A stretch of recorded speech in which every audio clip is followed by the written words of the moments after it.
Good morning, ladies and gentlemen. Good morning to all the esteemed panelists rather, and speakers who have made it here this morning. I can see that the cocktail evening was quite very well enjoyed because we're still waiting for people to trickle in after having a very fun evening.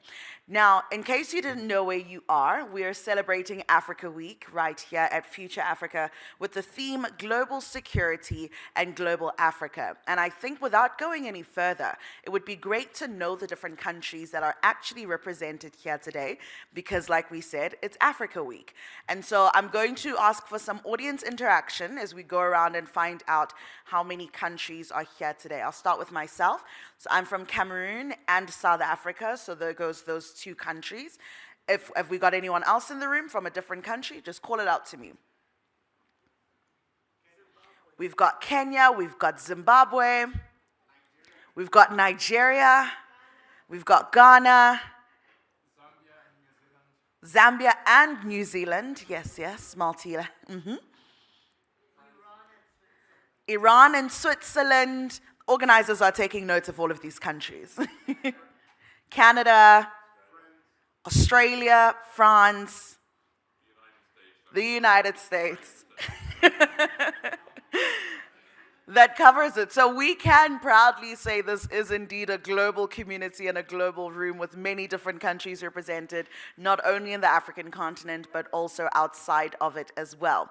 Now, because it's day two, I think I've gotten to know you a little bit better, and so I can share a little secret with you as an audience. I am terrified of storms. I don't like lightning, I don't like strong winds, I don't like thunder, I don't like anything to do with storms. And I know living in Pretoria means I'm living in the wrong city because Pretoria has the worst storms. But as someone who hyperfixates on my fear, when a storm begins, I start to research every possible way I might die. So I'll search, what are the odds of being struck by lightning on the 3rd floor?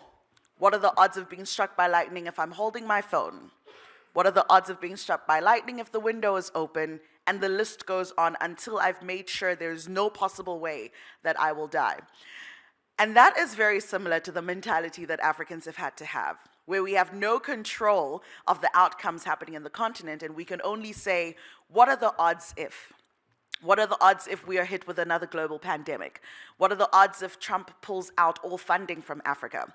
What are the odds? What are the odds? And so today we are here to discuss and define how Africa can have control of its own odds.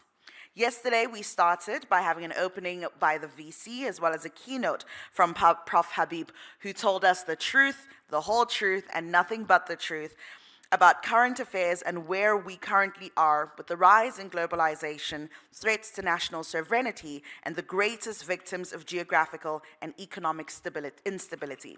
We then had 4 thought-provoking panel discussions focused on the theme, what is at stake? And we've got 2 more panel discussions with that theme coming up just now. From climate and environmental security to economic security, knowledge security and research integrity, health security. Our day ended with the VC's roundtable, a high-level conversation about the need for higher education institutions to collaborate in these challenging times. Today, we are delving into our 2 final sub-themes on socio-political security and food security, and we will move from what is at stake to what it will take for us to get there, and finally ending off with and commemorating a conversations with a panel called What About Africa? So today is looking up like it's going to be a very exciting day. I'm glad that you are here, and I hope that you are looking forward to all the conversations that will take place.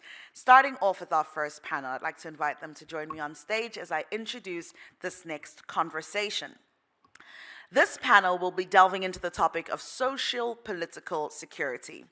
Strong societies rely on trust, inclusion, and stable governance. And so this session explores how conflict, displacement, and inequality weaken social and political foundations, and how African nations can build more cohesive, resilient societies through inclusive leadership and social protection.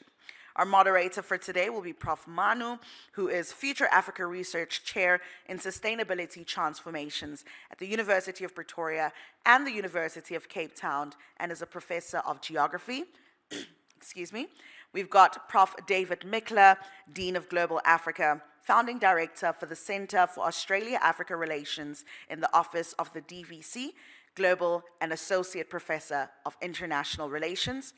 Prof Wisdom Tettey, President and Vice Chancellor of Carleton University, Canada. And last but not least, our respondent, Ms. Kolosa Ntombini, a doctoral researcher from the University of Cape Town. With that being said, please give our panel and moderator a round of applause.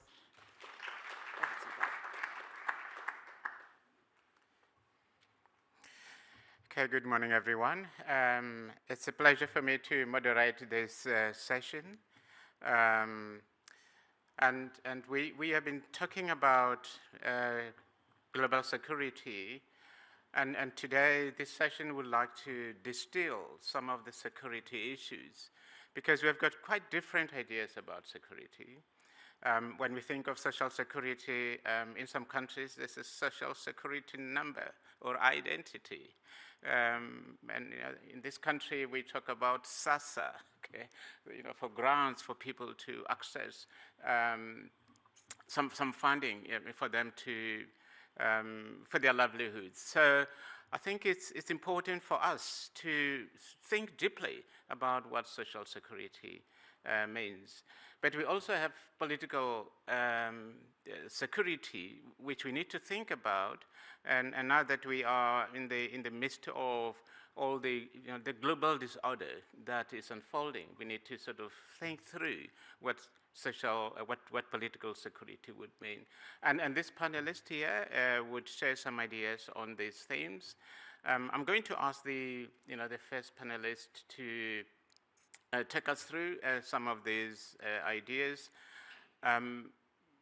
At the end, we want to be able to say, how do we secure Africa better?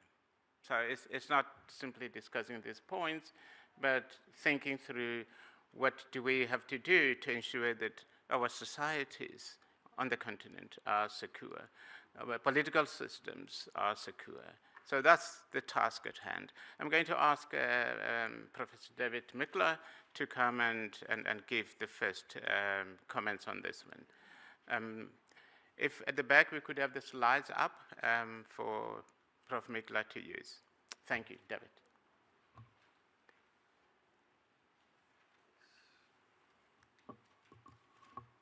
Just press this.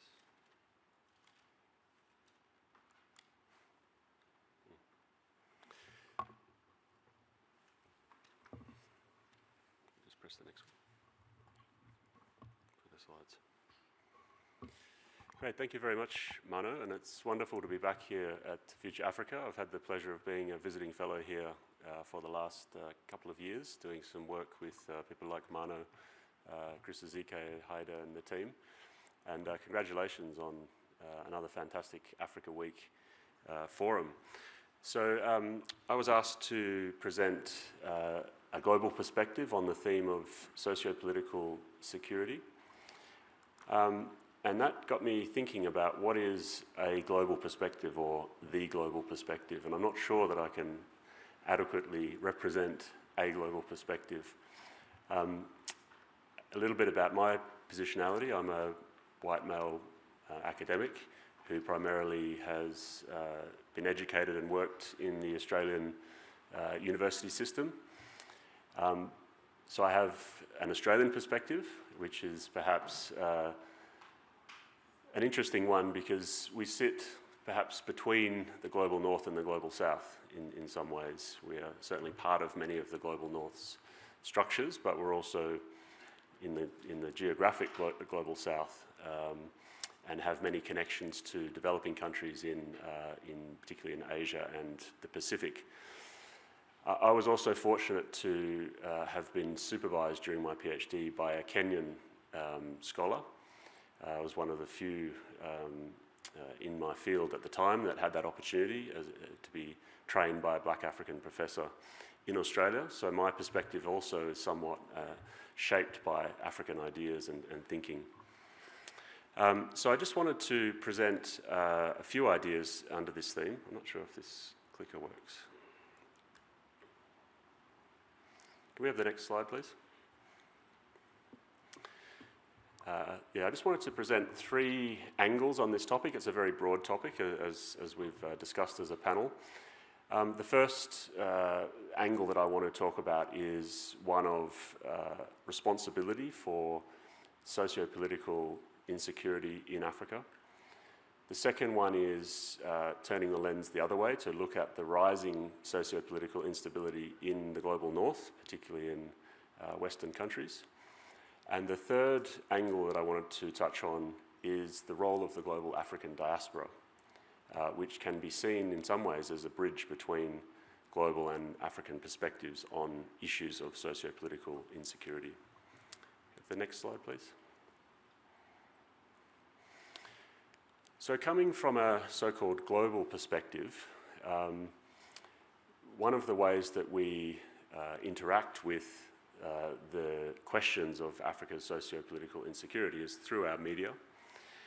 And unfortunately, in 2025, it's still the case that Africa tends to be presented through our media in terms of issues of conflict, instability, insecurity, war.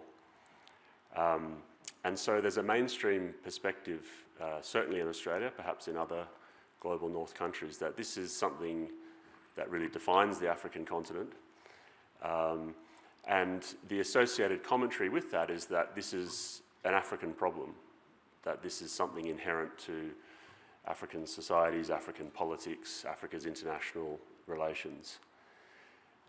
So that is the mainstream perspective. That is the filter that many outside of Africa still experience when it comes to thinking about the causes of socio-political instability in Africa. So I think if we're taking a global perspective, the most important thing we need to be doing first is looking at who's responsible for creating socio-political instability in Africa.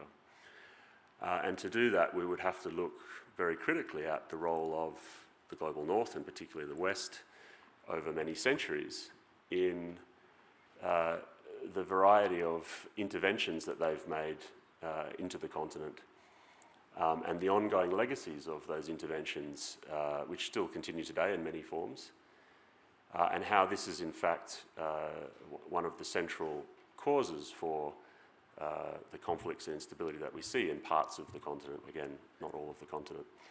So we would have to look at, for example, the violent extraction of tens of millions of people from Africa as part of the slave trade, and how that disrupted societies fundamentally, particularly taking people of working age. Through the colonial system, the arbitrary drawing of borders, and how that has affected existing political communities and cultural identities. How colonialism introduced cultures of violence and anti-democratic governance to the continent.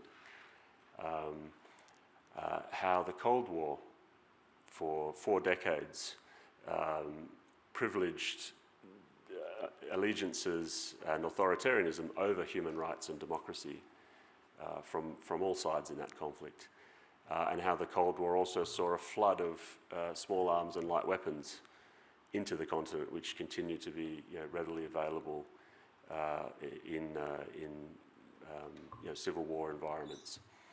How neoliberalism has impacted on the ability of African states, African governments to control resources and to use the functions of the state to promote social cohesion. In many cases, it has undermined that ability. And then we can look at a whole range of forms of resource extraction across the continent, natural resources, human resources, and how that continues to impact on the ability of African societies and governments to build social cohesion.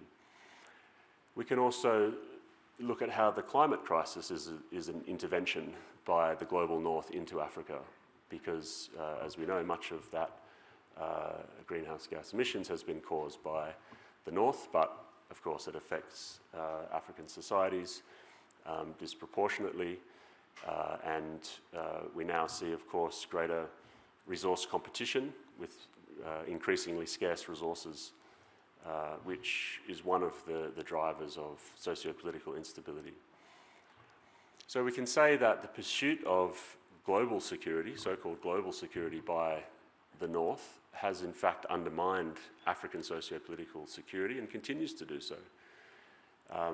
The last 20 or so years we've seen the so-called global war on terror, which has led to a whole range of military activities in Africa, which has contributed further to socio-political instability.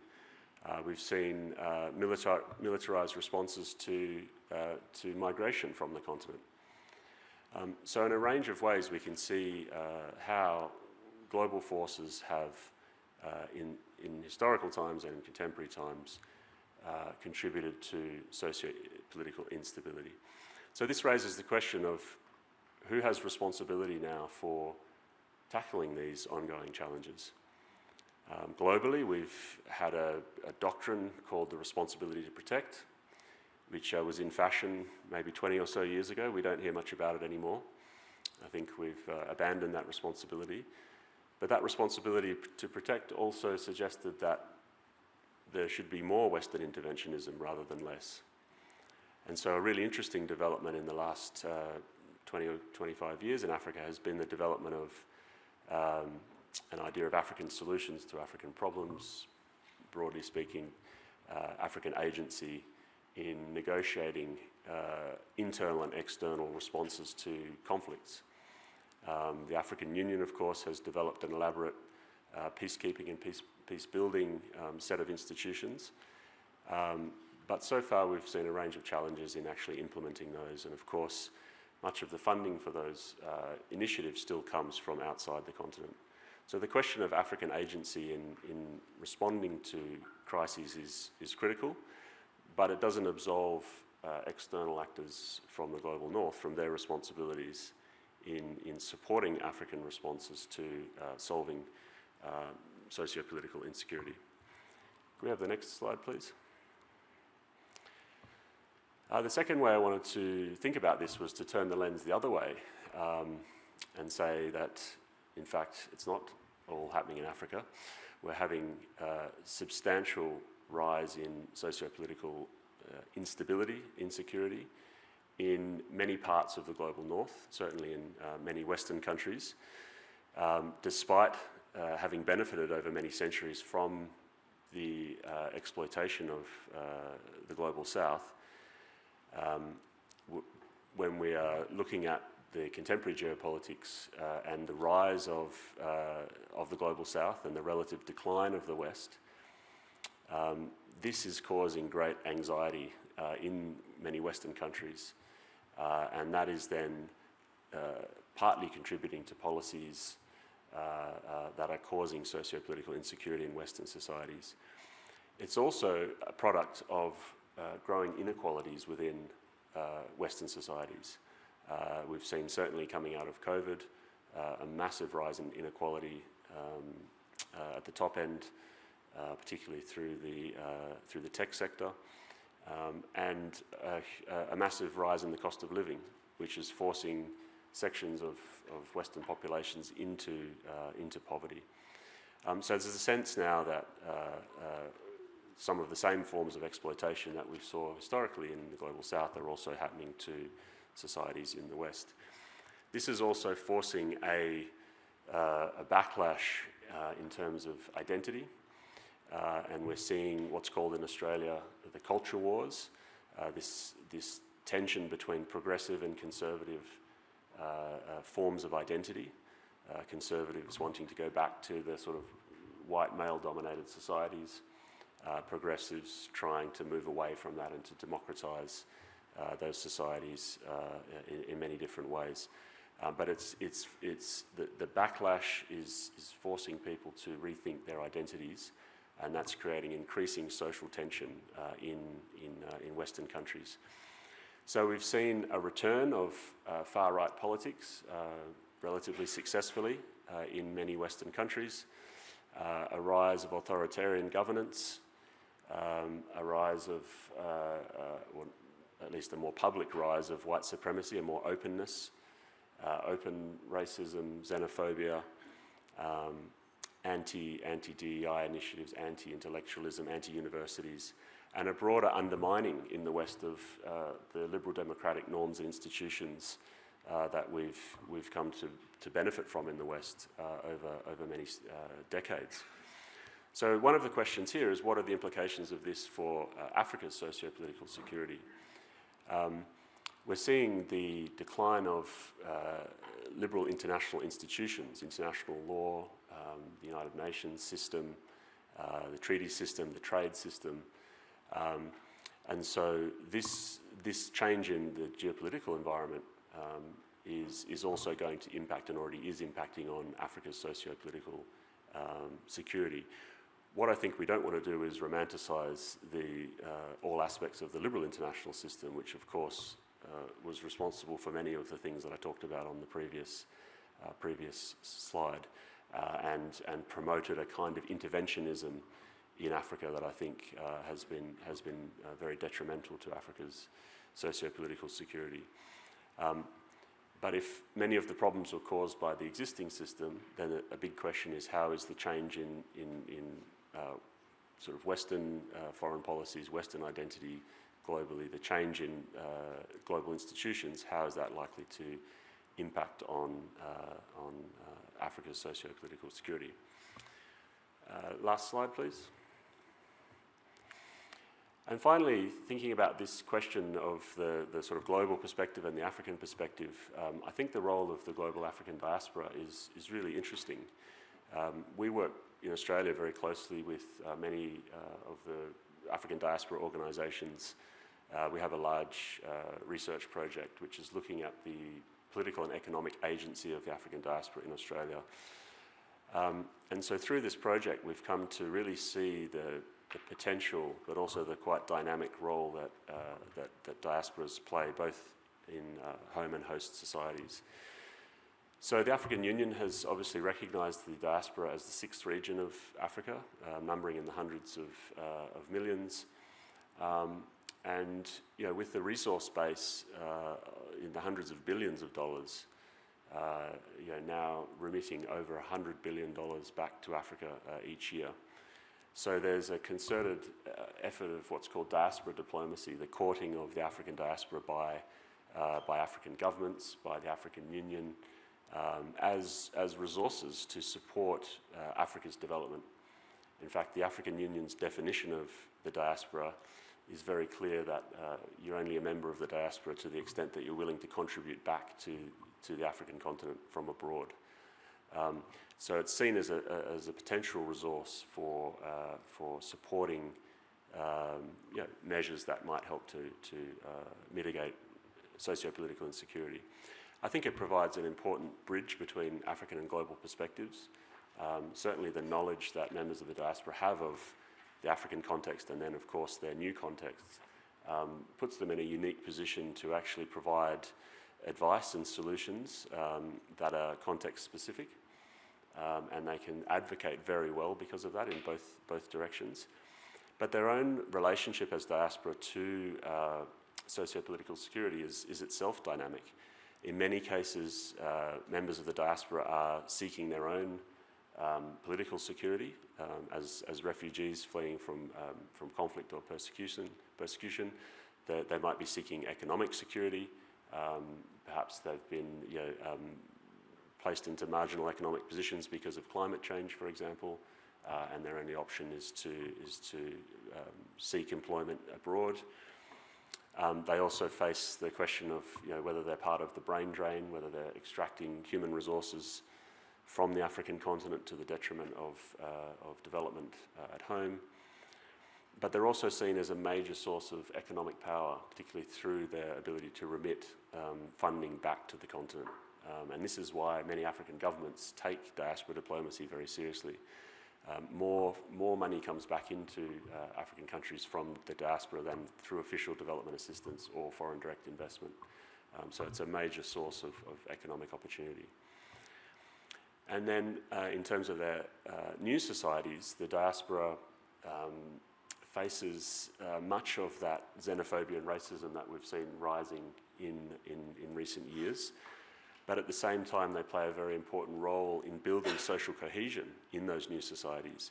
So many of the diaspora organisations that we work with, they work tirelessly around the clock to particularly provide opportunities for young people, to make sure that the integration of young people into new societies is a positive one rather than a negative one, and hence not wanting them to become part of the problem of socio-political instability.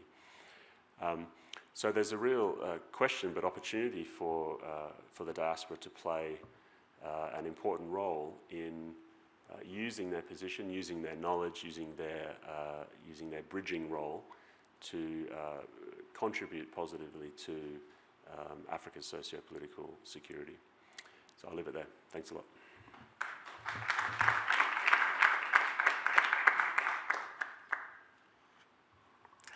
Okay, thank you very much, David. We will now move to the next speaker, Prof Tettey.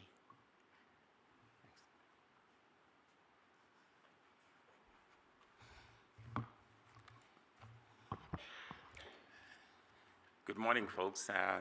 Thanks for the opportunity to share some thoughts today about the question of social cohesion and security. And it seems to me that the starting point should be the theme of this year's African Day celebrations. The focus is on justice for Africans and peoples of African descent through reparation. And I think in light of what we're focused on with the question of social cohesion, I think it behooves us to think about that question inward. To what extent do we see justice within our societies? Because at the heart of a lot of the disruptions is perceptions or realities of injustice. And so do we need to do some internal reparation in order to bring cohesion and coherence to the body politic that is necessary to ensure that other questions of insecurity are addressed? Because if you don't see justice, it's hard for you to see yourself as part of the community. And if you're not seeing yourself as part of the community, then the fissures that separate people in terms of access to different kinds of resources become important. So I think it's a lot of times when we talk about the theme, we're looking outwardly about some of the providences behind where we are today that I think David alluded to. But I think it's important, if we do critical reflection, to look back inward and see the extent to which the narrative that we're trying to push has, in fact, resonance at home in terms of how we do things. So, just wanted to leave that with folks. But I wanted to touch on 4 interrelated dimensions of social cohesion and its opposite, which is social disruption, that bedevils a lot of places on the continent.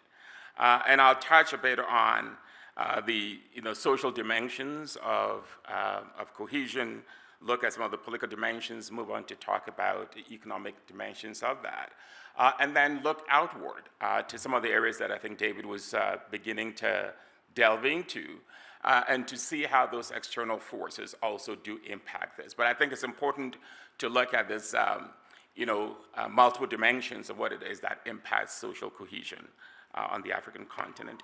So let me start with, a perception that we tend to be proud of as Africans, which is that we come from very pluricultural societies, and that we hold very true to this notion of being in a village where we all do things together, and the moral economy dictates that we take care of one another. And that is certainly the perception that we hold of ourselves. The question that we have to ask is, to what extent is that perception reality?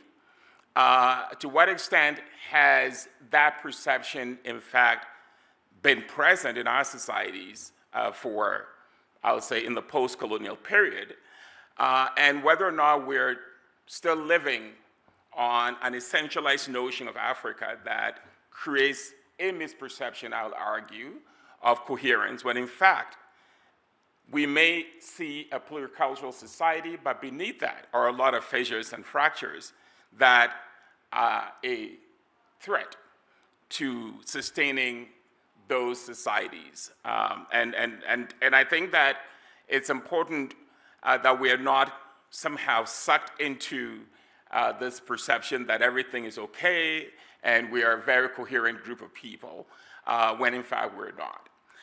And that comes from the idea, for me, that we do not embrace everyone as equity deserving. And in the colonial period, that was the same perception that attended the interaction between the colonial authorities and the African subjects of that colonial experiment.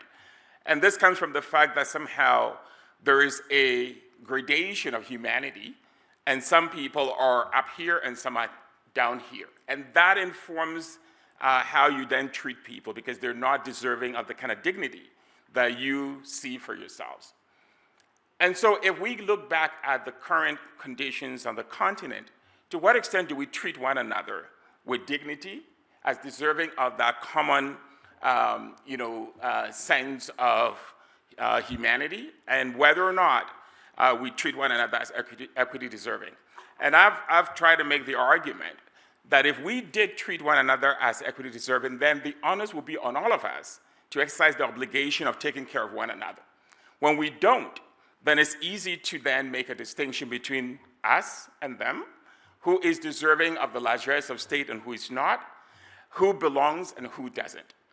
And we all know that in our societies, we define people and grade people on a hierarchy depending on where they come from in terms of their religious orientation, in terms of their sexual orientation, their ethnicity, and all of those things, whilst on the surface look like there's a oneness of purpose, there is in fact in a lot of these cases a differentiation based on certain markers of identity that elides that commitment to our common humanity. And that leads to marginalization of who belongs and who is on the periphery, and who is in fact deserving of the dignities that I referenced earlier.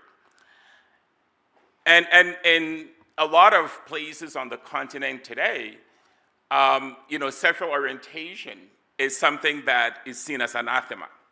People are unwilling to accept their fellow citizens as part of the fabric of their societies just because they are different. We see the same thing with people who have different kinds of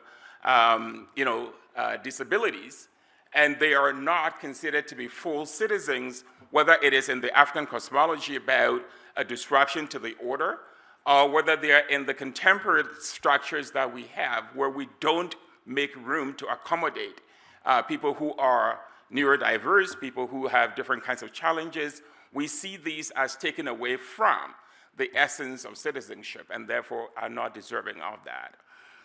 I think if we look at questions around religion, we're seeing a lot of fractures across our country, our countries. The conflicts that you see on the continent have their origins in a lot of cases around religion.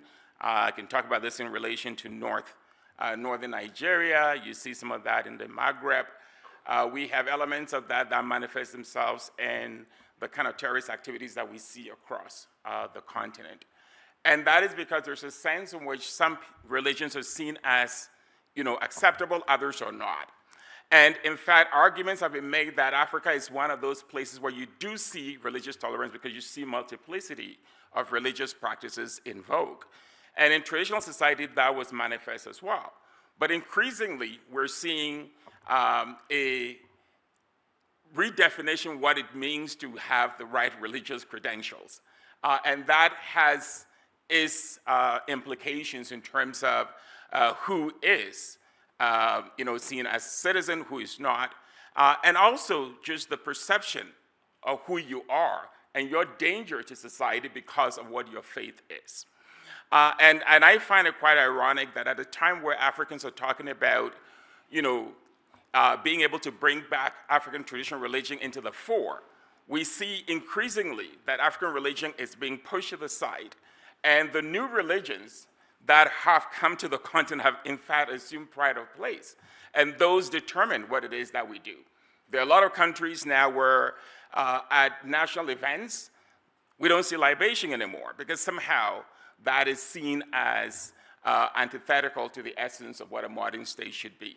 And that then creates fractures about what do we value, and if you talk about what you value, then the people who are part of that value system are seen as less than as well.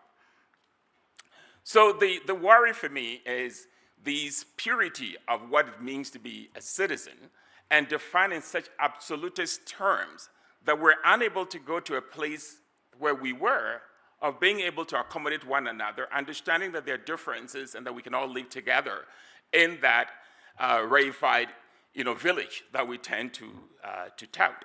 And I think it's important that we do some introspection, ask ourselves the question about whether, in fact, we are true to those African values today, and whether our imbibing of foreign ideas of citizenship have undermined the kind of coherence that our societies were noted for.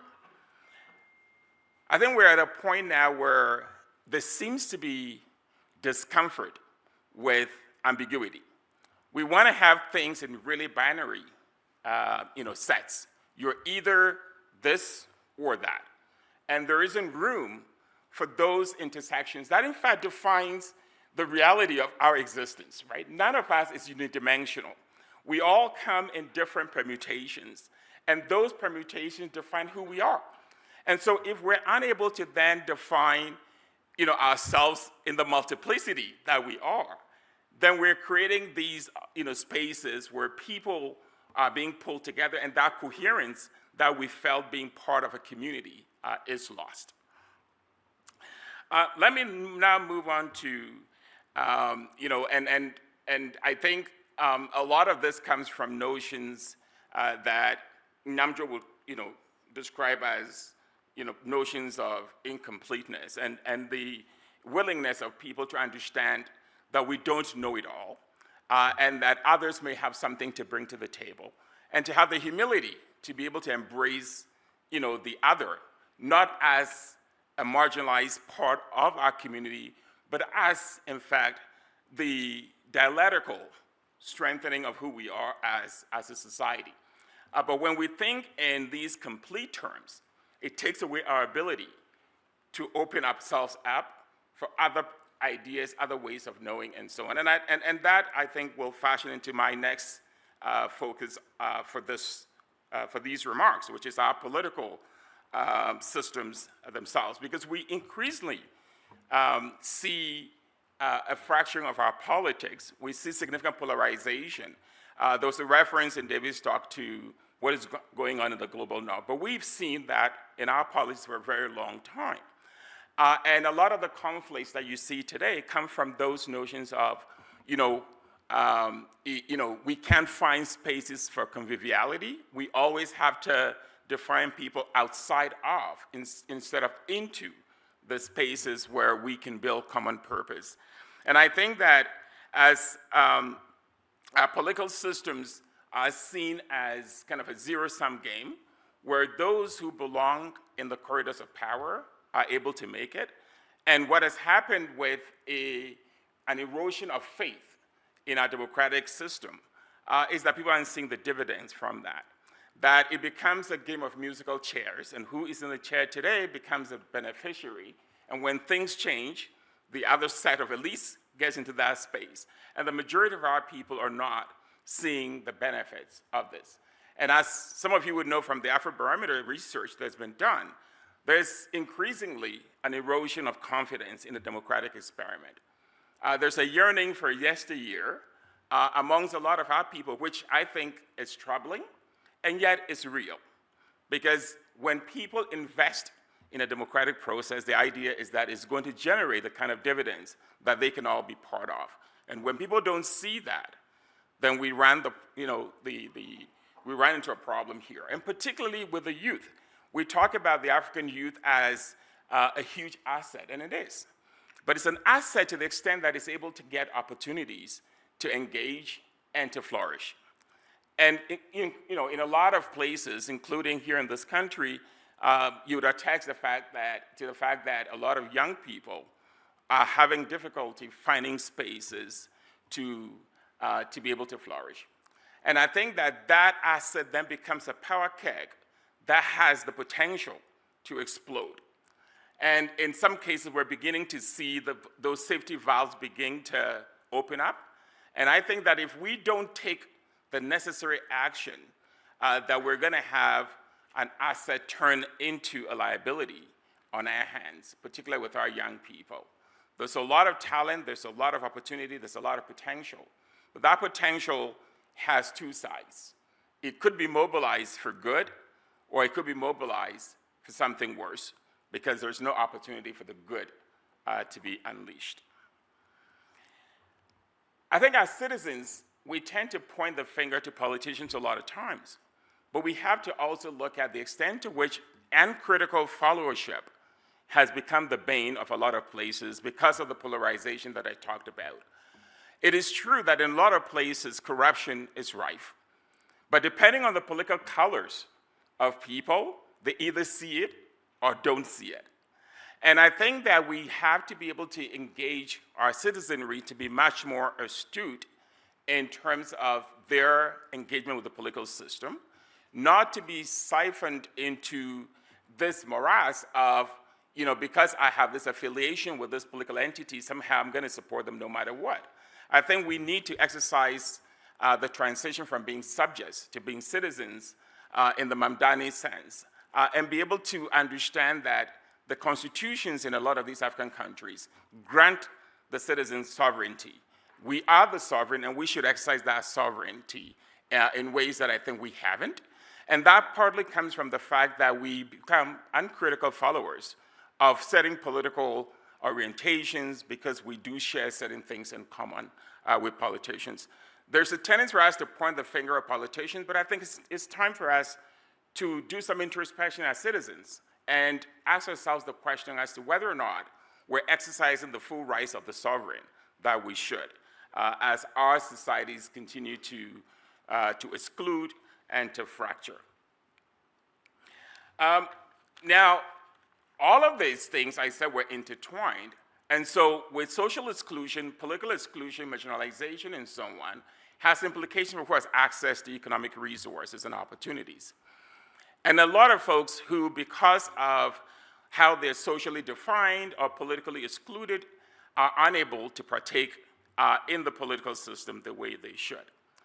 And I think that we, as citizens, should begin to ask the question, how do these asymmetries in access to opportunity lay the groundwork for the kind of social fractures that we're worried about here and the insecurity that comes from that? We know that there is a global disruption to our climate in ways that are compelling our farmers to worry about whether or not they're going to be able to maintain their livelihoods. We know that there are global centers of knowledge production that determine whether or not you could have intellectual property rights in certain areas, and therefore we genetically modify things, which has implications for your ability to farm, and that has implications for your livelihood and security over the long term. It's also creating mass migration of people who don't have opportunity, and that is creating the tension between the North and the South in ways that are creating potential hotbeds for disruption, not just in Africa, but across the globe, as people try to find ways to maintain a semblance of survival. Because when you are desperate, you look for any opportunity to be able to find yourself the kind of economic succor that would allow you to survive. And we all pay the price when we don't create the kind of opportunities necessary for people to survive. I think, I'll touch on this briefly and wrap up because I know we've got, what's that? Okay. But I want to touch on on how geopolitics are creating, challenges to our social cohesion and creating insecurity. Not all of these things emanate from within Africa. We know that there's what we can all agree is a new scramble for the continent that Africans don't actually control. Whilst it might look like there's a new center of gravity, that center of gravity is not necessarily African determined, it's not African centric, and it's not necessarily looking for the benefit of Africans. It's just a different kind of alignment. And as we engage with these new partners, it's important that we adopt the same critical lens that we have to those of yesteryear, because the manifestations might look different, but the essentials are very much the same. So you're seeing, again, asymmetrical relationship between partners in the African political economy. You see, for example, African governments enter into loan agreements that mortgage the future of these countries for generations to take care of. And those are going to create problems for us down the road, because there's going to be a burden that might be difficult for us to unburden ourselves from. And that then means that a deepening on the kinds of crises that we talked about will continue, which means our opportunity to get out of the crisis is going to be prolonged, painful, which also then means that people are going to be scrambling for their piece of the survival effort, which is not going to be helpful for building the kind of social cohesion necessary. Some of the interventions that we've seen from the new alignment of partners is devastating to the very livelihoods that we're trying to protect. So you just have to go to different parts of this continent. In my native Ghana, you go there, waters that used to be pristine are no longer pristine.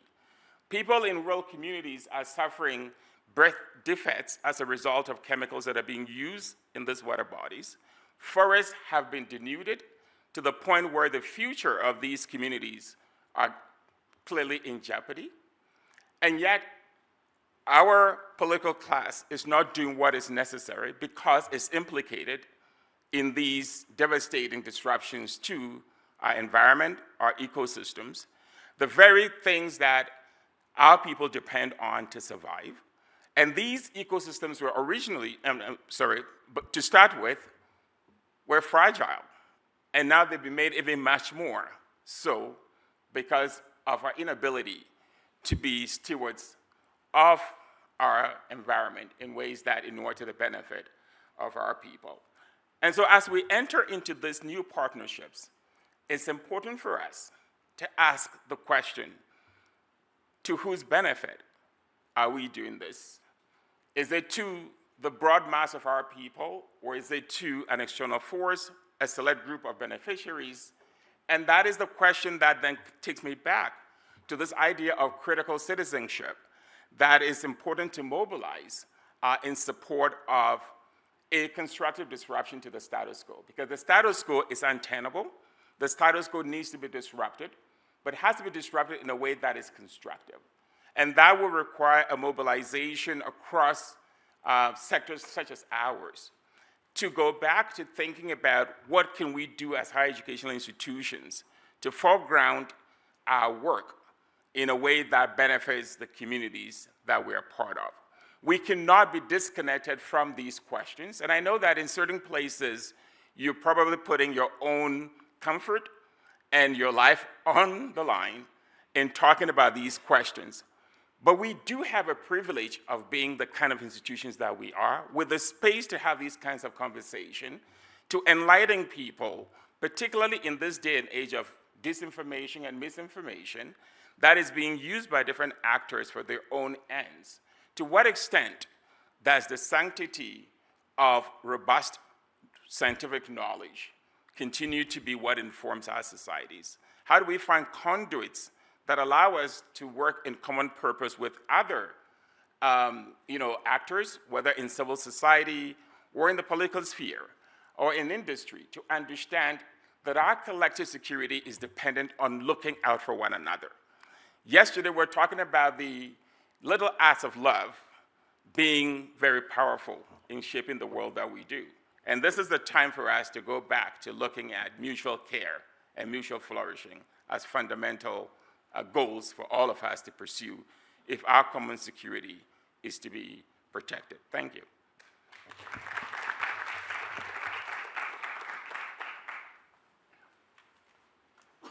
Okay, thank you. I know you have got a lot to share, but we have constraints of time. So we're going to ask our respondent, somebody who has been listening carefully, to reflect on this. So, Kolosa, come to the floor.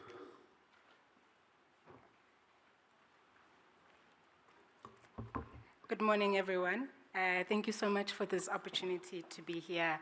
I was remarking to Prof Mana a couple of days ago that one of the things that has stood out for me in this conference is this idea of an intergenerational dialogue. And I think it's also important in the context of what we are talking about critical citizenship, as we think about social cohesion, to have multiple voices.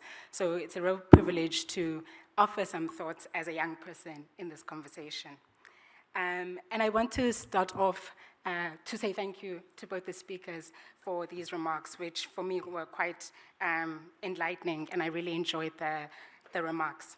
And I just want to start off with what Prof Wisdom spoke about, that justice creates a sense of belonging, and so it is a key ingredient into giving us social and political cohesion. And I think that is important because as we think through justice, it almost seems to me from the discussion that there are two parts that need to meet together, the global and the African continent. And so Prof David took us through this context of where we find ourselves at the global level. And it's clear that there are problems at the global level. He's reminding us that there is that question of whose responsibility is it to secure us in the world. There's an increasing conflict in the global north. So we cannot always rely on historical powers or historical centers of power to give us the security that we need. And so for me, it kind of gave us maybe a hope that can we think differently about social cohesion? Can we think differently about political stability? Can new actors emerge? Is this the time where Africa can be that center where, as there is conflict and instability in the global north, and there's a sense of surprise at this instability, for us, we have had to deal with instability for quite some time through the history of colonialism, the slave trade, etc. And so maybe we have some lessons to share, and maybe that can shift the dynamic. Maybe we can lead the change. Those are my thoughts as I was listening to Prof David. And I suppose this is where the role of the African diaspora becomes important, and I like that remark, to tie in these two worlds that are sometimes desegregated through power. So the diaspora, and in part us in universities who are the intellectual elites. Maybe this is our role in creating these bridges, as there is a time where it seems as though these bridges of conversation are slowly sort of disintegrating. Perhaps this is the time where we need to come in.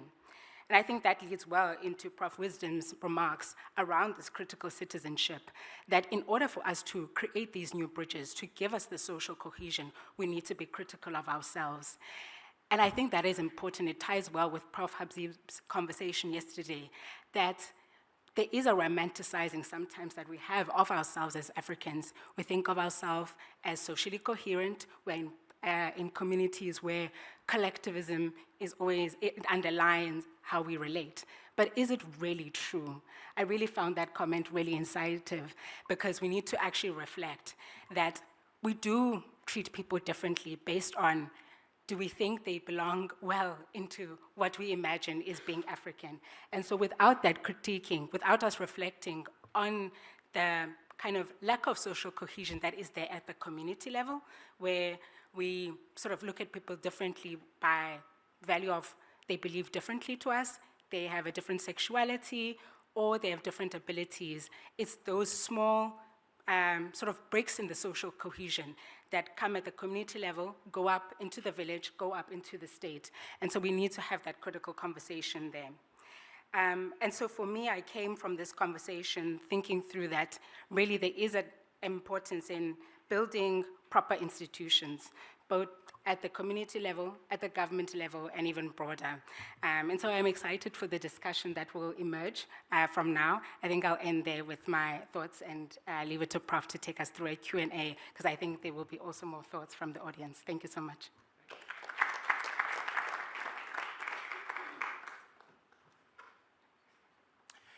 Okay, thank you very much, Kolosa, for those reflections. I didn't realize you could summarize everything in such a short space of time.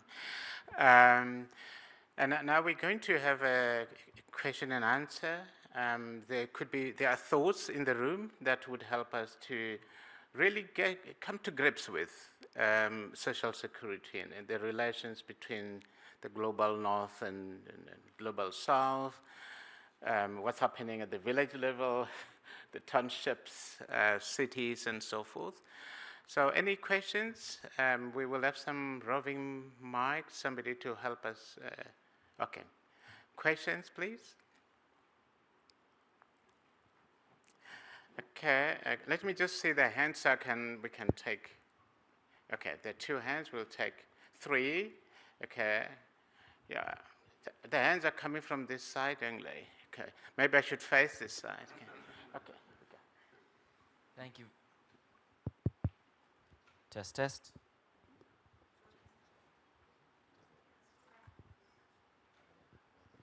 Test. Hello. Good morning. Mjwara. Hello. All right. I think maybe I'll just speak loudly. Thanks to our presenters and to our summarizer for some really interesting provocations. Really, the question speaks to our capacity to respond to some of the challenges collectively. At the moment, we're seeing similar trends emerging in different spaces, different contexts, different countries, but having a similar theme of regression. Is the response to go narrow and return back to our original community, namely in the broad sense, to try and find that cosmopolitanism again? Or do we try and create bridges between groups, between contexts, between countries, to try and respond to this march backwards? Okay, let's take the three questions so we can respond to them. Thank you. Interesting discussion. I'm interested in the youth issue, in the youth that one of the speakers brought up. I think we all recognize that the youth is the future, as was rightly said, but there could also be quite the opposite effect if we don't carefully think about what interventions do we need to unlock that future. So I'm just curious from the panel, because I think the other thing from my perspective is we know this, right? Most of the time, some of these narratives in the African context, we know the problems. We speak about them in a very broad sense. But I often wonder whether we shy away from getting into specifics and thinking through particularly what can be done. And the youth question for me is one that is fundamental. And specifically, what would the panel's view be around the role of different actors, say the private sector versus the public sector versus, in terms of assisting to develop or refine or improve, whatever the word is, strategies to unlock the youth issue? Because the youth question is really, really quite concerning. Thanks.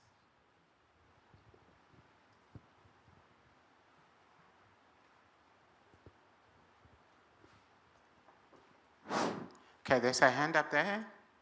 There was a hand up there?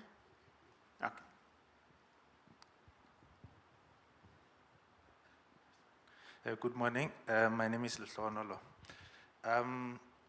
This one is directed towards the second speaker. He spoke about traditions. So I would like to find out from him in terms of is he calling for reinventions of traditions? Because my understanding is that when one looks at the traditions, you would have political and religious traditions and other traditions. But in the context of Africa, for instance, those are the main dominant ones. And could it be that what we are seeing happening in parts of the continent, for instance, in the western side of the continent, is sort of a disruption to the status quo and the resistance that we are seeing from what one can term as an old guard. I'm just using the example of Burkina Faso in this case to say when one looks at the applause, they normally come from the young people, for instance, and some fractions of society. But the old guard, those that have been in power for more than years, they are the ones that are sort of resisting, and they are not voicing out in terms of what is happening. So I'm not calling for unconstitutional changes of government. What I'm proposing to the table is,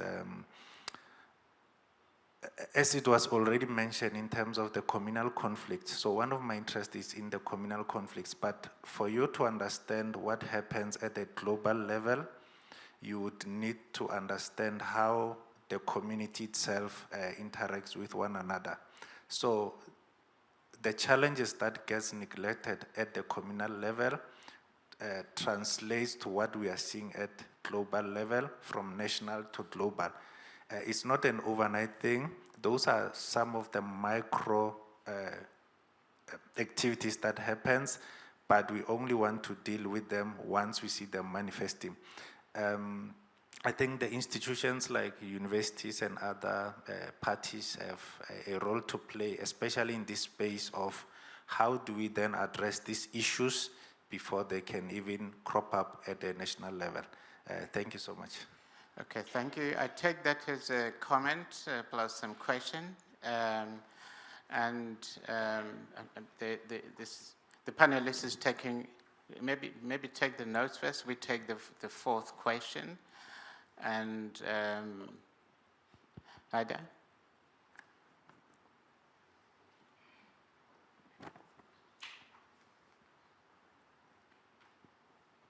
Thank you very much.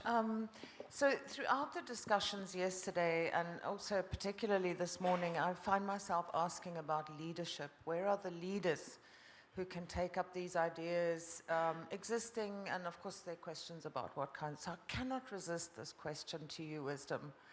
What do you make of the new Pope? And the power of the Catholic Church, given its global visibility, to do something around this critical citizenship notion vis-a-vis other religious leaders? Thank you. Okay, thanks. So we've taken 4 questions, but I'll give the speakers the privilege to choose which ones they want to answer. And if the answers could just be brief, that will help us. Thank you. Thanks, Mano. I think I'll take the first question from David. I think it's a very good one. At this time of great geopolitical flux, it's also an important opportunity to rethink alliances, rethink relationships. Certainly that's going on in many countries, including my own. And it creates an opportunity to work with different types of partners who have an interest in collective action, an interest in preserving the good parts of the international system. So I think for countries perhaps that are in the middle power countries that have some influence but are not tied into sort of too much of the great power games going on, there is an opportunity to work more closely together. But perhaps more importantly for me is which other actors might play an influential role. And I'm really interested in this idea of intersocial diplomacy. Diplomacy done by non-state actors such as universities, such as diaspora communities. Perhaps at this time it's actually an outsized opportunity for those other types of actors to really play a leadership role when we don't see that leadership from our governments necessarily. So I would put some hope in that. These kind of gatherings, for example, is a good example of what we can do together. And then bringing in different voices as well, and making sure that we can, if we are going to rebuild something, we rebuild it in a different way than has come before. Thanks. So thanks for the questions. I'll try to take them in quick order. I've got instructions from my boss here, so I'm going to try to stay on task. So I think the question about whether or not we should go back to an insular, mindset or continue to fashion ways that we can build bridges across society is important. And I think, David touched on what we need to do. But what I would like to add is that we have to go beyond looking at common interests to anchoring these relationships in shared values that are, mutually, beneficial, right? Because at the heart of it, you can have common interests, but if they're not anchored in these solid values, we descend into the same kinds of asymmetries that I talked about. The youth question is very important to me, and I think this is where universities in particular have a role to play. We have a responsibility not just in shaping minds, but also creating the social mobility that people have come to associate with institutions like ours. But we cannot do it alone.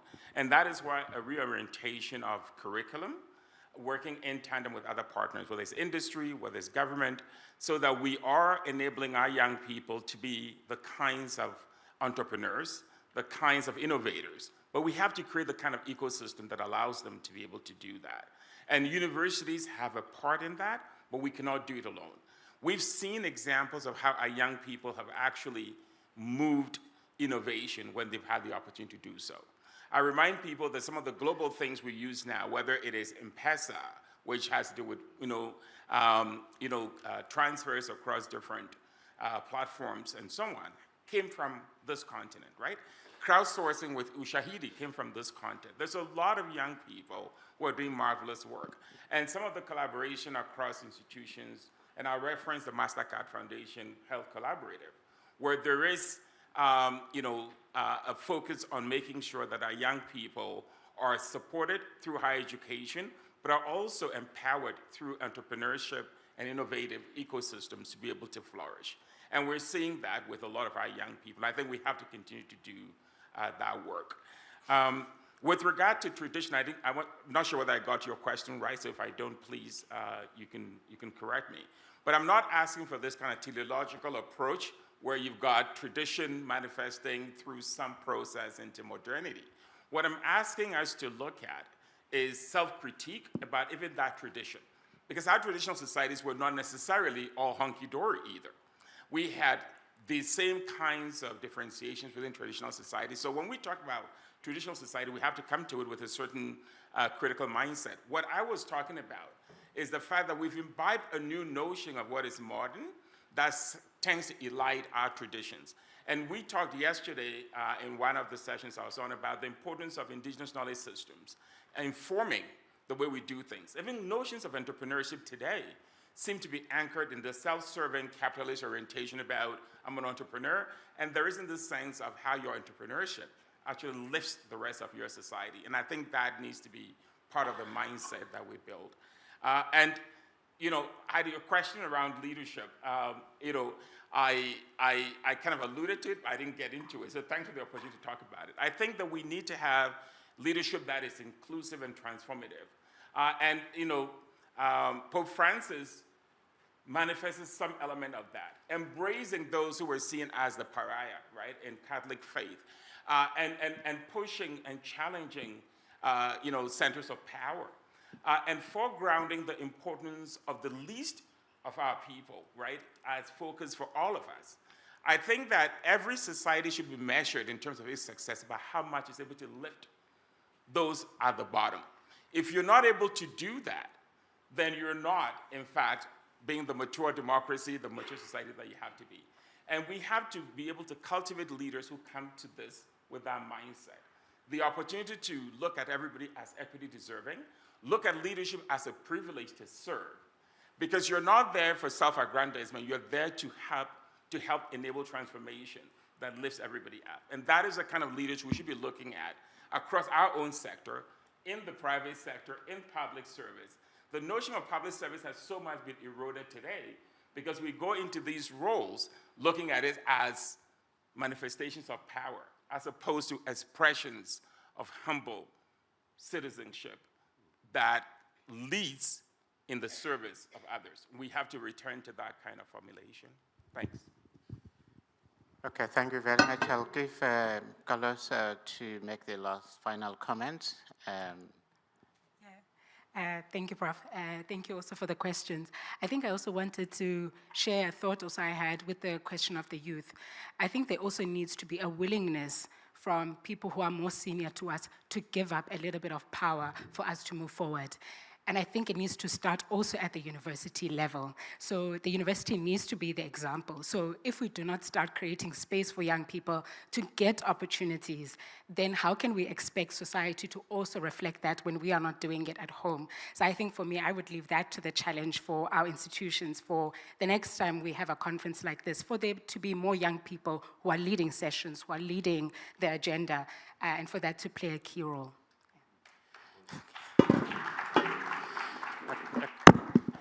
Okay, thank you very much. Okay, no, okay, thank you very much. This has been a very interesting session. I wish we had 2 hours actually, but we have to stop here. And thank you very much for the audience for the questions that you asked, which have made us to think through this. I give the floor now to the program director. Thank you so much. Can we have one more round of applause to our panelists? Please don't go anywhere because there's going to be photos taken now. But thank you for that wonderful session. I think we can all agree that in a world still marked by inequality between the global north and the global south, because development agendas are often shaped by the global north, that it's so important that we strengthen institutions and focus on mutual priorities rather than dependency, which is what the conversation was all about. It must be transparent, it must be inclusive, and it must be rooted in local realities. So thank you again to this panel. We are moving right along to our 6th panel, dealing with the theme, what is at stake? And this is our final panel dealing with this theme, what is at stake?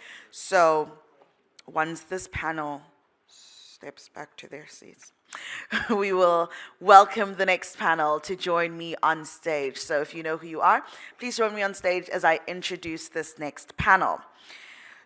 Jose da Silva says there is no peace without food security, and there is no food security without peace. Panel 6 focuses on the theme that is food security. When food systems fail, stability soon follows. So in this session, we will discuss how disrupted food systems heighten vulnerability and spark unrest, and explore bold strategies to build resilient, self-sustaining agricultural systems that can nourish both people and nations for years and years to come. Our panel is made up of the following individuals. Prof Claire Quinn, who is a professor in natural resource management at the Sustainable Research Institute, University of Leeds in the United Kingdom, is going to be our moderator for today. Our speakers, we have Prof Patrick Caron, the chair of Agropolis International and vice chair of CGIAR Integrated Partnership Board from France. We have Prof Lindiwe Sibanda, chair of the Consultative Group on International Agricultural Research System Board, as well as an extraordinary professor at the University of Pretoria.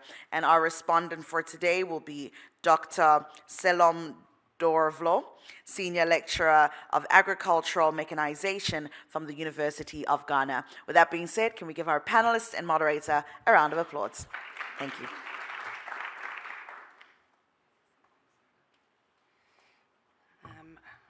Welcome, everybody. So, a little bit of introduction. So the FAO State of Food Security and Nutrition report in 2023 showed that up to 757 million people globally face chronic hunger. And the World Food Programme Global Outlook in 2025 estimated that at the end of 2024, 343 million people globally were acutely food insecure. World Vision indicates that hunger crisis is deepening in Africa, where 1 in 5 face hunger on the continent. Conflict, extreme weather, and economic shocks are key factors driving food insecurity. It's not just a moral imperative to tackle food insecurity, but food insecurity creates instability in countries, regions, and globally, with social, economic, and environmental impacts. So this panel aims to engage with and tackle this challenge from a global and an African perspective. And I'm pleased to welcome our speakers, Patrick and Lindiwe, and our respondent, Selorm, to tackle that challenge. So Patrick, over to you first.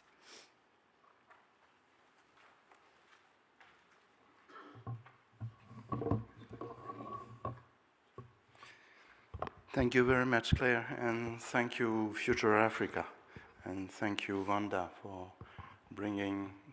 I love this place since I've came here. It's just a place where inspiring discussions are taking place, just like the one we've heard just before us, and I really love to be here. We will make a couple presentation with Lindiwe. I will focus on the global picture, and she will focus on the African picture, but that will be an interconnected presentation. And if I may, from what I've heard, what is just fascinating, it's we are talking about Africa Week, but we are talking about Africa in the world. So it's the connection between global and Africa that I've heard since this morning, and I will continue with that. And not a surprise when we talk about the word security that it's a phase at the moment in the world. It was very well demonstrated by the previous panel because of the growing insecurity in the world, and especially in the global north for the last 3 to 5 years, and I'm thinking about pandemics and wars. So there is even something which is quite surprising and quite paradoxical when we come to food, is the word security and insecurity are coming back, but they are also coming back with the word sovereignty. And in particular, when we talk about food sovereignty, which in the 90s, it's something that emerged much more at the local level, and at the moment, we see that it also emerged at the national level, and of course, it invites to think about governance and in terms of international connections. This issue of food security has been back and forth in the agenda. Sometimes when there is a crisis, all TVs and newspapers are showing it. Let's remember the hunger riots in 28 because of price volatility in 37 countries in the world, and then we just forget about it. Back, forth, and of course when there is a crisis, we all focus on how to cope with the crisis and how to address it. And my speech here will be to draw the attention that it's a complex relationship between food security and security, not just the crisis and the way to cope with crisis, which is just unacceptable, but the fact that agriculture and rural development and food issues are generating conflicts as well. So it's two ways a relationship. But let me, before I get into the global picture, let me just be back in the history. When this word of food security came and emerged, it was in 1974 for the first time at the first Global Food Summit. And let's remind, 1974 was the period where it was not just post-colonial history, it was also drought, it was high price volatility, it was a very unstable period, but it was the period where the demographic increase was the most intense. And it's not just by chance that we begin talking about food security at that moment in 1974. And we talk about it in two ways. First of all, to ensure the supply at the global level, and that was after the Second World War, that was really the time when this issue moved away from just being a local issue to being a global issue. And the second was the price volatility and the need to stabilize the price and the access to food. So not just supply, but also access and in economic terms. So this is the background on what we are talking about. But now let's come back to what is the picture now. As Claire has said, the figure, and this is also a WHO figure, is around 800 million every year of people who go to bed hungry. And if we look at some further picture of the World Food Programme and think about the climate crisis that we are going through, we could have 1 billion with +2 degrees and 2 billion with +4 degrees. So this just points out for the interconnectedness of the crisis.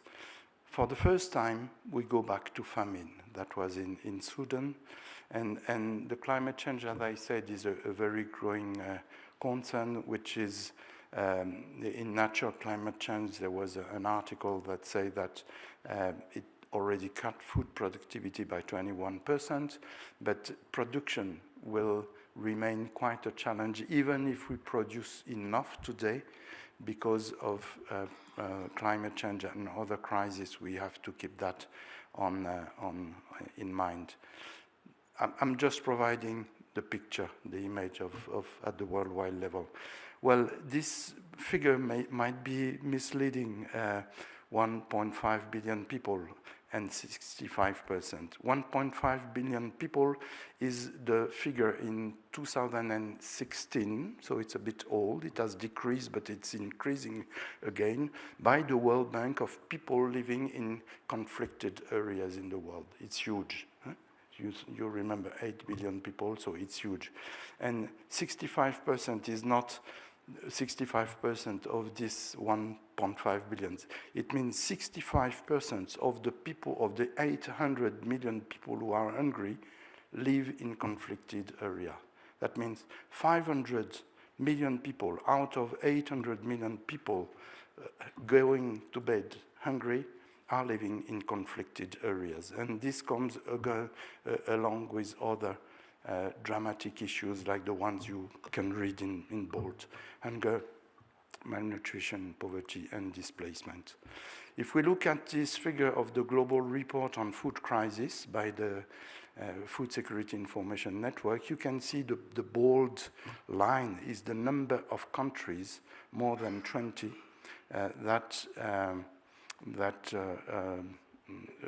where the main driver about food insecurity is conflict. And you can see that it has become the major driver of food insecurity and hunger by the time now.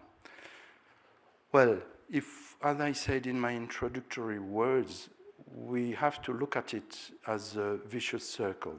It's not just conflict generating food insecurity, it's also food insecurity generated conflicts. And this connection goes in many ways. As we can see on the screen, conflict is destroying a lot of what ensure food security. It's about farms, it's about stocks, it's about markets, it's about infrastructure, it's about disrupting supply chain.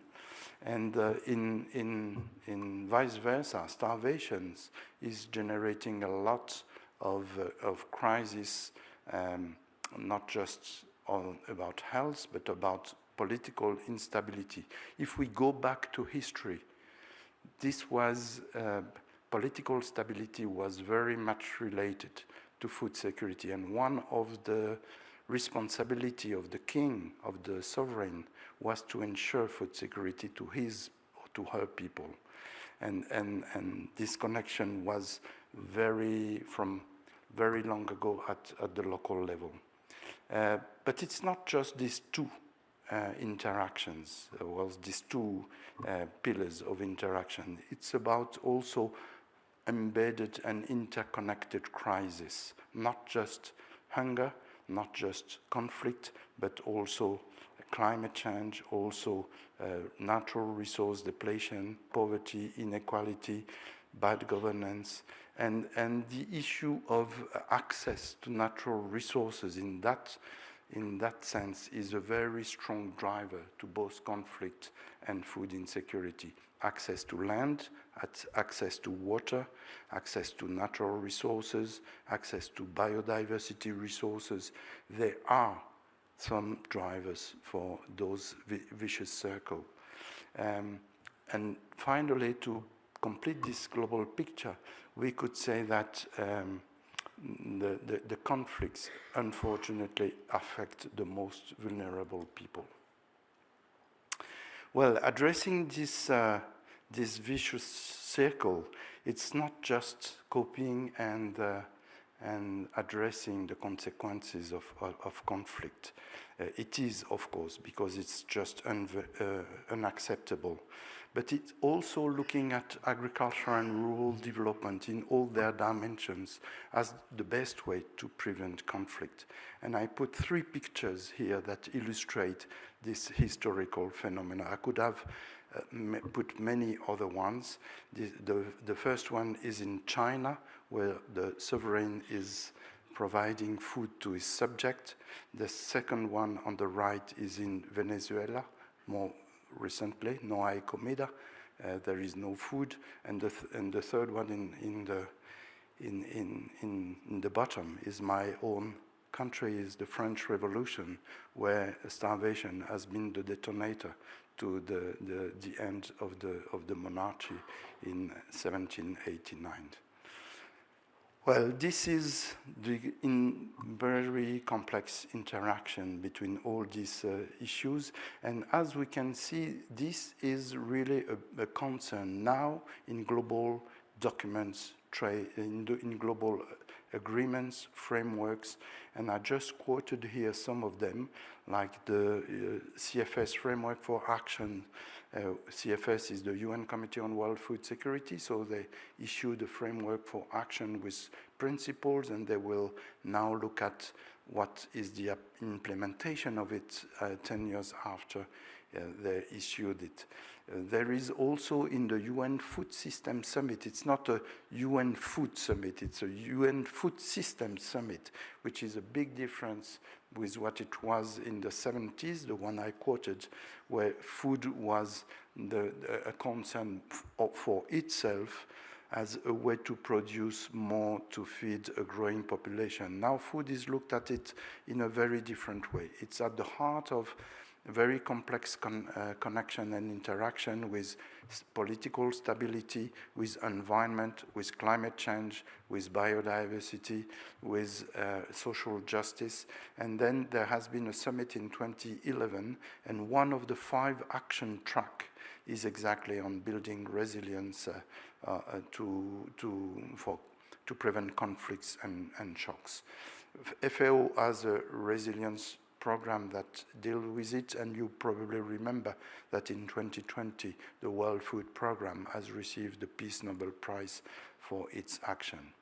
At CGR level, which I will not present CGR in detail, it's 9,000 scientists. It has been established in 1971, but the mission has aligned from increasing, and it's not just CGR, other agricultural research institutions like mine, ICIRAD, has gone the same way to move from supporting the increase in commodity-oriented production to looking at a system approach to look at the connection that I was referring to.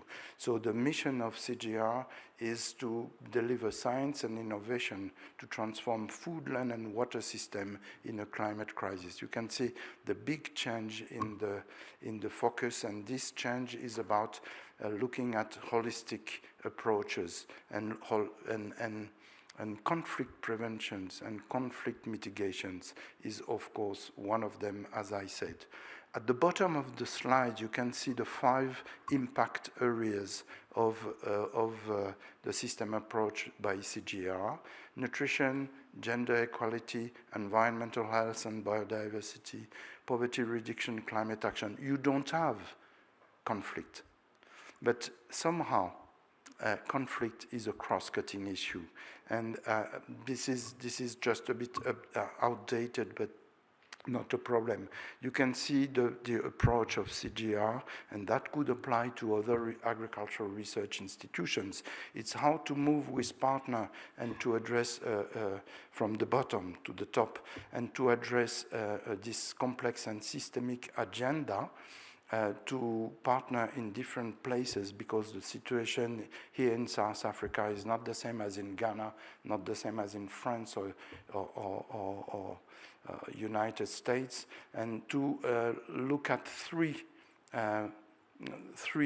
pathways to impact, to have an applied research impact, which is number 1, capacity development, number 2, innovation, number 3, policy, the green part of it, and to impact the 5 areas I mentioned, which is the blue part. But these 5 areas are not just by themselves. They are also areas that make it possible to prevent conflicts, to anticipate and to ensure that food security or food insecurity will not drive political instability. And the same is when we address one of those areas, we address it by integrating all these issues, because you cannot provide food security and political stability without looking at the 5 together. So what we are talking about is really a cross-cutting issue. And I will finish with that one quite quickly. It's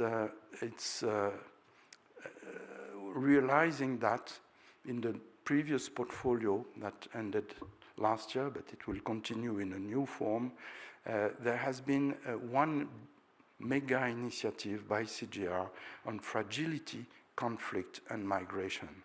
And there were 4 focus of this initiative on very vulnerable areas. And you can see the first one. The first one is exactly what we are talking about. It's how to look at food security in fragile and conflict-affected food systems. Well, there was also something about urban and peri-urban, island, and bringing some food system lab. I will not talk about that, but this was just to say, yes, conflict and conflicted areas are key for looking at food security, but key for looking at food security as a cross-cutting area that behind it bring political stability and security itself. I think I will hand over to Lindiwe to focus now on Africa.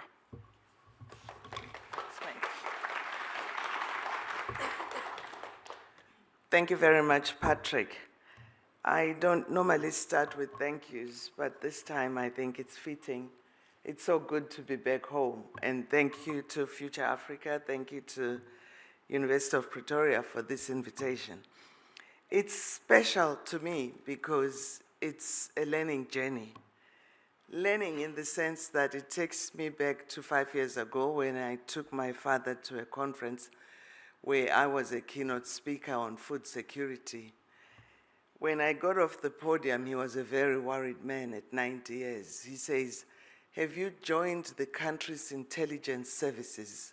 Why is everything about security, when I sent you to school to learn about agriculture? Why have you turned it into a security issue?"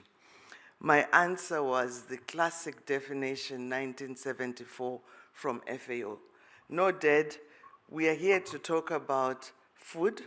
We are here to talk about access to sufficient, affordable, nutritious food." And he said, "So where is the security part of it?" I scratched my head and didn't have an answer, because this was a definition from 1974. Having listened to the first session, having reviewed the program that was prepared, I'm now better able to go back to him and say, we need a new narrative for global security, and global Africa. And that narrative will have the following chapters. It will talk about climate and environment security. It will talk about health security. It will talk about knowledge security, economic security, socio-political security, and food security. These are the chapters of the book that I'm hoping will come out of this conference. And that will be the new definition that we, as Future Africa, are taking to the world.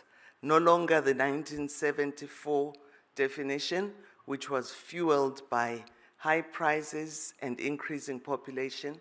The new definition, particularly for food security, is fueled by conflict. And from all the sessions we have had, it's clear that times have changed. We need security, we need safety, we need freedom, we need protection from risk, and we need a new narrative for the development agenda. And congratulations, Future Africa, for framing the context for the next 50 years. My colleague has given you an overview of what CGIAR is, but I want to be brutal and honest for why I left Future Africa December 2022 when I was approached to take up the position of chair at CGIAR. In Africa, we've always known CGIAR as a white elephant. A white elephant with boys driving in 4x4 vehicles, getting into a village, putting people under a tree, asking them if they want to be partners, extracting knowledge from them, developing their proposals, and coming back with publications and no change in development. I said this needs to change, and I hoped that I would move the needle a bit. Of course, I wasn't going to do it alone, but the push from me was that Africa is the remaining continent. It is the museum for poverty. It is the museum for food insecurity. If you look at the map, all those dark patches are areas where you have more than 15 million people who go to bed hungry at night every day in the respective countries. And that's why I call it the Museum for Food Insecurity. It's got to change. And in CGIAR, we say with science, we can. With science, we can make Africa food secure. What does it take? That will be the session that follows after this.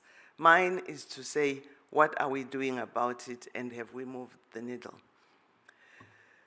The good thing about where we are now is that Africa is preparing for the challenge. We know the challenges, we talk about them, and I've highlighted them in the chapters of the book that Future Africa is going to put up. And hopefully it will feature that climate change is one of the biggest drivers of food insecurity, but it is fueling the conflicts. Shortage of water for our pastoralists, shortage of food, lack of nutrient-dense food. We are now eating calories and not nutrients. What should we be doing about that? And then just the wrong policies to drive everything. Good thing, the Africa Vision starts from 2063.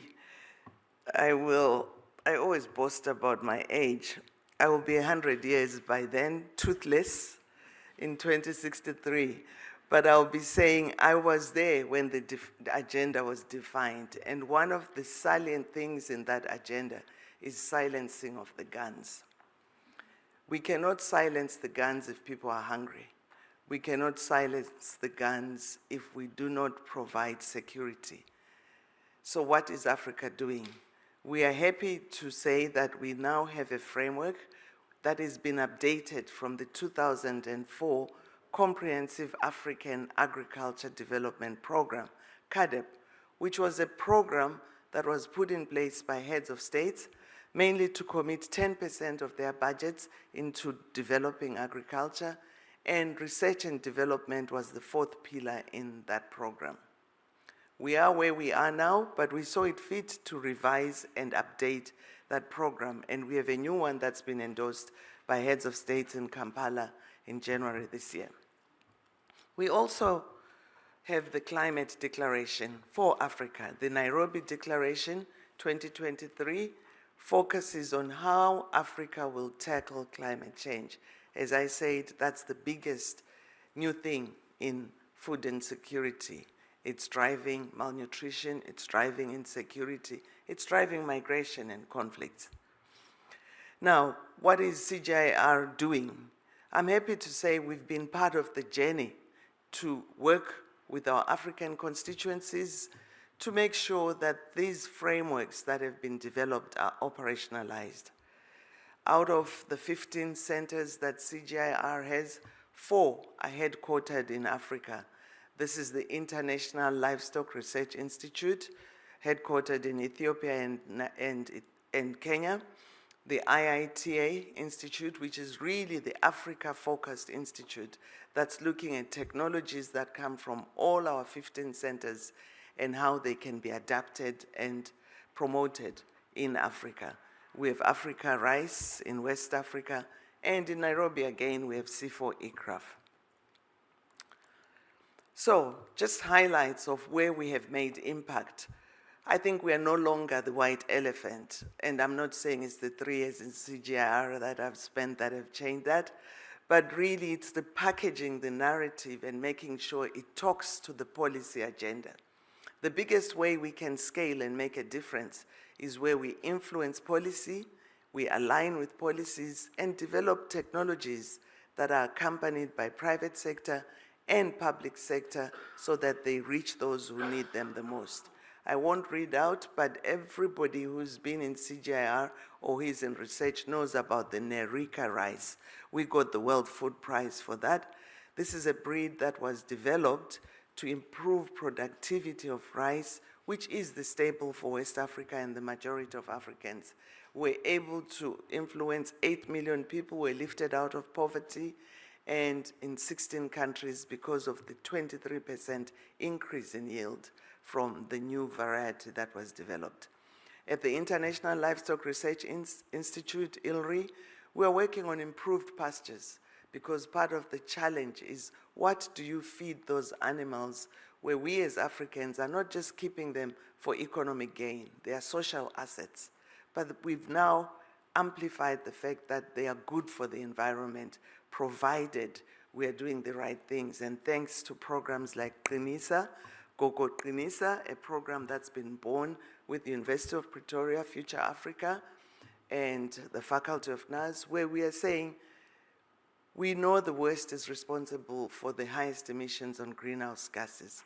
But we know that if we don't feed our animals the right quality feed, if we do not use the manure the proper way, if we don't measure what emissions are coming from our livestock, we will become the museum of big emitters. So Qinisa is addressing that, making sure we have the right equipment, we have the right capacities, and that we have the right policies that can speak to evidence-based data to influence negotiations that Africa is adapting and mitigating when it comes to climate change. And we know livestock is always the bad guy there. C4, which is C4 ICRAF, which is the CGIAR Center on Trees and Agroforestry. You can't talk climate adaptation and mitigation without trees. So CGIAR is right there. And then we've just finalized a partnership with the Alliance for a Green Revolution in Africa, where they become the main conduit in Africa for adopting the technologies that come from CGIAR and making sure they are disseminated to many African countries. So that's in a nutshell how CGIAR is developing technologies, customizing them for Africa, partnering with institutions in Africa, and making sure that these technologies reach our farmers and policymakers. One of the programs that's really exciting me in the new CGIAR is a new program that my colleague Patrick touched on. That's the program on fragility, conflict, and migration. Who would have thought that CGIAR would now be deep in intelligence issues on security? There we are, we have a mega program that we'll be pursuing from 2025 up to 2030 as part of our new strategy. This is the right time for it. We can't be left behind. We need the evidence. And for me, what really excites me, if you go down to what we are doing in the Sahel, we've partnered with an armed conflict location and event data shop, which is collecting real-time data on what is happening in terms of conflict in different areas, different locations, and feeding that into the system as early warning, collecting intelligence, back to what my father thought I was in the business of, on how we can mitigate those conflicts and provide real-time reaction working with UN agencies and other partners and governments, because it takes a collective to address those. We're working in Sahel, Ethiopia, Tigray, Nigeria, Somalia, Zambia, Ethiopia, Mali, all the hotspots for all the conflicts and all the threats and the risks that we are facing that are making us food insecure. Now, what is our role as academia, and what should we be doing more? I want to go back to my introduction, that the new narrative that we need for food security is the 2025 definition of what food security means today, and not what it meant in 1974. That definition cannot be complete without talking about global security, global Africa, and the issue of conflict, the issue of mitigation of those conflicts, and the issue of redressing our past and creating the future we need. And that's why I'm proud to be African at this time, where we are rewriting our own history. I thank you.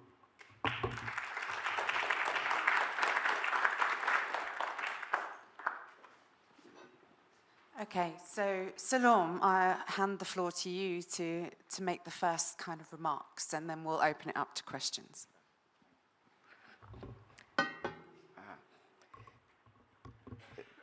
Thank you for the opportunity to be part of the panel and try to offer a response to the important discussion that the two panelists have just begun.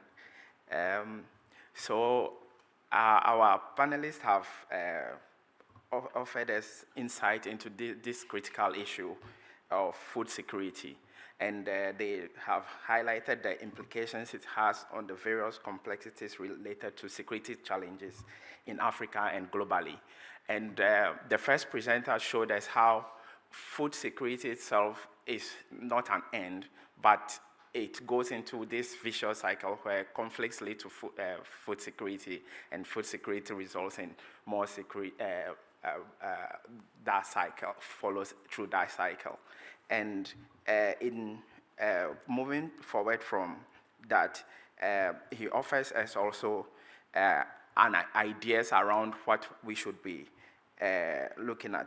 So the discussion about food has evolved beyond just increased production to a systems approach with different elements. So he began to talk about how food is not just about food as an entity, where we are looking at just increased production, but food, the discussion about food these days is about food systems, where food falls within that broader system approach, where you have to look at all the elements within it. And he offers us 5 impact areas, and in those areas, though conflict was not listed as one, it forms a cross-cutting issue which delves into the other aspects that can result in either food insecurity if not handled well.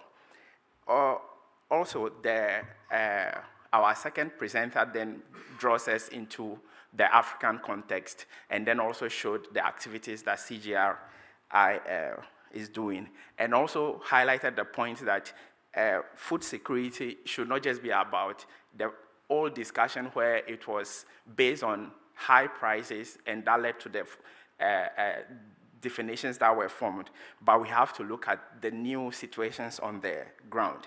And she also made mention of the fact that we are now aware of what the problems are, and we are beginning to appreciate that and form solutions around it. And then made mention of the Agenda 2063, where it draws out the elements within which in Africa we try to achieve those activities. There is the mention of the CADEP goal and then a climate declaration in Nairobi as well. And for this, it shows us also how, if we begin to look at food security and we draw in all these aspects of climate change and all the other discussions that we've had since yesterday, there was the mention of the fact that we need to have good data. And for me, it resonated also with the knowledge security discussion we had yesterday as to how do we leverage on that information that would be brought in, and then how do we secure such data. The presenter went ahead to give specific examples of some of the impacts that have been achieved. And the three main ones that were mentioned is the distribution of the Loretta rice to about 8 million people. And for me, rice is an important aspect because I've worked a lot on rice. My mechanization activities has been on rice, and I know how much important that is to the smallholder farmer. For example, in Ghana, you have different production sections, and there are communities that do as low as 30% of the yield that they are supposed to get, and no matter what they do, that's the average yield that is expected of them. So the higher, the better improved systems you give them will mean that you would have more production and also leads to more food availability. Then there is a mention of the increase in forests that some of the activities have led to as well.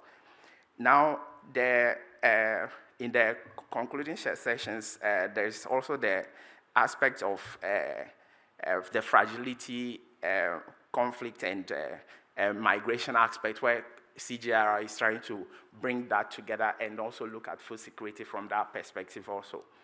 Then the speaker draws to a close by asking us to for the need for new definitions for food security.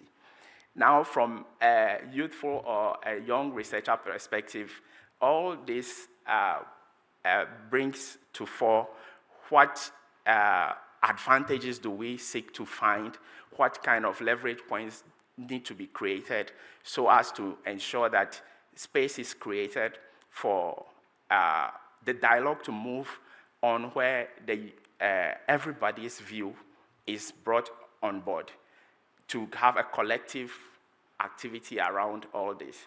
As mentioned in the earlier discussion in the morning, where the African identity within these discussions, how do we ensure that when we are redefining what food security or insecurity is, how do we ensure that the different ideologies and identities within the African perspective is brought into this? And also, we should be able to, first of all, from the earlier discussion, define clearly what the African identity is, and then now draw that back into the food security or insecurity discussion that we want to have. And that then forms revisions that we would bring into the different agendas or goals that have been set. So that's my kind of response to the discussion we just had. Thank you.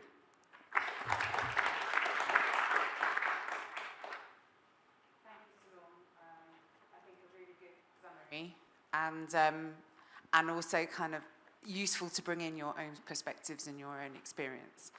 So we have some time now to open the discussion up to questions. As many of the other moderators, can I ask you to keep your questions/comments brief so that we have enough time to get a range of perspectives from the audience? So who would like to start us off with the first question? So we have a hand here, and then Manu at the front, and then a third here, and then a fourth, the gentleman in the middle. So Can we start with the lady in the middle at the back there? Yes, and then Manu second. Go ahead, and please tell us your name and where you're from. Good morning, and thank you very much for the opportunity to engage here, and I would like to appreciate the presenters. My name is Florence Nerera. I'm here at Future Africa and managing the Kolosa program, or that Professor Lindiwe alluded to.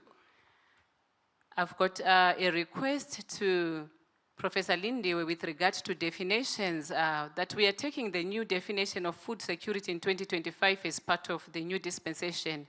I would like to request that we consider also a new definition of what is rural. Because of the rural-urban divide, there is no more clarity between what is a rural area and, since the urban areas also now exhibit forms of rurality in them. So this is a response that's coming from here to say, can we combine those two, because rural and food were always associated. Thank you. Thank you very much. Manu. Okay, thank you. I've got a question for Prof. Patrick. You mentioned a very critical part about access to resources. Part of the problem of access is ownership. How do we resolve the question of ownership of resources? Thank you. Great, thank you very much. And I'm appreciating the succinct questions. So this gentleman here is third, and then we have one more, and then we'll do a round of responses. My name is Akim Mwape. I'm from the Global Research Alliance on Agriculture Greenhouse Gases. I'm just happy to hear about the progress that is being made across Africa in terms of research and development, and also the review of the frameworks, agriculture frameworks like the Kampala Declaration, which was just launched a few weeks ago. But just a little bit concerned about how we are future-proofing these frameworks.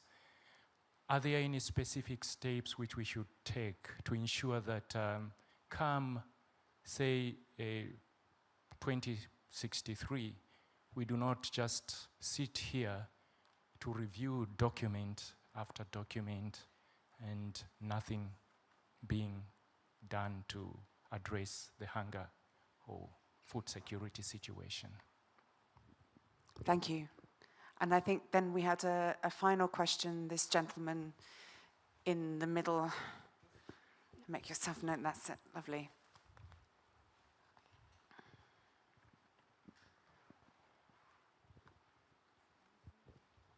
Thank you, Chair. My name is Malusi Twala from the Academy of Science of South Africa. Thank you to the two speakers. The key messages drawn from there was to approach our societal situation from a systems perspective. I think that's what the first speaker indicated. And Prof. Lindy left academia and research with the task to influence national and regional policies. Now, I would like to request the two speakers just to give us two priorities through which academia can adopt approaches to influence the policymaker and the implementers, because all our systems, whether it's food security, transport, education, are becoming increasingly fragile, such that evidence and science-informed policy advice is not necessarily getting the prioritization in the policy land-making space. Thank you. Thank you. So, I hand over to our speakers, and as before, feel free to answer whichever questions you like. Lindiwe, you first.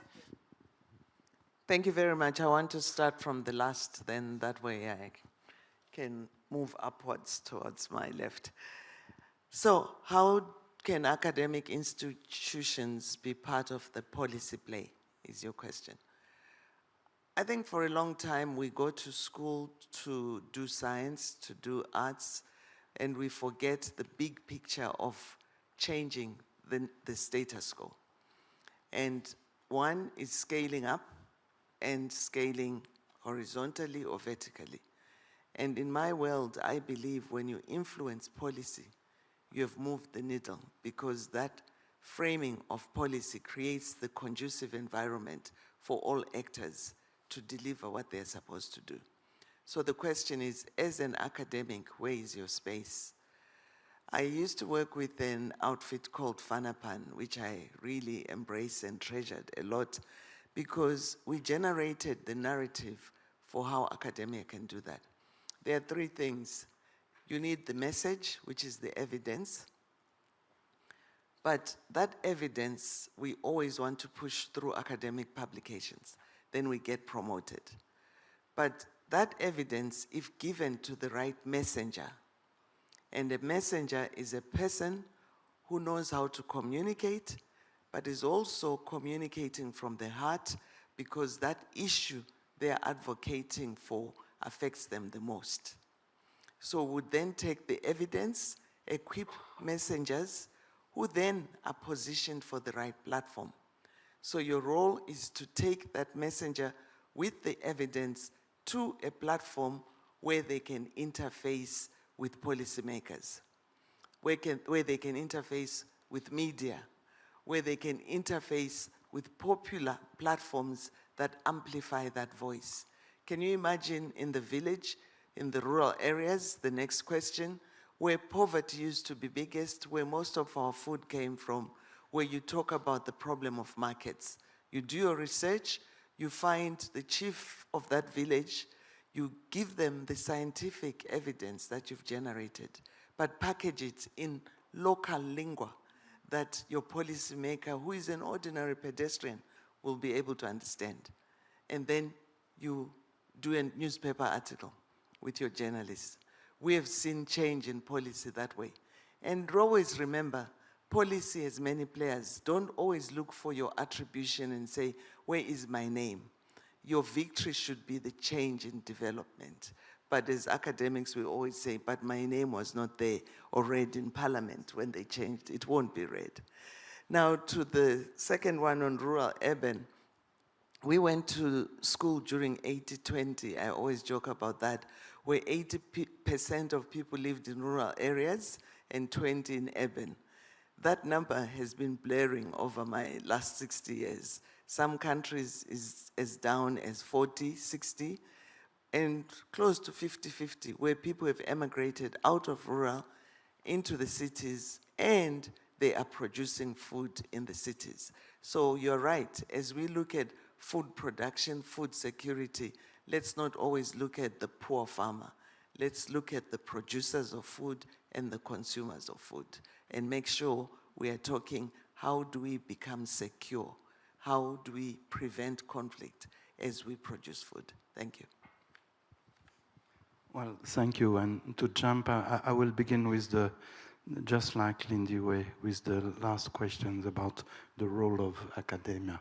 And I'd like to say, let's move to 5 directions when it comes to the role of academia.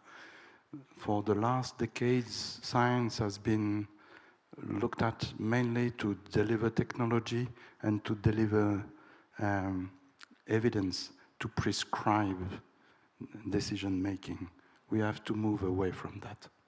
I'm not saying that we should not think about designing, testing, and promoting technology. It's part of the role of academia as well. But there are 5 more functions we have to think about. First is about evidence with 2 issues. The number 1 is to provide evidence to look at, and to evidence and metrics and data to look at these interconnections, to look at complexity.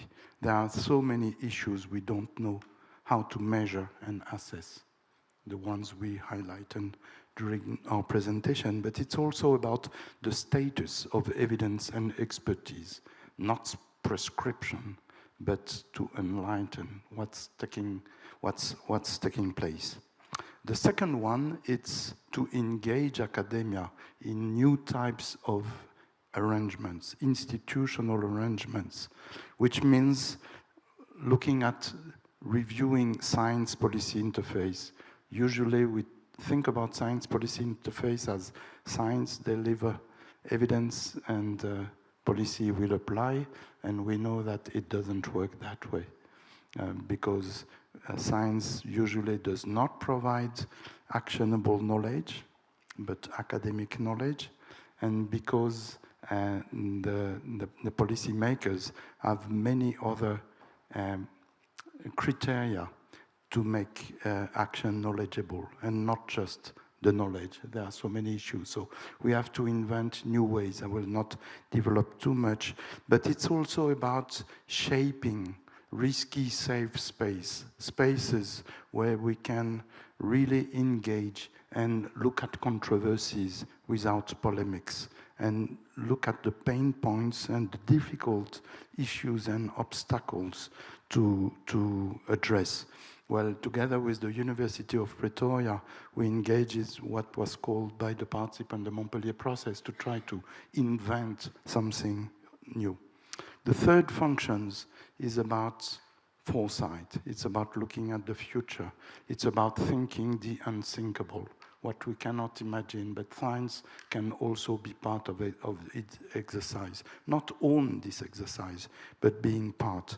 The fourth one is about creating is not the right word, sorry for that and for my English, but it's about raising the new generation of scientists. It's about bringing them to think in a different way and to shape the problems that we don't even know that they will come through. And the fifth one, then Lindiwe touched upon that, it's about agenda shaping. It's about how science can send signals, can bring evidence, can look at the future, and can convince society and decision makers that some emerging issues are the critical ones for the future and for sustainability. So 5 issues, 5 functions. Now, when it comes to access to resources, yes, this is one of the main drivers of conflicts. Access to water, access to land, which means land tenure, which means water management practices and stewardship and water tenure. Very often this comes in 2 ways, either because the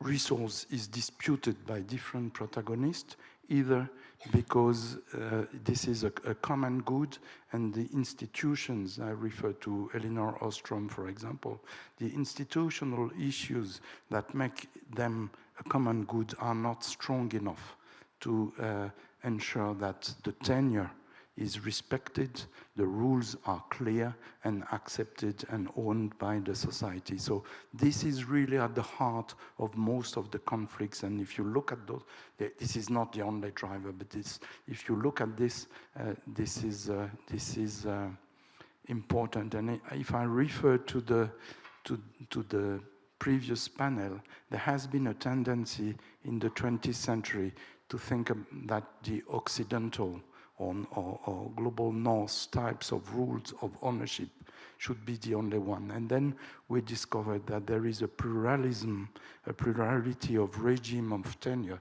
that have to be understood, analyzed, understood, and sometimes, of course, improved because of demographic pressure, but have to be taken into account and not just substituted by what we call modern law. So that's a very important issue. And if I may, it was not a question, but it's a reaction to what Lindiwe has said, to build this new narrative. I think food security has been developed as a normative concept, as we said, in 1974. We mentioned 1974, but of course the definition has evolved, and there is another one in 1996 that ensures access to food for all and for everyone. But then the narrative to think about is to move, now it's not to forget about food security, but it's to move to something else, which is food system, not as a normative approach, but as an analytical approach, as it was developed by the high-level panel of expert framework. But then we have worked together with, including with Claire, with a master MSc student and PhD student, to see how this can be applied and look at it as an analytical framework to feed into what is the new normative framework, which is about security. And this is the book to be written. And security in that sense is, again, a normative one which talks about welfare, equity, and peace. Do you want to come back on that? Just a quick one on resources. Prof, when you asked the question, I just thought money. I'm sorry, I didn't think water. And what came to my mind is the resources that Africa is sitting on in terms of minerals. I come from country X, where farms are 500 hectares, and the standing policy is if you're a farmer, you own what's above the ground, and anyone can come and prospect and find real resources underground and register those. So that is a big issue, and if we are talking of a new narrative for Africa, we've got people to blame for where we are, but we have got golden, platinum opportunities that can leapfrog us to a better world for as long as there's justice and equity on how we use those things. A quick one on Mwape. Dr. Mwape asked the issue of how do we safeguard these frameworks. I think these are frameworks, they are not programs, but let's develop KPIs that define where do we want to be step by step. And I'm happy to say African Union now has an accountability framework. Biennially, they ask NGOs who come and do the measurements and report on a scorecard. I think these are baby steps to accountability, and that will entrench these things into our genetics, and we'll learn to operationalize these frameworks, but also deliver based on KPIs that we have agreed on, key performance indicators. Okay, so we're coming to the end of this session. I just wanted to check with Selorm. You didn't have any final comments? Are you okay? But I do think that a challenge has been set for us in terms of academia, that how do we go beyond the information generation and evidence to working more closely with those boundary organizations that can help move the needle in terms of policy, because that's when we're going to be able to tackle food security and political and social security and all of those things that are kind of linked together and tackle those challenges as academics. So thank you very much to my panel and to you and the questions, and I hope that our tea break will offer an opportunity for further discussion. So thank you very much.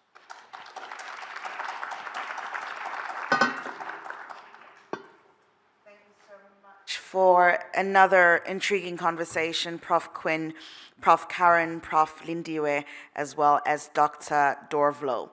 I think something very interesting that you said, Prof Lindiwe, was you broke down the responsibilities. And I think with all of the discussions we've been having, we're all trying to find where we fit in those responsibilities. And you said there's evidence, there's a messenger, and there's a platform. And I think each and every one of us here today can fit ourselves into one of those groups. Are you providing evidence? Are you the messenger who's taking the information? Or are you giving the platform in which this information will serve and have an effect? With those two conversations being done, we are now going to have a short 30-minute break, and in this break you're going to be able to go to the hub to get some refreshments. If you are like me and chose fashion over comfort and you need sunlight, this is also an opportunity to stand out in the sun so that you can melt off after the freezing conditions that are in this venue.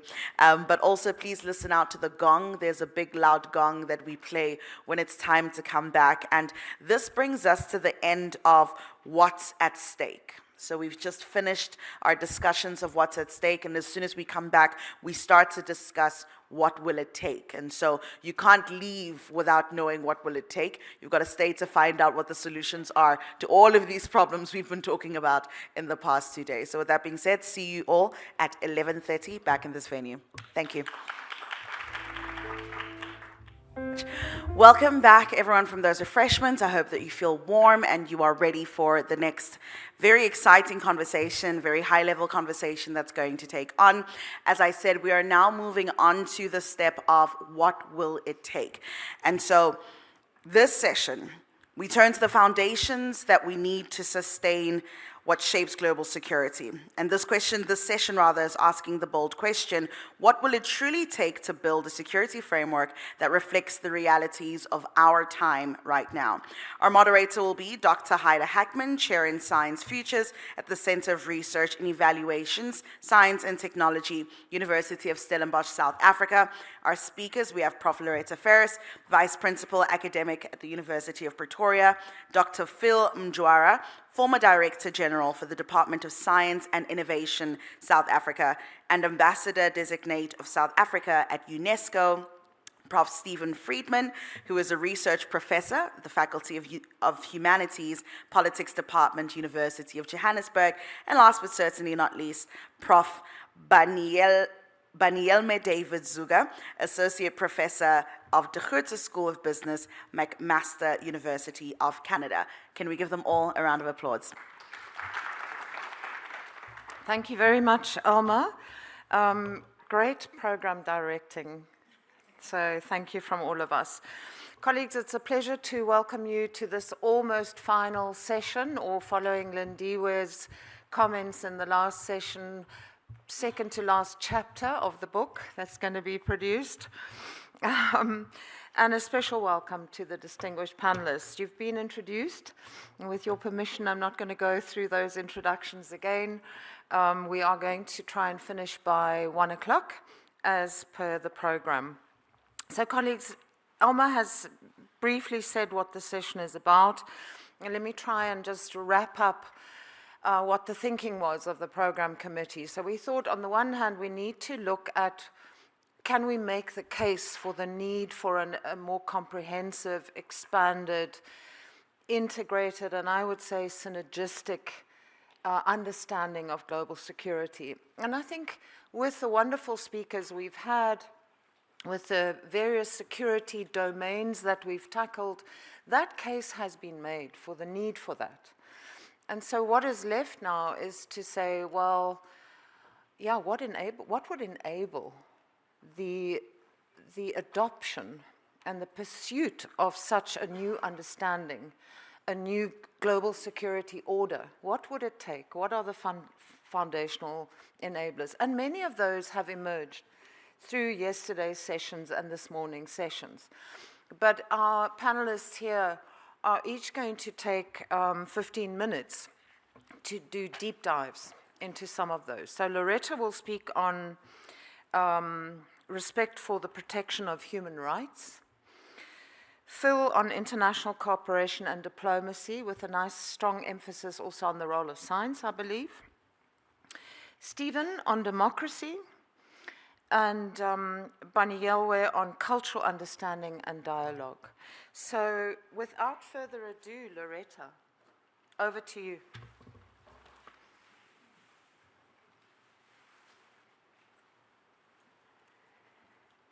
Thank you for that introduction, and also to the organizers for inviting me. And to be here, not wearing my hat as Vice Principal responsible for the academic project here at UP, but really wearing my hat as somebody who has worked for several years in the field of human rights and its intersections with the environment and with trade and development. And so I want to talk a little bit about the multilateral human rights framework and whether it still offers the notion of security. And then I want to suggest some areas where we can do some interrogation to see whether we can improve the current situation. Now, yesterday in the panel on economic security, there was a conversation around the multilateral framework as it operates within the context of international economic and trade, the international economic and trade domain. And an observation was made that the Bretton Woods institutions have outlived their utility? And this is the question that I have been asking myself really over the last 2 years in particular, but also having seen some of the developments over the last 5 years in the domain of the multilateral human rights framework. But on the positive side, the Human Rights Council has addressed emerging human rights issues more recently, and it has responded to crises across the globe. For example, in 2021, the Council recognized for the first time the human right to a clean, healthy, and sustainable environment. And that was a landmark moment because this has come after years and years, well, decades really, of trying to get the Human Rights Council to get to this moment of actually recognizing the right to the environment. So there has been successes. But I think fundamentally over the past 5 years, the United Nations multilateral human rights framework has faced significant developments and significant challenges as a result of those developments. And I think a pivotal test for the human rights framework has been the recent conflict in Gaza.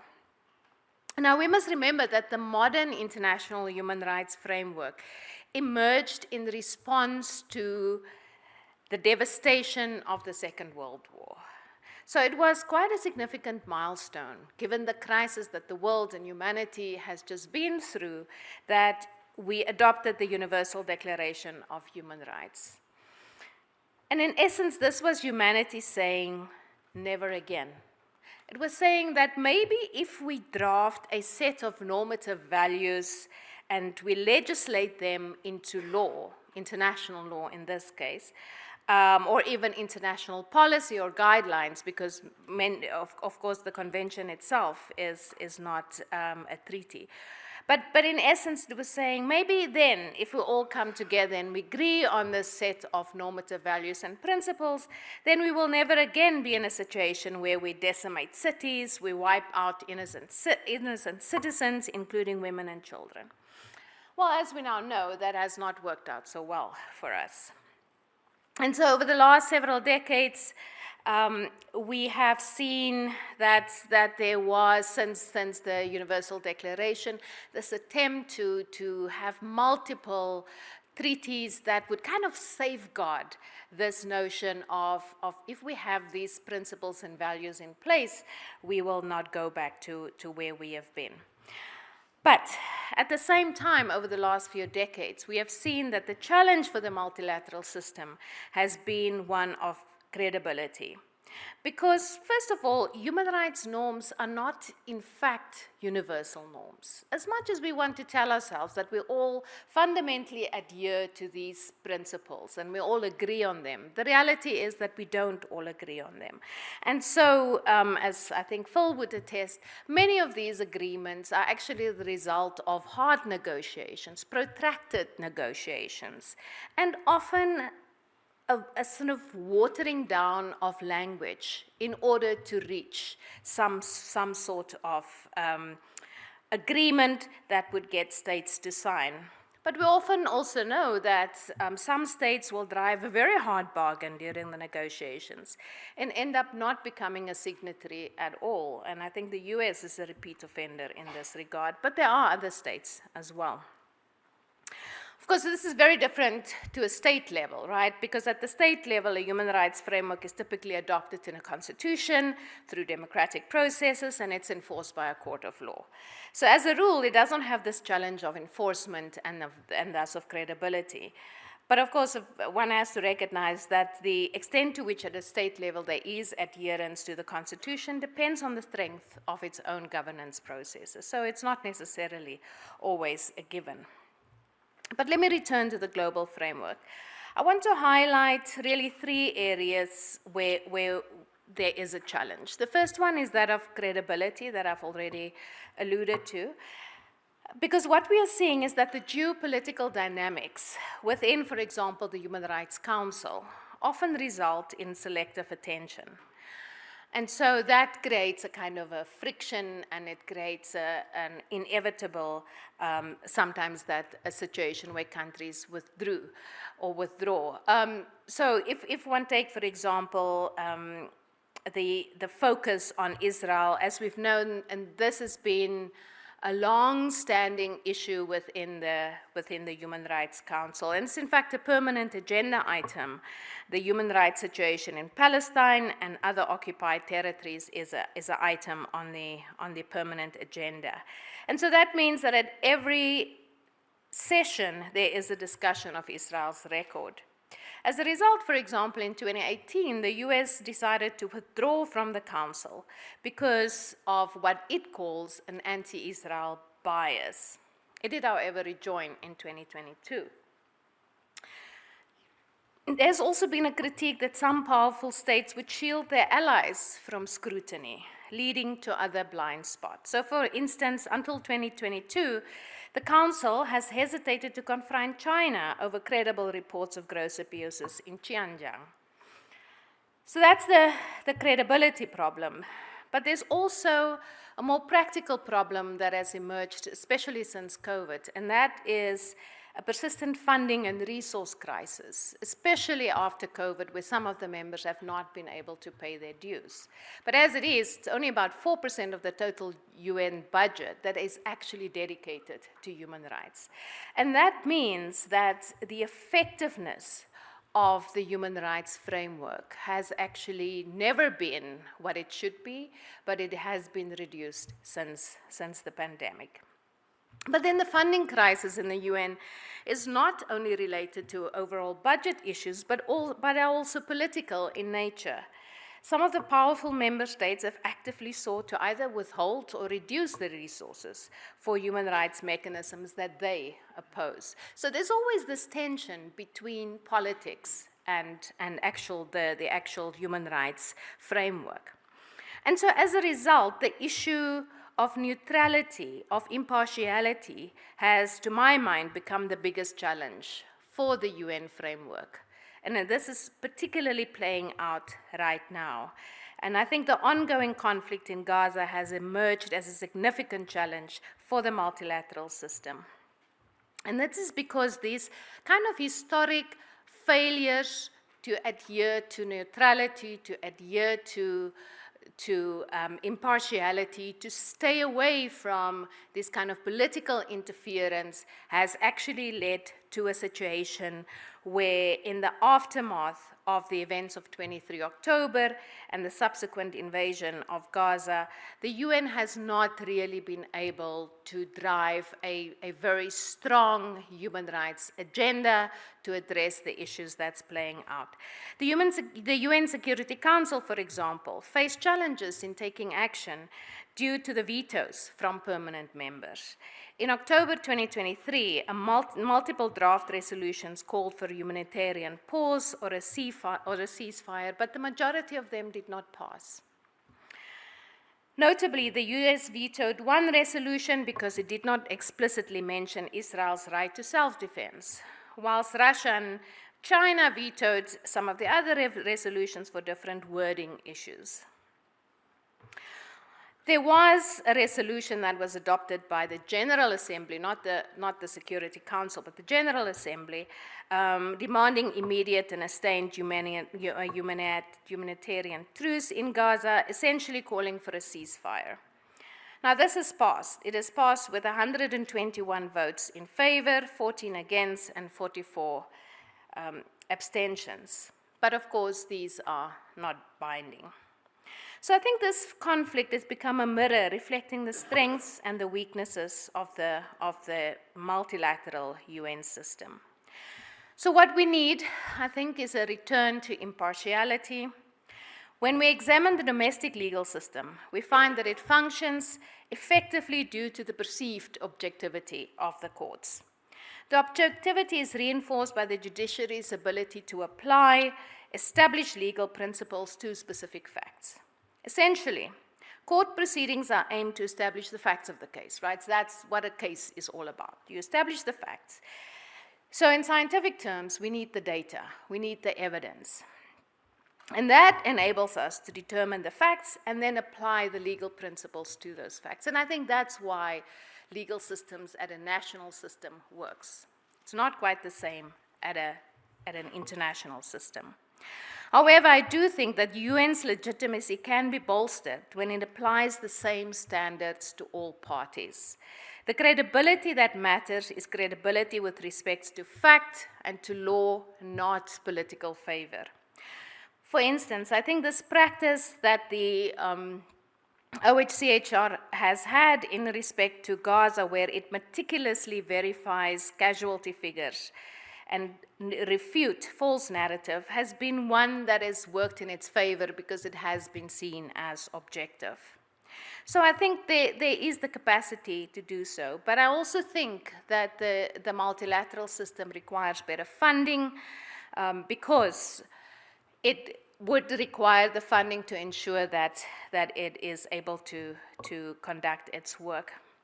I think the second important point, and this will be my last point, Heide, that I want to make, is that we need more work outside of the formal system.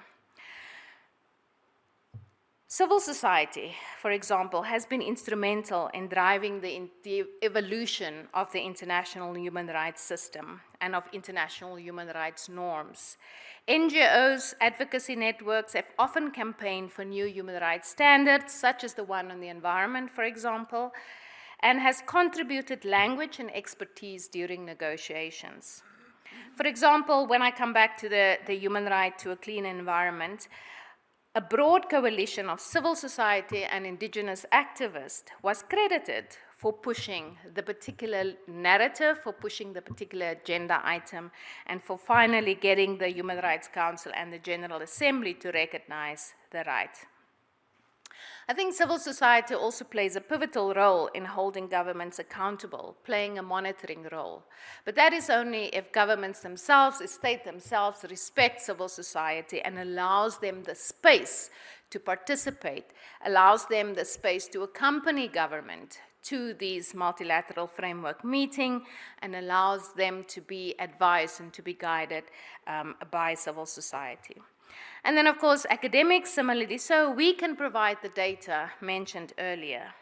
We are in the position where we can objectively inform decision-making. So this notion of science-informed policy is so much more important at the global level.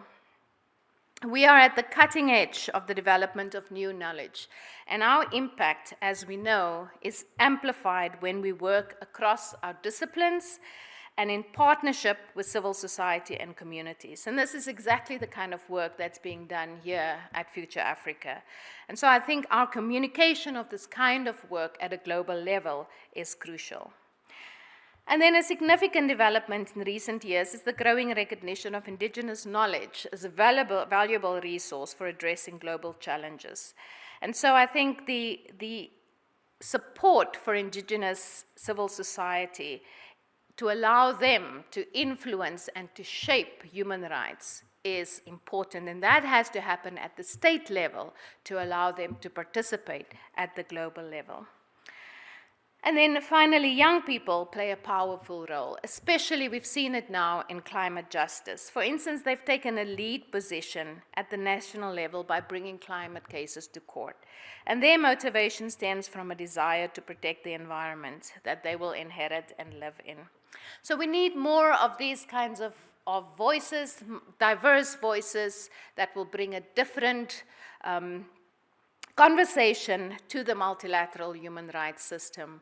And perhaps at that point, we can begin to see a turn in this current trend. Thank you, Heide. Thanks very much, Loretta, also for picking up on this issue of who acts and at what level. And I'm sure the other speakers, or I'm challenging you to also try and go in that direction in your remarks. Phil, may I invite you?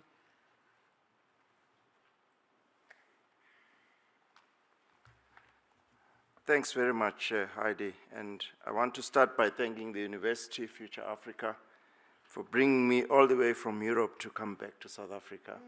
So it's really something I appreciate and not taking for granted. And yourself, Program Director, and I also like to acknowledge the fellow panelists.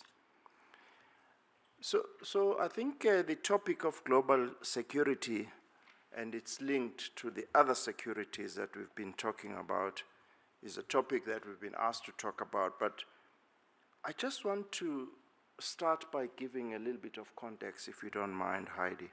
So the culmination of 2 days of robust conversation come up to this very moment. As I've been speaking with some of you and we've had discussions, the question has been, what now? After all of these conversations that we've had, what now? What do we do with all this information? There's going to be another panel discussion just like this probably happening next week. There probably is already one happening right now in different parts of the world, different parts of the continent. Conversations are happening. But what can we say after this conversation that we are going to do or that we are going to implement after we leave this place today?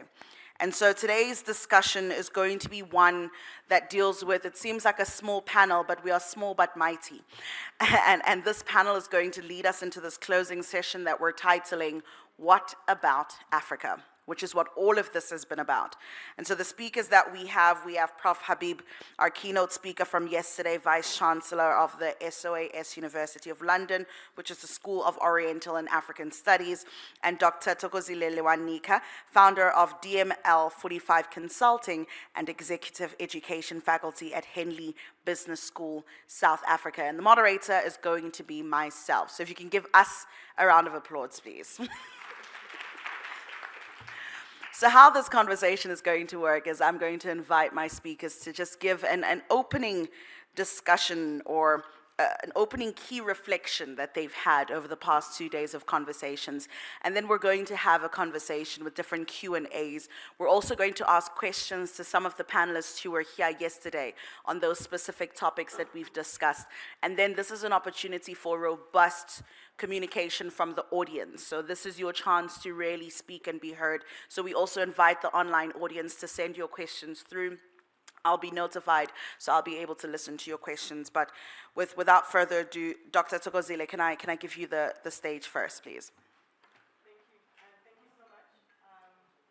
Thank you for the opportunity. I must say, trying not to have imposter syndrome here, as the least academic person, I'm sure, over the last 2 days, but I'm very glad to have the opportunity to speak. I see myself as speaking on behalf of, I guess, the African voice, and as well as the voices that are not in this room. In terms of some of the things that have struck me the most over the last 2 days of conversations, I think the first one is everything's important. Yeah, I think one walked away from every single session, whether it's on health security, food security, thoroughly convinced by the evidence and the facts and the science and the perspectives that were shared. And my thing is, one of my areas of expertise is in leadership work. I'm a leadership development expert, is that when everything is important, what do you do? Yeah, so I think one of the benefits of having the conversations we've had within the different concentrations of whether it's health, security, or food security, it's very helpful because it allows you to have a robust understanding about that part of the issue. Yeah, where I find it maybe less helpful is that when we come to this conversation about what next, we are not going to make transformational decisions based on one aspect at a time. The decision has to be made around the collective. So I find myself asking myself questions like, have we had enough of a discussion around the collective? What does this information mean when I have to digest all of it, for example, as a lawmaker or policymaker, and then I have to make a decision?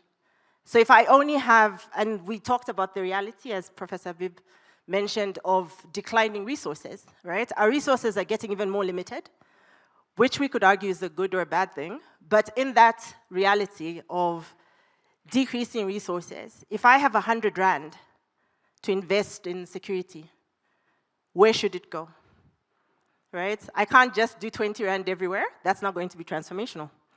What is the one place where I could put my 80 Rand that will create the knock-on effect, and actually benefit the other areas? So one of the things I find myself asking myself is, have I ingested this information adequately? Yeah, even just as a participant myself, to be able to take it forward. Yeah, because the decision-making will have to be made within the whole complex system and not just within that. One additional point that gave me a bit of indigestion over lunch is, what is Africa? Okay, so it's easy for us to talk about Africa and the African agenda. How does Africa move forward? Africa is not homogeneous. Okay? Even the countries within Africa are not homogeneous, and we saw some data that illustrated that. So our countries have different starting points, but for an Africa agenda to work, there has to be significant common interest, right? And that common interest needs to supersede self-interest. So I find myself also asking, as I'm digesting this data, what would be the most legitimate or effective common interest on this agenda that Africa can rally around and move forward? Because undoubtedly for me, Africa will move forward when we have both the Africa agenda, but also our countries need to have more robust agendas. Because we're not going to solve Africa by doing a big kumbaya, this is the Africa agenda. It's not going to work. Yeah? It has to have local relevance as well as common relevance. So these are some of the two things that are percolating in my mind right now. Thank you so much for that, Dr. Thokozile. It's just to focus on your first statement where you said you're probably the least academic one here. Why I want to talk about it is everyone here is either a professor or a doctor, as you noticed when I was calling out all of the bios. And so my worry is that sometimes we have overly academic conversations that exclude the general public and the general community that we're trying to represent. And so even the jargon that we use, we exclude people from participating because we're all speaking in academigenics, if that was a language, and we're understanding each other and we're not speaking to others. Prof. Habib, would you like to open? Well, I wanted to pick up on two issues, really, and they came out from some of the panels. I was quite struck by the first panel that David spoke at, and Tefatswa and Nkechi. And what I was quite interested by is the problems they had identified.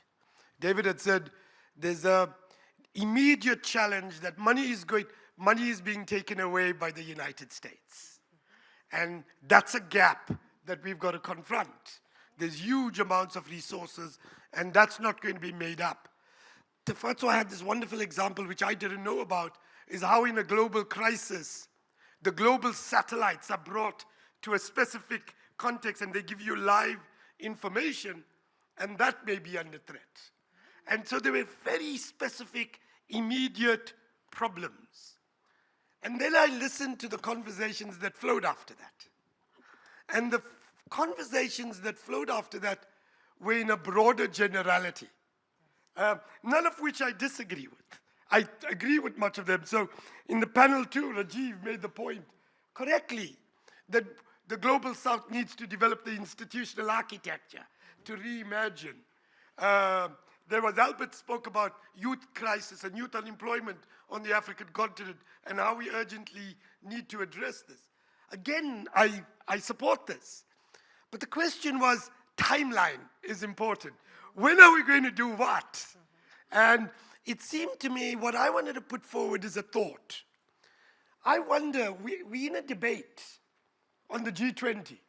And everybody's talking about the G20, and they're talking about African youth unemployment, and they're talking about all of it. And I wonder whether we, as the G20 on Africa, should say, let's take 5 problems that is emerging out of Donald Trump's decision. The global satellites, what are we going to do about it? You know, China, can you help us out with the satellites if the next crisis comes in? I suspect if China agreed, the US will suddenly become very negotiable about also being pragmatic. Part 1. Part 2, we know that clinics are closing down all across the country and the continent because of HIV/AIDS, because of the cuts in funding in PEPFAR. Who's going to do it? The Qatar is suddenly saying that they want to partner on the G20 and they want to do something. Well, hey, here's a gap. Can you fill in the gap for the next 2 or 3 years until we figure out what there is? So there's like 2, 3 problems. I think the third could be debt.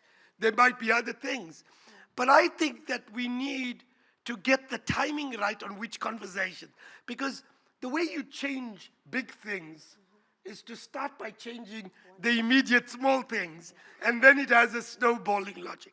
So I wanted to bring that conversation to the play because it came out. The second issue was I was intrigued by somebody raising the issue of African cosmology and how to start thinking big picture and whether we need to think through the identity in this regard.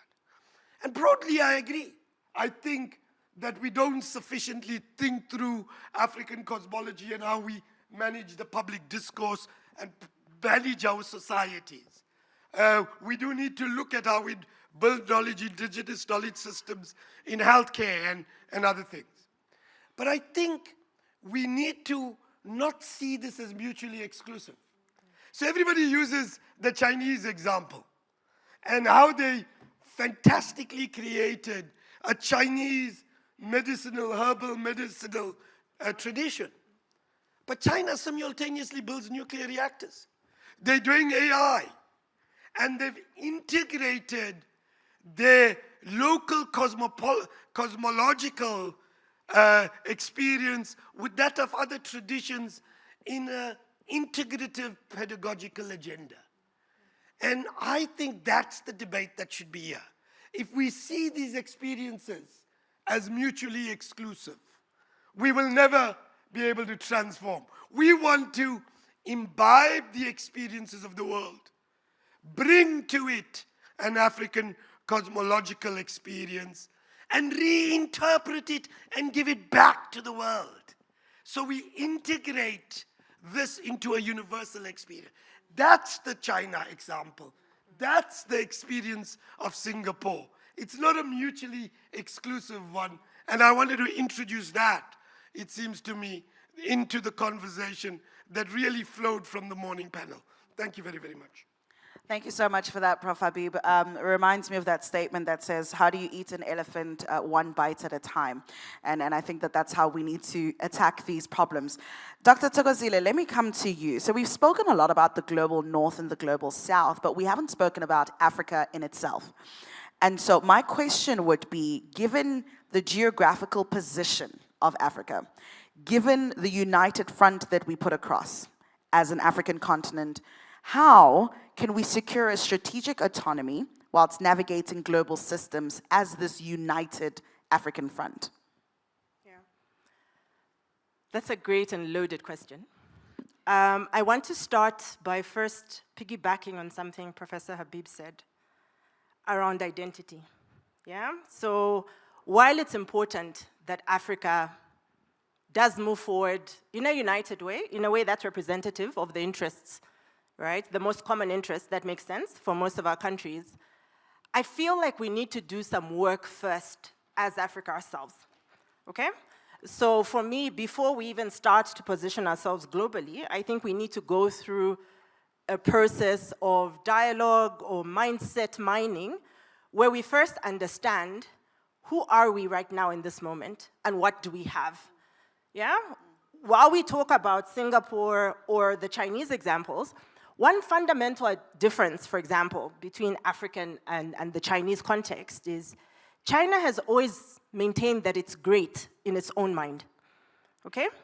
China hasn't shelved its identity and its traditions and stuff like that. It's always upheld that, right? And when you enter a situation from a point of personal power, right, that's how you tend to then manifest, okay? So we have to start with a process that allows us as Africa not to just share stories about ourselves in almost casual ways, yeah? I'm sure most people here have come across or said at one time or another, oh, Africa is the greatest continent in resources, richest in resources, right? We know that, yeah? People will talk about we have land, we have water, we have mineral wealth, but we still show up and engage as beggars, right? We don't show up as people, for example, the 4 IR technology metals that the world needs are in Africa, right? But we don't show up that way. And if newspaper articles are to be believed, we're willing to trade those things for very simple, like almost inconsequential benefit that doesn't even make sense, okay? So for me, we have to start with who are we in this moment, what is our strengths, and how can we show up, right? In a way that says, this is what Africa is bringing to the table. These are our strengths. These are our competitive advantage. You will recognize them, but you will respect them, right? And we will negotiate. There are some things we need from the world, but I think we need to be a little bit more unapologetic and a bit clearer around what are our strengths in this moment that we can use to leverage. That's what all countries do, okay? This isn't, in my mind, it's not a moment for us to only address plugging the gaps. The gaps are important, right? And I fully support some of what has been shared, is we have to fix, the things that we can, the quick fixes are important, right? We can stop the bleeds. But for example, how do we know the price of corruption today? Can we put a dollar amount, right? Do we know that? And if we don't, are we convinced that that price is actually less than the amount of money we're no longer getting? What if fixing corruption can actually give us the money that we need and the deficit isn't that big? Shouldn't that become a priority, right? If our intellectuals are some of the smartest people in the world, we struggled with corruption for so long. Can we get those smart people in a room and tell them, fix this? Yeah? We've gone beyond the times where this was an issue. Yes, we talk about it, we report about it, but we're in crisis mode, right? This is survivor mode. It's do or die mode. Where we have leaky buckets, like corruption, fix it, put a number in it, quantify it, right? Let's actually get to that level of, I guess, a wake-up call. I can't think of an intellectual term for that. But let's get that wake-up call to say, what are the actual big problems that we have? Of course, this is a huge problem, and the amount of money is quantifiable. We have those numbers. But we do have money. But we also have a lot of waste, right? What can we do about our waste? This is more within our power than some of the other things that we can negotiate. And how can we approach some of those things differently? So that's one part. Very quickly, some of the other things I've thought about, the United States of America work because they're called the United States of America. They have one government system that allows them to make decisions that benefit the majority. And in that decision-making, some people lose, some people win across the states, but they try to achieve some sort of equilibrium for their citizens. I'm thinking about this in terms of Africa and moving forward as a singular voice. I feel like we should move forward as a singular voice around our strengths in this moment, not just our problems. Yeah, so I think if Africa can collectively reflect on what are we bringing to the table that everyone else needs, and they can't do without those things, right? Can we build our narrative and strategy around that and not just move with common problems, which has tended to be the way in which we've aggregated and created strategies. How can we fix this problem and that problem? It's how can we harness this strength for the collective? So I'll just end there for now. Thank you so much for that. If I want to piggyback on that as well, using your term, the shared sense of responsibility or the shared sense of identity is something that has governed nations for years. Like you mentioned with America, the American dream. The shared sense that if you go to America and you work hard, you will be rewarded for your hard work. Now, these ideologies are dwindling before our very eyes. The shared sense of identity that South Africa has, Ubuntu, the rainbow nation, is dwindling before our very eyes, as we can see with the recent headlines. And so, Prof, my question to you would be, how do we rebuild these shared sense of responsibility and even stop Africans from rapidly leaving a continent that they no longer have a shared identity with?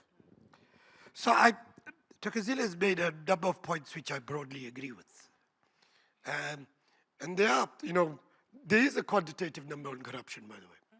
There is a quantitative number on the amount of money that leaves the continent, and we do know, I don't have the number, but we do know that there's established research that more leaves the continent than we get back in remittances.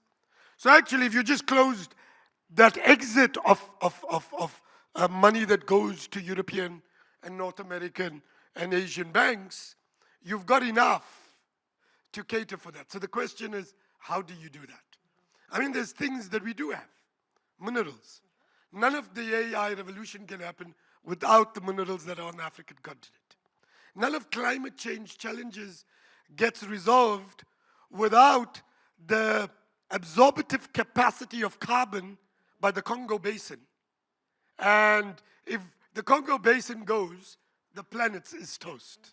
So you've got a capacity there, but we're wiping it out on a daily basis because the people who are on the outskirts of the Congo Basin are desperate for survival. And so they're burning logs in the Congo basins that are destroying the planet's absorptive capacity for carbon. It's something that Rajiv spoke about yesterday and how we think those things through. So the real thing that is missing is political agency. Is why do the Americans do it? Because 250 years ago they went to war and they united under a single power. Or 1789, was it? It seems to me that's the point. Anybody will tell you, if you know UNESCO, the African Union decided on a candidate to put up from Africa.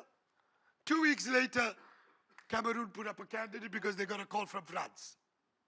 And voila, you've just divided the continent. So it's a question of political agency. And I hate saying this, but political agency is created by one or two actors dominating. The reason we were able to bring down African conflict by 2/3 between 1994 and 2008 was because we had South Africa, Nigeria, and Ethiopia entered into a pact. Mbeki, Obasanjo, and Meles. And they said we're rebuilding the African institutional architecture. That's why we have the African Union. That's why conflicts came down. And why does Europe work? How is the European Union built? Principally Germany, France, and England. Perhaps Italy. They drove it, they pulled it, they got it going, and everybody came. And so, if we think this is going to be happening without everybody saying, Kumbaya, my Lord, Ubuntu, it's not going to happen. It's really going to happen by 2 or 3 countries saying, I need it to make this work. And frankly, what I'm saying is for South Africa, it has no future without Africa. That's where, without that African economy that's $1.5 billion, we have no negotiating power in the world. So we need to take that seriously and partner with 1 or 2 others with significant weight to underwrite what is that project. And then you can negotiate with the rest of the world. It seems to me the singular challenge that is the African dilemma is the dilemma of political agency. How do we get the will to act as a continent? That's the fundamental challenge of our time. Such critical insights over there, and I think that that's the body of knowledge that Ibrahim Traore is looking at when he starts to partner with the likes of Mali and all the Sahel regions, is to find that group and then to use that group to gain political power. You mentioned in your response a little bit about climate change, and Prof Ikechi, I want to come to you and pose a question to you about climate change. We discussed it yesterday, but a question that lingered on was this idea of Africa is being punished for problems we didn't create. When it comes to pollution, like I said yesterday, we are not the greatest contributors, but when it comes to global warming, we are the ones most punished for it, which means we should be leading the conversation of change and climate change. And so my question to you is, how does Africa become a leading voice for the decisions that are being made in that sector? If I can have someone with a mic. Thank you very much for that question, Alma. I think that we can do this in a number of different ways, and I'm going to draw from the session that I had yesterday with the distinguished speakers of that panel. I think that the first thing is that even though it's going to be a more expensive path to follow, I think that we shouldn't necessarily follow, the development path that we have seen the global north take, that has been characterized by a lot of environmental pollution and then degradation. Sometimes we hear the argument that it seems unfair that Africans seem to be held to a higher environmental standard right, in their pursuit of development than the global north, had to meet during their history. But if we acknowledge that we are more heavily impacted by the adverse effects of climate change, then we should be committed to at least exploring cleaner ways, of achieving our development. Talking about things like, investing in renewable energy that came up yesterday. Also talking about climate-smart agriculture, right, and other green processes. So this is one suggestion that I would make. And the other suggestion is related to research and development on the continent. Now, if you look at some of the research that has been done by the World Bank, it says that, Africa spends about 0.5% of its GDP on R&D, compared to about 2% spent, by other parts of the world. I feel as if we need to give R&D, particularly STEM, a lot more prominence than we do. And we need to resource a lot of our scientists to be able to actually generate solutions to the specific challenges that we face. And as I mentioned yesterday, we shouldn't do this on the blind side of indigenous knowledge, right, with whatever solutions that we are developing. It will be important to incorporate some of these communities that have been dealing with some of these extremes, historically. And I feel that at the same time too, we should be aware that whatever solutions, innovative strategies come up, we should try to make sure that we are taking social and cultural practices into account.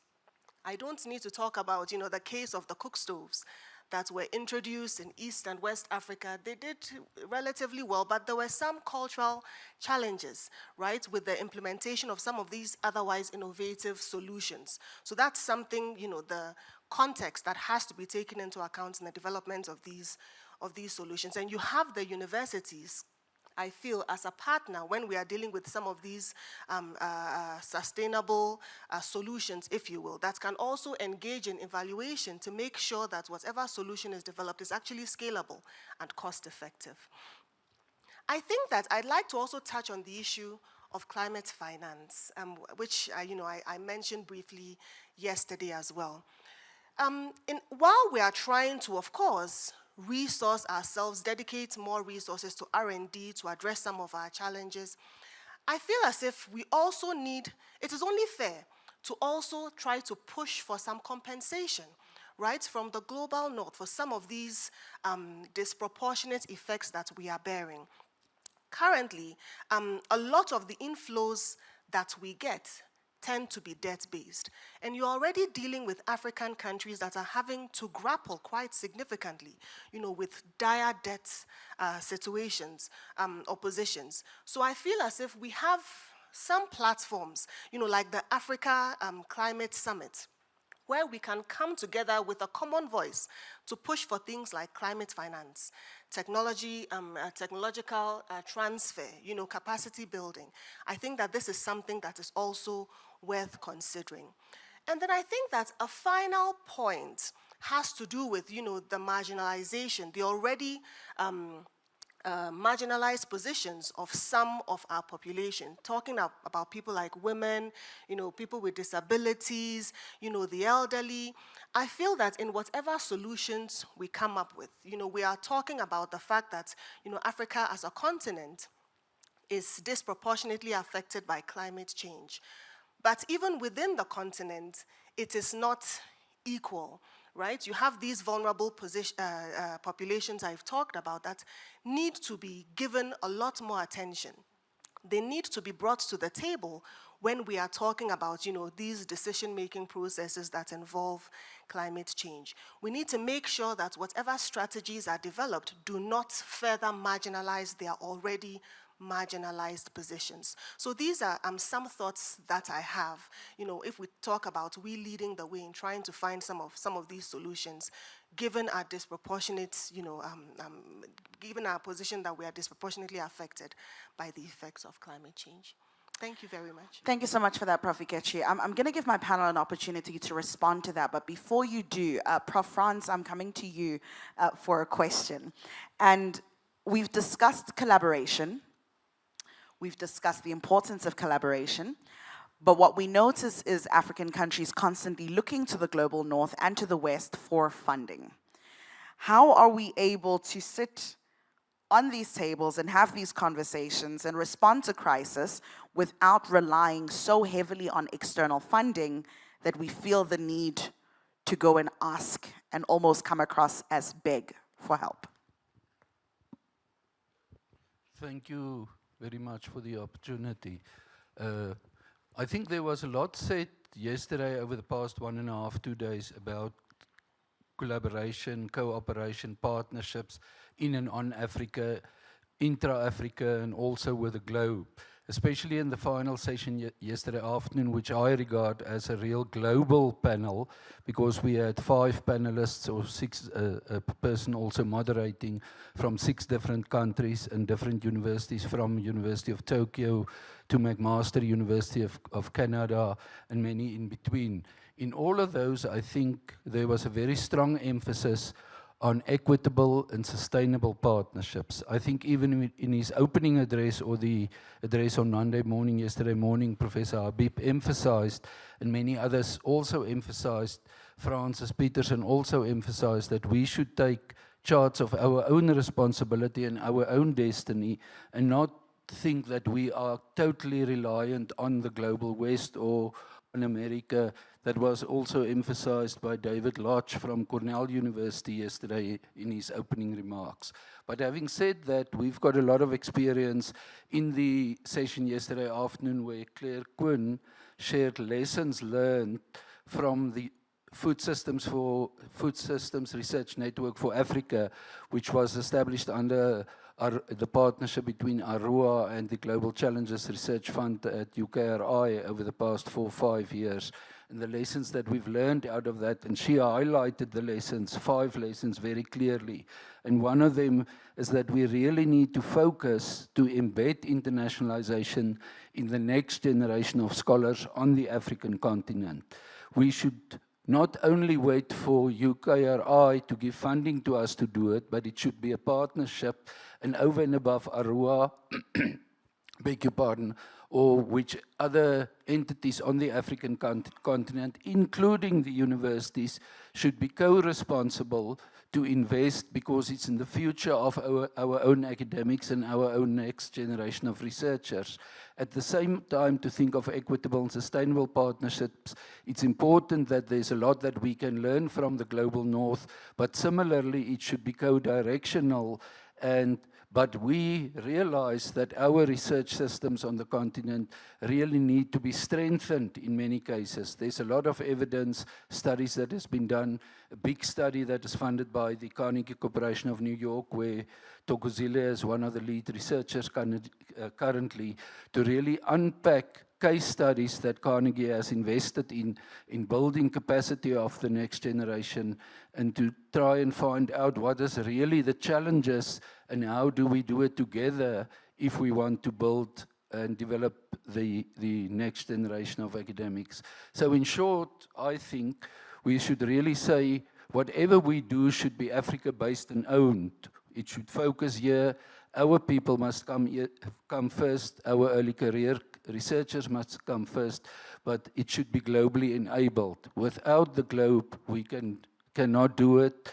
We will not have the opportunity to expose them globally to international models of cooperation and capacity strengthening, capacity development, and finally, very important, globally enabled, specifically in the context also that they should spend time there, ours should spend time, they should spend time here and ours should spend time there. But because we also don't have adequate supervisory and mentoring capacity to really develop the number of PhD students and or postdoctoral fellows to really make our continent globally competitive in the global knowledge economy. Thank you so much for that, Prof. Sonnepoel. Panelists, any comments, anything you'd like to respond to? Yeah, I have one comment on the climate change contributions. Thank you so much. You know, people rarely act on facts, yeah? People act on stories.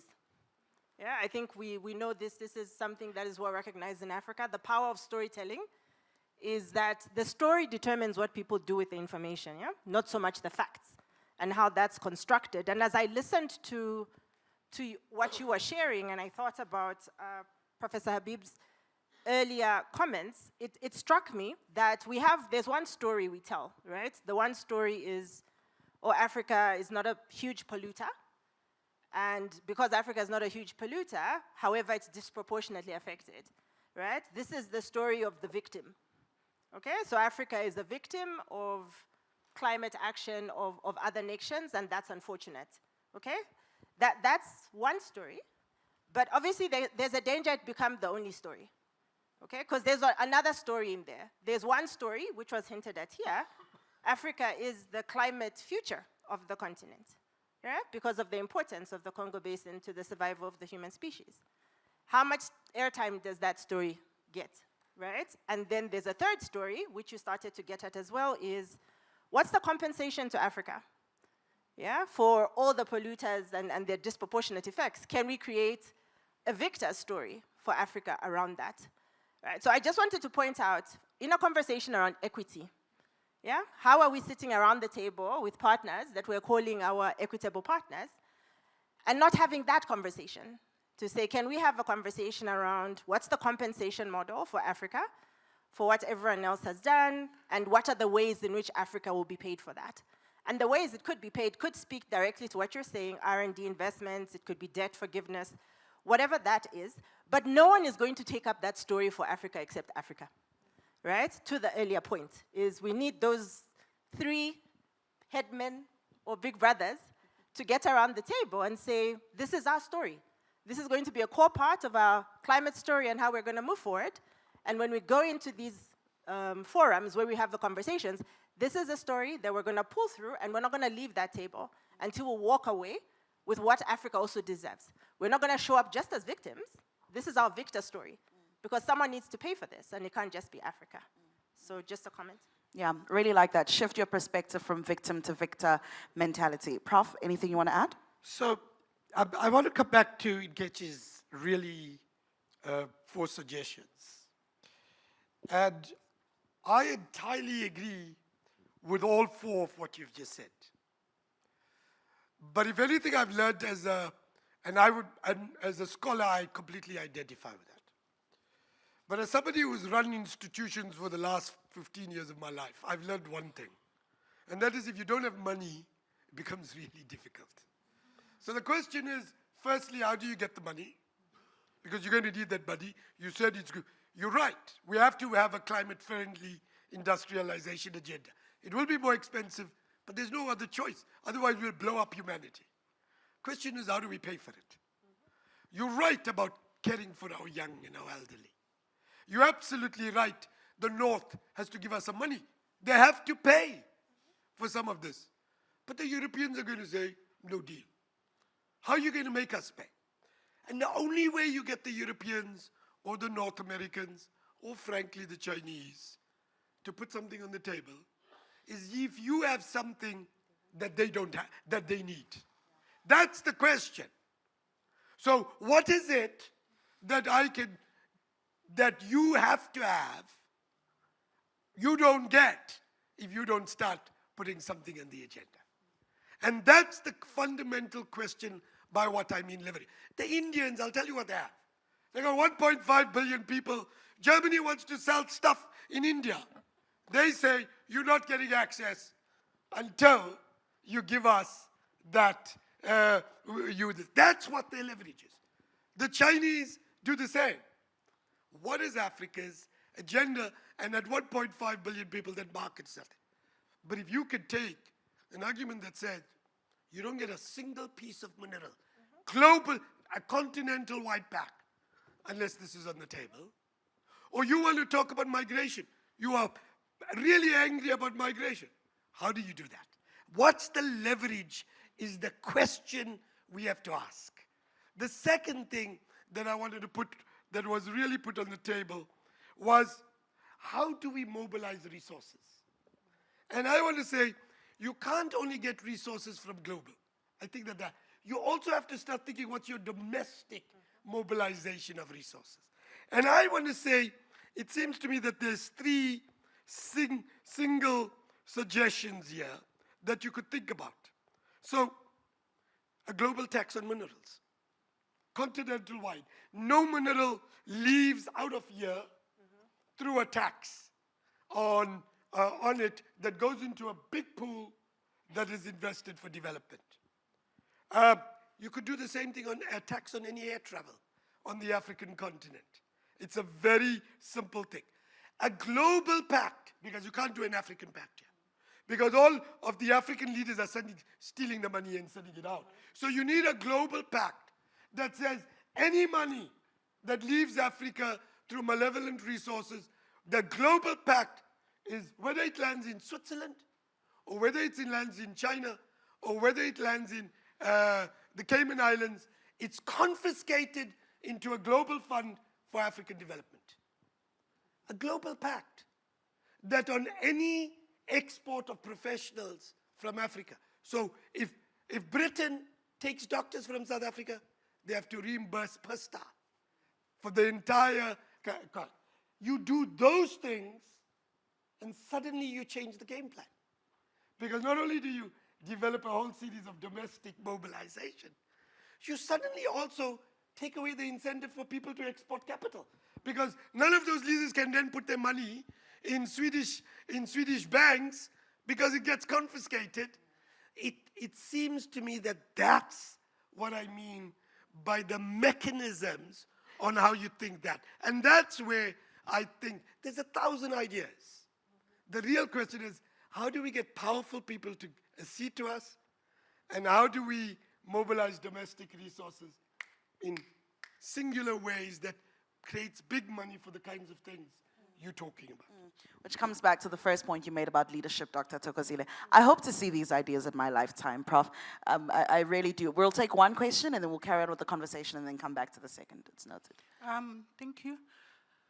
Thanks for the mind-blowing discussion and deliberations. I hate to be the negative one in this auditorium, but I will be. Most of the time, Thokozile, sense that Africa plays victim. We do. There is no way that the UAE, there is no way that the North, there is no way that anyone in China can come through our shores without our permission. Permission through our leaders, right? It is permission through our leaders to expropriate what is on our land. They get permission. They don't just bulldoze their way into everything that is happening on the African continent has been permitted by the leaders in Africa. And I believe that the meager revenue that is derived from all of this, Africa does benefit. Because if all these countries were not coming to exploit Africa and take massive of whatever we have for themselves, leaving nothing, they still bring something. And that something is what our leaders use to leverage their votes, to get their votes, whether they rig the votes, whether they buy the votes or whatever. But it is used for the little running of all the African governments on this continent. There is something that they leave behind, no matter how small. And you ask yourself, without that little something, how would these governments be operating? We are being exploited, but we've allowed it because our governments permit it. And I want to raise one thing. Until I got prime funding, seed funding from the UK Global Horizon last year with some collaborators, I would not have known that our mining sector, our feed manufacturing sector, the sector that I'm in, our animal production sector, cannot survive without the fossil fuels that we're trying to remove. These are considerations that some of us are not aware of until we are in that space. So with all this talk to say, let's move this way, let's move that way, have we even done the groundwork to see the feasibility of those who hold the dollars or the rands to make sure that the country runs? Because without finance, without industries, the country cannot operate. And if those industries say we are struggling to transition, then how do we expect people on the ground to transition? How do we expect the whole of Africa to transition? I went to Standerton last week to visit Astral, one of the Astral farms. When I entered, there was water. You shower in, you shower out for biosecurity reasons. The water is not so clean. There's electricity, but the electricity is only on that farm, within that farm space. The water is within that farm space. The minute you leave, you don't get those resources. Standerton is a place of you don't want to find yourself in. I'm talking here, Standerton, right here. And you ask yourself, if a company, Astral, listed on the JSE, is the only one operating there that has these resources, the people outside its premises do not have that privilege. What are we talking about here? So I'm saying, people, can we please be realistic and stop playing victim and realize that the situations we are in, as Prof Habib was saying, as, yes, we did not land here by mistake. We did not, many of us ran away from rural areas. She said it, Florence, you said it, rural areas, our townships are becoming rural areas. We have so many informal settlements that are becoming rural areas. People are moving to urban areas, coming, and we sit here, we come here, congregate, and say, the Africa we want. And the Africa we want is not what we're living here. Who do we want this Africa for when we run away from it? Thank you. Thank you so much for those contributions. I think you mentioned the need to introspect, the need to do our own homework before we start going out, but does anyone want to comment or respond to that? Not to that specifically. I just wanted to finish one of your thoughts when you said that there's nothing that foreign governments or foreign companies come into Africa to do without the permission of our politicians. And I don't think the accountability ends there, because there's nothing our politicians do without our permission. Yeah? It's a cycle of accountability, right? And obviously one of the biggest issues we have is Africa has a lot of accountability, but it's called reporting. Okay? Africa's accountability often lacks consequences. Yeah? So our governments are accountable. They give us the budget. This is what the budget was. They're very accountable. They then tell us, this is what we didn't manage to spend. You know? Then they say this was wasteful. Oh, this was corruption. Okay? And then they close the book, and we wait for them to rock up next year. Okay? So accountability can be reporting. The problem when accountability is reporting, nothing happens. Right? All that happens is the years move. Okay? But when accountability comes with consequences, right? And this is where sometimes that private sector ruthlessness has worked for private sector endeavors, yeah? And not so much for public interest endeavors, is for some reason we've just accepted that in the public sector, consequences for accountability are a no-go, okay? And it's become such a part of our culture that it ends up being how we vote. So we are also making those daily decisions, right? Of, oh yeah, just come do what you want with us, we're victims, you know, see you next year.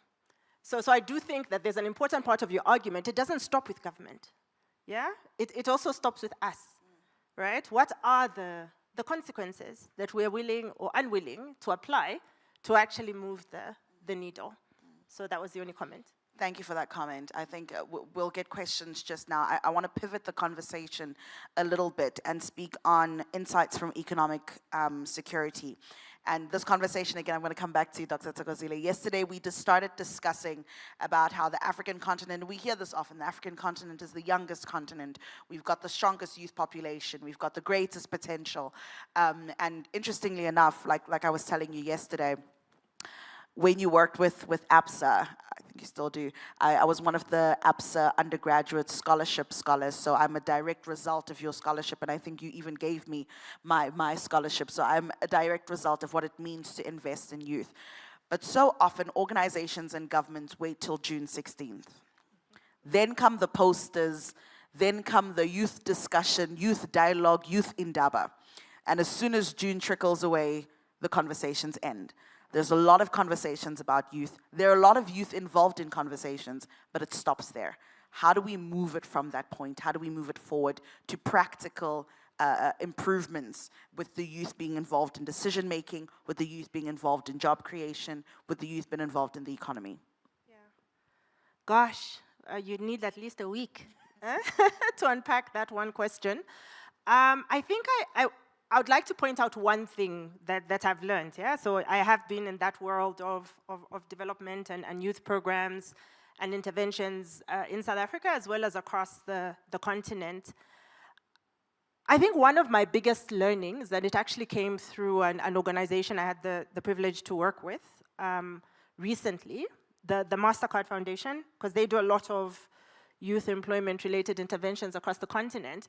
I think that one of the biggest mistakes we have made in approaching the unemployment problem is to not put our youth at the center of solving it. Okay? So I think it's, and it might be a little bit of that patriarchal or colonial mindset that, you know, the people who sit with the problem must then be rescued by the rescuers or the so-called empowered.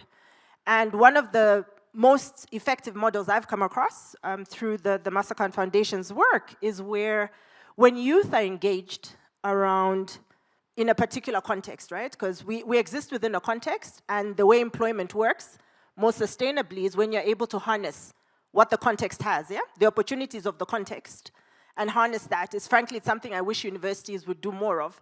Yeah, where we see universities a little bit more situated to where the university is, what are the opportunities, and then the university is just churning out skills that are aligned with that particular context. I feel like if we do a better job of co-creating employment solutions with youth, that will give us greater benefit. The model's been done and it's been proven.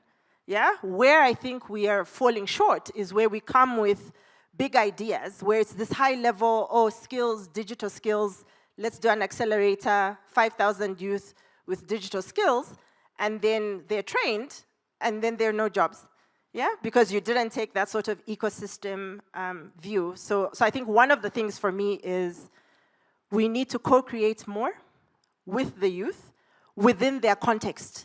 I feel like this will be best solved as a contextual, broken down solution. Let's work within context, let's work within those opportunities, put the youth at the center, and then bring all of those stakeholders, whether it's government, whether it's industry, to say, how can we create jobs? Because the most important thing in all of that is, what is a meaningful job? Yeah. Right? And that's part of what we need to answer. Yeah. We've done a lot of skilling, right? A lot of skilling, and we can't just have conversations around job creation. What is a job? What is a meaningful job? What is a sustainable job? These are things and constructs that should be created with the people who you're seeking to create employment for. So I'm not giving you an easy answer, for sure, but I'm saying that this is a concept, it's been proven, and now it needs to scale. Yeah, I think it's, and I'm going to come back to you now, Prof. Habib, I think it's the conversation of, like we said yesterday, instead of going and telling youth, this is how you fish, ask the youth if they want to fish. And the youth are not being included in those decision-making conversations. We're being included right at the beginning. Somewhere in the middle, we get left behind, and then we get told the outcome. Now, we can't speak about the economy, and Prof. Habib, I'm going to add on to whatever you were going to say now with an additional question. We can't speak about the economy without speaking about immigration. And it always hurts me to even mention immigration in an African context, because the borders that are here were never here before. But in a country like South Africa that is plagued by the likes of xenophobia, et cetera, we see an economy that can be very exclusionary. for specifically Black Africans, because if we have a look at Cape Town, most of Cape Town housing has been taken over by tourists. There are more French people living in Cape Town than you would probably find, you know, African internationals. Just walking around Cape Town these days, you hear French more than you hear English. It's actually, it's fascinating. And so how do we respond to the way we are communicating with immigrants, the way the economy is being shaped in such a way that it excludes African business people and you know, those who are wanting to come in and contribute to the South African economy? So, I'm going to get into trouble for this, so forgive me. I want to answer both questions. But I want to start up where I think you ended. If there's a central message that I heard from what you're saying is, let's get real. Let's just, come on, let's be honest, man. And it seems to me that there is a certain level of pragmatism that we just need to bring into the equation. So let's start with youth. Youth, all of the research shows this is going to be the fastest growing part of the population in Africa. And frankly, Africa is going to be the only part of the globe that's going to have a growing youth population for the next 80, 90 years. Is that good or bad? Depends. Frankly, youth can be an asset and they can be a big, big liability. They can be an asset if they have a future. They can be an asset if they have skills. If they don't have a future, young people can be a liability because they'll be angry for good reason and then they're going to act out that anger, and that's what we see in large parts of the continent. So how do we make sure that young people have a future is the project. So the first thing is we've got large numbers of young people who are not in any level of employment. How do we get them jobs? That's the singular biggest priority today. Is how do you get young people into jobs? And then second, how do you create the enabling environment for young people not to be only dependent on jobs, but also to do their own startups? And if you want startups, you need innovation. And frankly, you're right, you can't have innovation without looking at local. Because the real thing about innovation is not the technology. It's what's the local problem and how can I find a local solution for that problem? That's the innovation part. And then you need to create that. That's the first. The second, how do you do that? And here's the tragedy of the last 1994. If you ask me, where's the singular biggest level of entrepreneurship since 1994 in South Africa? You're going to hate my answer. It's Stellenbosch.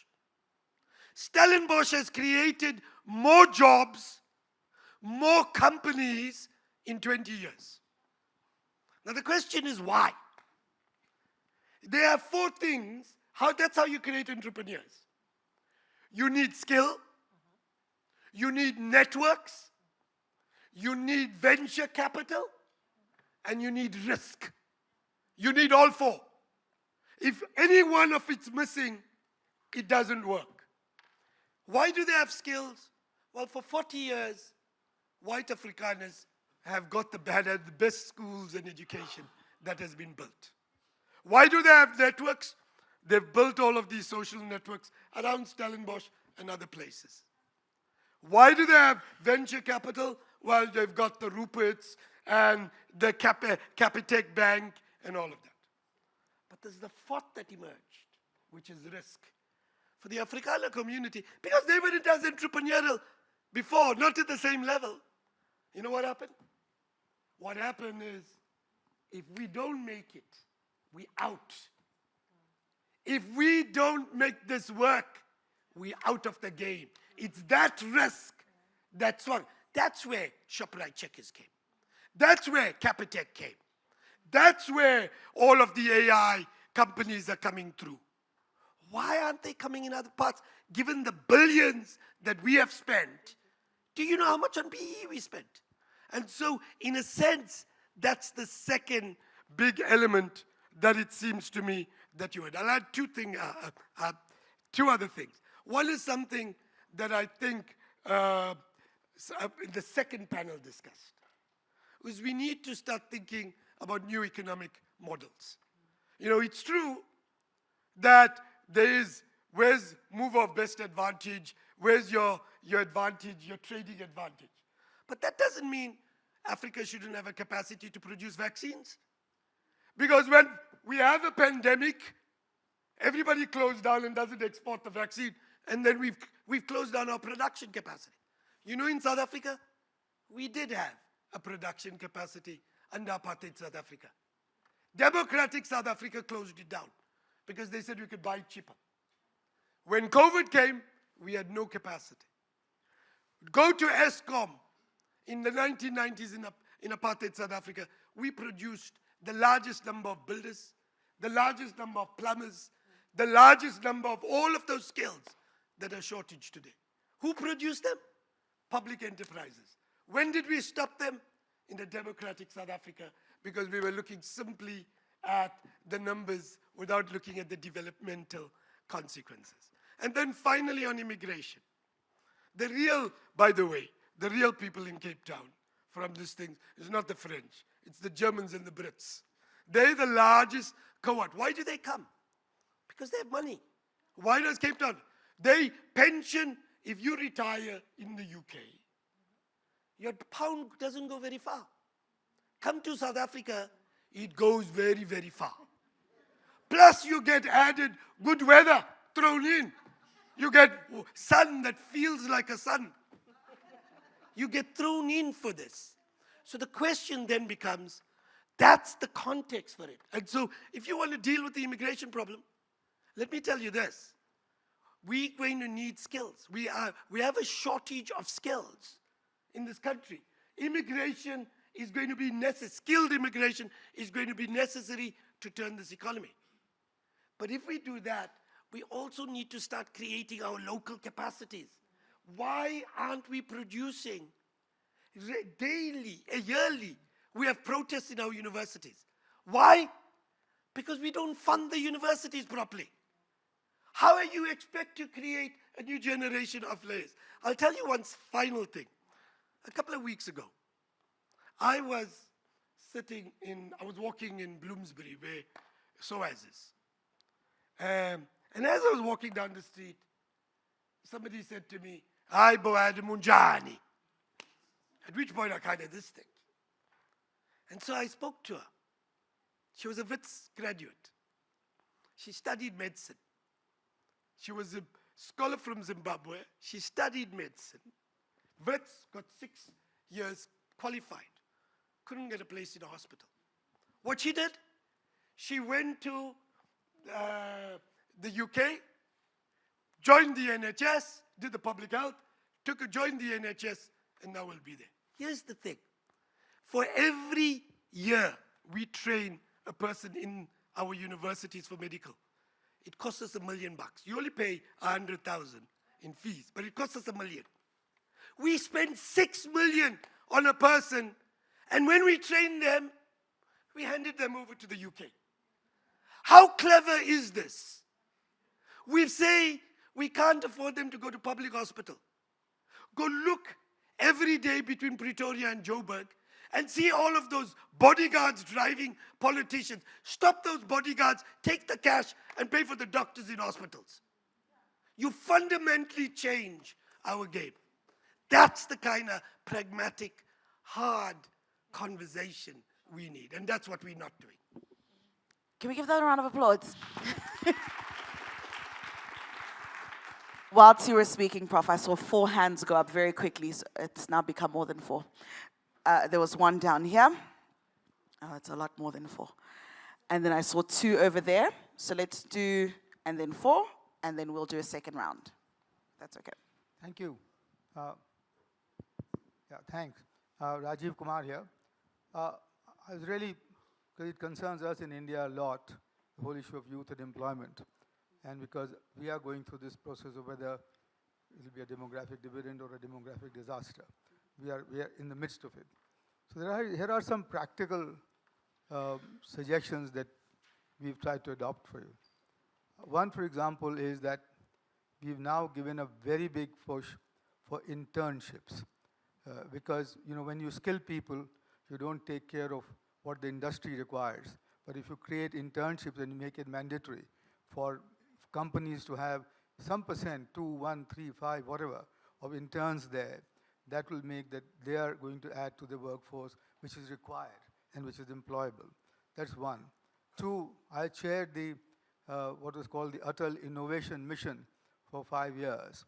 And there were two tasks that we had to ourselves. One was to start incubation centers, and we started 72 of them in 4 years. And because we wanted to start a startup movement, and we called it the Champions of Change. And the Prime Minister himself led it. And we got the young people who just started, identified them, brought them to the center, gave them the attention, and today we have about 70 unicorns in India. And that's become a huge movement. So there is this thing about the startup movement. But the second mandate for the Atal Incubation Mission was simpler.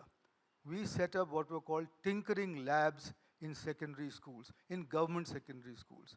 What were the tinkering labs about? Very small allocation, but brought the youngsters face to face with the new technology, whether it was the electronic circuits, or whether it was the computer, whether it was just doing something with optical sensors, etc. 10,000 of them were established in 4 years, and now we're going to establish 50,000 of them. That's where it begins. That's where it begins to convert your human resource to human capital. That's the thing that you want to do. And it can be done. As I said, it's not very difficult to get that done. The one that I want to really sort of, two things that I want to emphasize, which is that, the growth in Africa will move when the private sector will move. Africa or India will not move because of the public sector and the government. So what we need to do is to look at very carefully the ease of doing business in Africa and in India to make sure that the private sector, the government supports the private sector and not is in its way. We estimated that in India, we had 67,000 compliance regulation burden on the private sector. Everything that you do requires a clearance from somewhere or the other. Just get away with it, just abolish them. And we can do the same here. I'm sure the same situation exists here. And finally, a kind of a radical suggestion, not been accepted even in my country, is let's forget the rate of growth of GDP.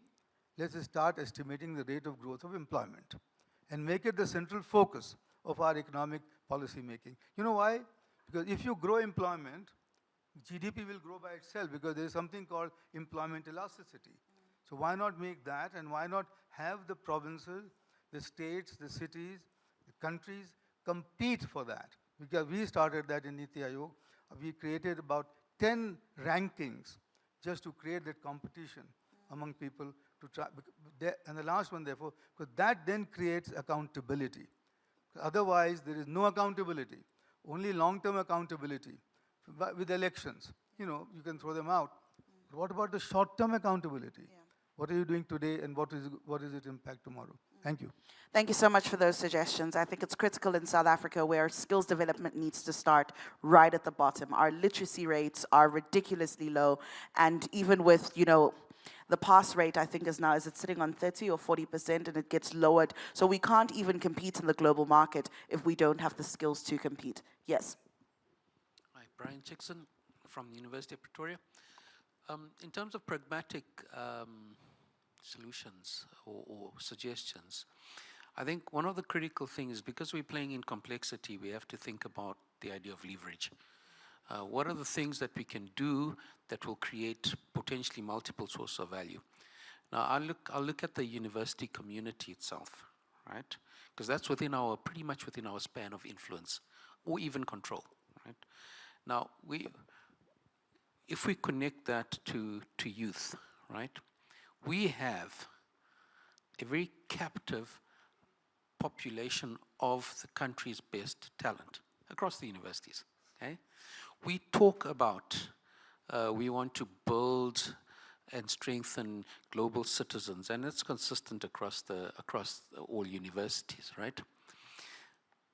But our paradigm is anchored on a one-way telling, teaching, building, doing 4 or 2, right? And what that does is it constrains our ability to capitalize and mobilize the vast asset that we have within the universities for multiple streams of value. So I would argue that we see conflict, and we've mentioned conflict, okay, the students toying because they haven't been funded. But I mean, can you imagine if we mobilize the student constituency of the university community as an integral source of competitive advantage, we could potentially be doing way more than we are currently doing. How to do that? I can't give the solution now, but I think we can figure it out. But right now, there's an untapped source of power, okay, an advantage that we are just not tapping into. And it's captive, right? Where they become part of the solution, not when they leave university, but now, right? And because they're captive, hey, guess what? Guess who knows what we'll get? Thank you very much for that contribution. Right at the back. Thank you very much. Joyce Chicha, Food Security UK ZN. Thank you very much for the enriching discussions from day one until today. But I have a sense that we've talked really deeply about what the issues are, how complex they are. It feels like when we leave today, we may come back next year and have deeper conversations about what the issues are and how complex they are. My wish and dream is that next year when we talk about this week, we actually have panels that have industry on them, that have government, NGOs, and we start talking about examples of cases where we are implementing all this richness of solutions. It feels like we're talking to ourselves deeply, but it's like we've gone to the doctor, we are talking, but we leave and we're not healed. So my suggestion and plea is that we lobby industry strongly to talk with us so that immediately there's implementation of the solutions. And next year when we come back, we share examples of what is working, and we commit and pledge to amplify that, to scale that up as fast as possible and start seeing what is possible, to move away from the what and the action. It's urgent. Otherwise, it feels like we will really remain quite sick. It's difficult to watch postgraduate students, particularly highly trained, struggling for work. Let's harness those minds, put them in those case studies, but we can't do it. We need industry with us. We need government with us to actualize the what, the deepness of it, and amplify those solutions in different regions. Maybe there'll be a big fire from small fires. Thank you. Thank you so much. One more, right, and right here. I see. Thank you very. Sorry. Thank you very much, Alina, Council of Botswana. And I think it's just to echo what my sister just said, to thank the organizers for bringing us here since Sunday. These critical conversations are great take-homes.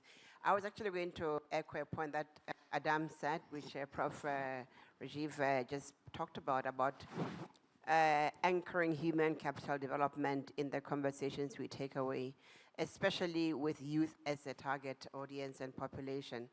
Mainly because, as has been said, one of the big challenges we see is the mobility of youth, whether it's within the continent or going out. And that speaks to us, some of the earlier discussions about the diaspora. Indeed, we do have a rich resource of youth, but because we're not engaging them, because we're not employing them, because we're not investing in them, they become a problem, not part of the solution. And we've seen youth across the last 2 years actively taking to the vote to change governments across this continent because of these very issues. And they will continue doing it. However, I think as Professor said earlier, we at the universities and research councils have that opportunity to pivot that youth energy talent into a more strategic human capital strategy for the continent, especially importantly to dismantle the structural barriers. This immigration barrier that we speak to, we talk about year in, year out. Some people didn't even make it here because of that. What is it that are programmatic areas we can begin to do? I believe part of this conversation ending would be Future Africa actually putting together proposals about what it is that we would want to do as collectives.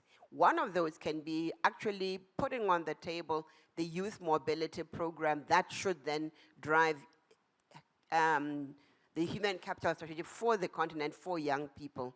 And that can then be taken to the next conversations, whether it's at regional level, the RECs, or also at the AU. Unfortunately, these processes need to happen in that way because as we operate as nation states, we also have to go to the RECs, to then to the AU. But it's critical that we follow up. So the follow-through mechanisms also need to be part of what we bring to the table. So we don't wait until next year when we convene. We start now to say, these are some of the issues. Because year in, year out, we talk about the wasted talent of young people who either leave the continent or don't want to come back to the continent despite the investment. We cannot hold accountable other governments out there to say, you know, pay us for taking our youth. Unfortunately, they won't. That's the impunity they will bring. But we can use that time and energy to ensure that we actually make the continent attractive. I think the basic ingredients of all that have been mentioned in the last 3 days. And I think we have it within us in this very room to start that process going forward. Thank you. Thank you so much. Points noted. One more, one more, and then we'll do, I'm watching time, and then we'll do a second round. Gentleman right over there.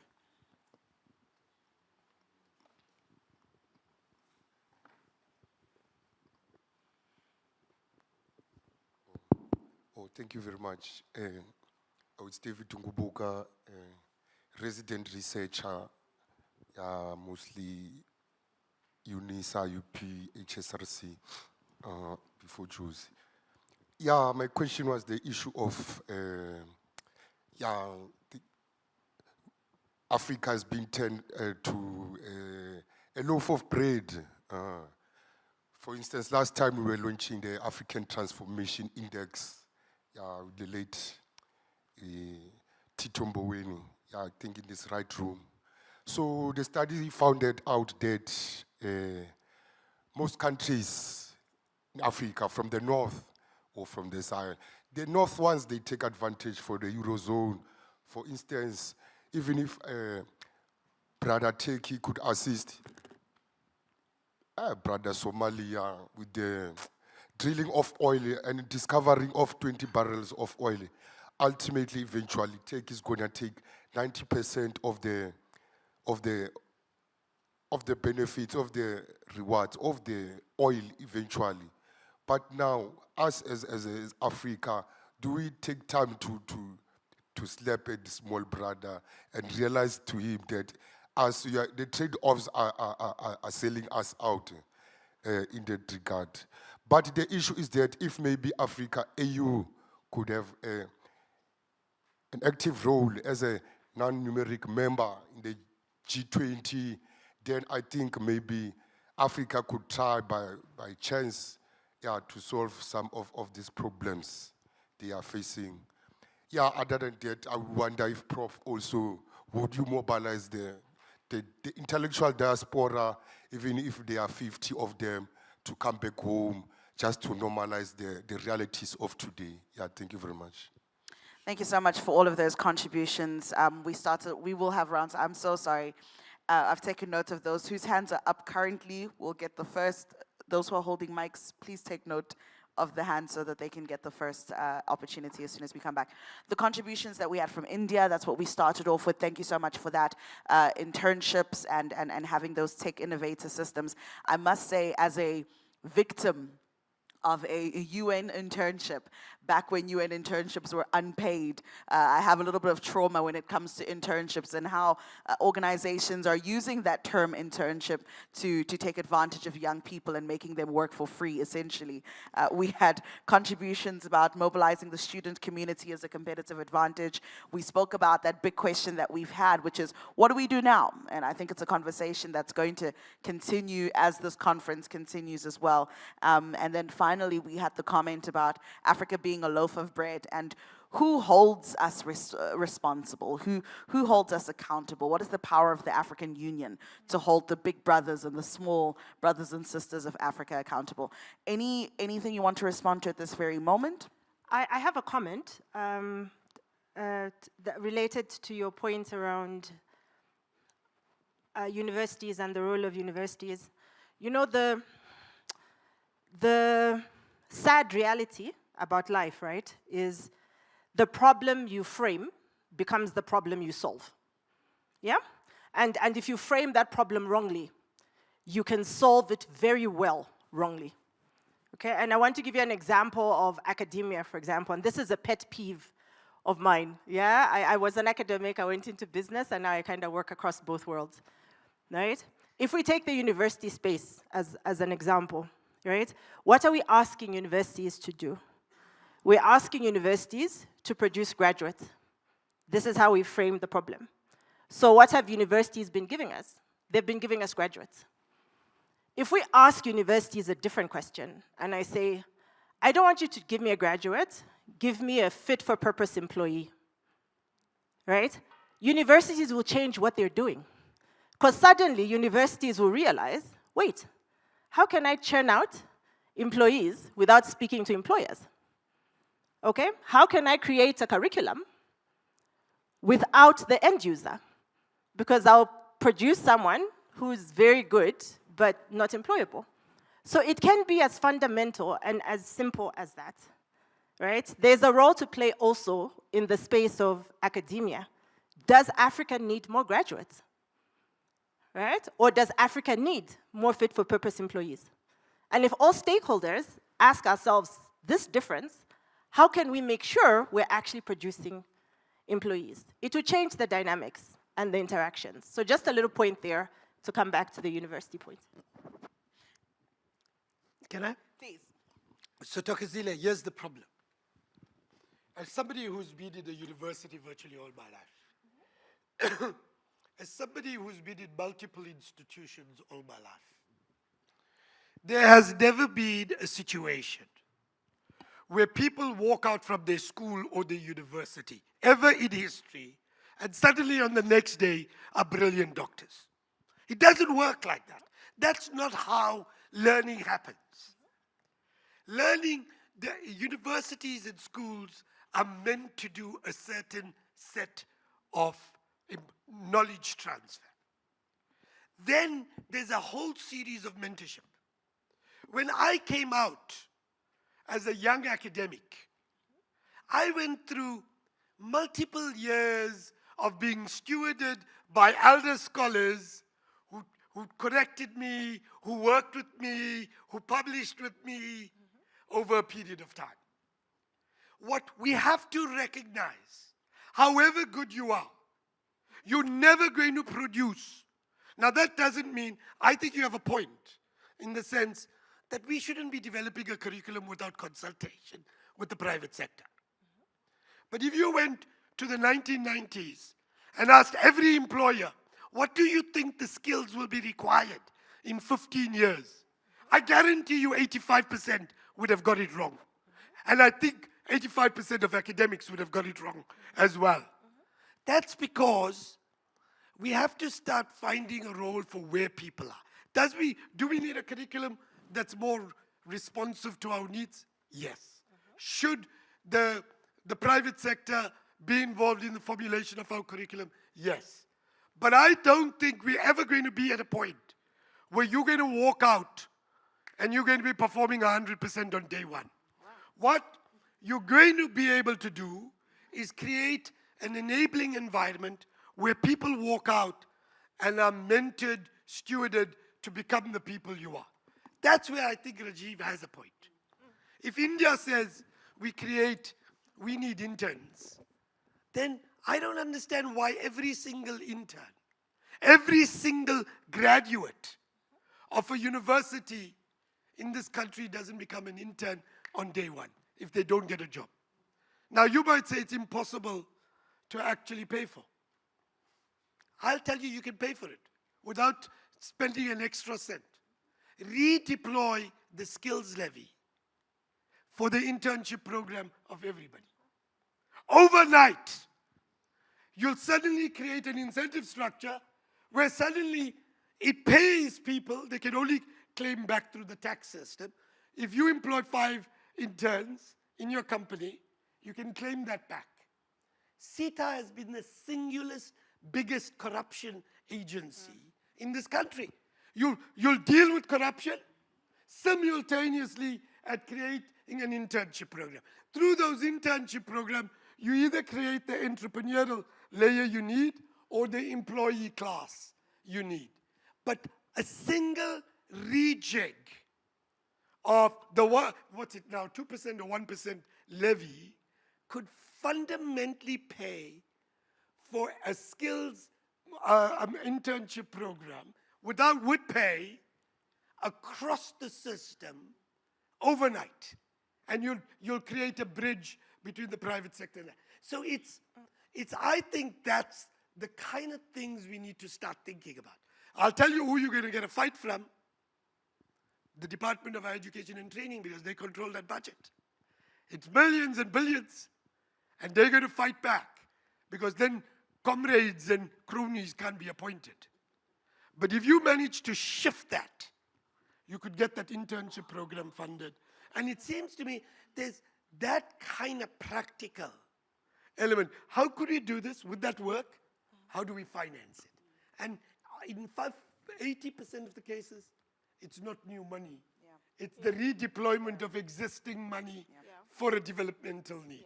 Can I cheekily respond? Go ahead. There is, you actually, you leaned into the point in how I opened to say, the way you define the problem becomes how you try to solve it.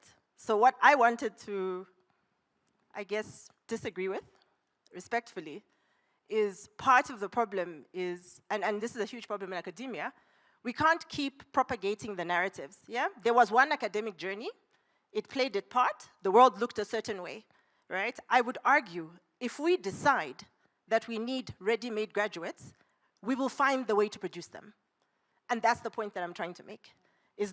For me, it's a yes and, right? There'll be some aspects of the current system that work, and they can be improved with a bit of tweaking, but we need to force ourselves to fundamentally shift how we are approaching things. That's how you get innovation. And we're not going to do it by, tomorrow declaring all universities do it. We will test and pilot, right? That's why we have Future Africa. I'm looking at you, Professor Margaret, there, right? These are the models we need to test and pilot to say, if we ask a fundamentally different question, let's take a cohort of 20 over the next 4 years, right? Let's say, even if they're engineers, we are here to produce engineering employees. How are we going to do this fundamentally different? And then let's see if we have different outcomes from cohort A versus cohort B. So I'm pushing for the and to say, yes, there are improvements to the current, but there has to be the fundamental rethinking because the times are different. Yeah. So we need to do differently too.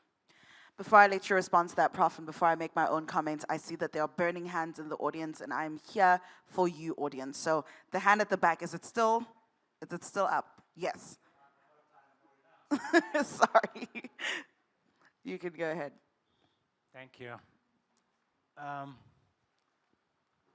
In all this discussion, I want us to reflect on the value equation for Africa. The denominator and the numerators have to be such that you can get surplus out of it. The problems that we are talking about in Africa come from 2 sources.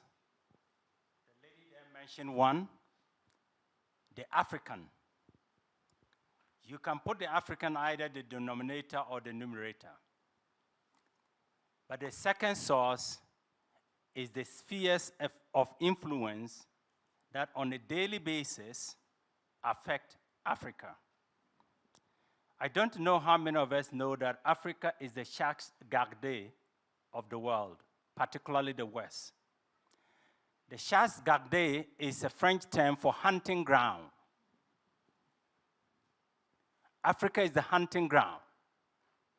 And if it is where you go to get your meat, you will do all you can to preserve the meat. That is why African problems are never solved. So when you pointed at Africans, one is the leaders who don't realize that Africa is a hunting ground, but the second is the spheres of influence who come to hunt in Africa. They would never allow you to succeed. That is the battle Africa is engaged in. I can tell you categorically from a leader of Ghana who passed away, J.J. Rawlings. I went to interview J.J. Rawlings in his office. And that is what I learned. It's not that Africans cannot change if they want to. They can. But it's because of the spheres of influence on a daily basis. Let's take that into consideration as we think of the future of Africa. Change the equation. Change the numerator or the denominator, and you would get a surplus. At the moment, we are in a deficit because it's a fraction. That's what I wanted to say. Thank you. Thank you very much for that contribution. How do the hunted become the hunters? I see this contribution over here. There's one over here as well, and there was a fourth one in this corner. You will remind me. Okay, before you do, can we get the mic over here?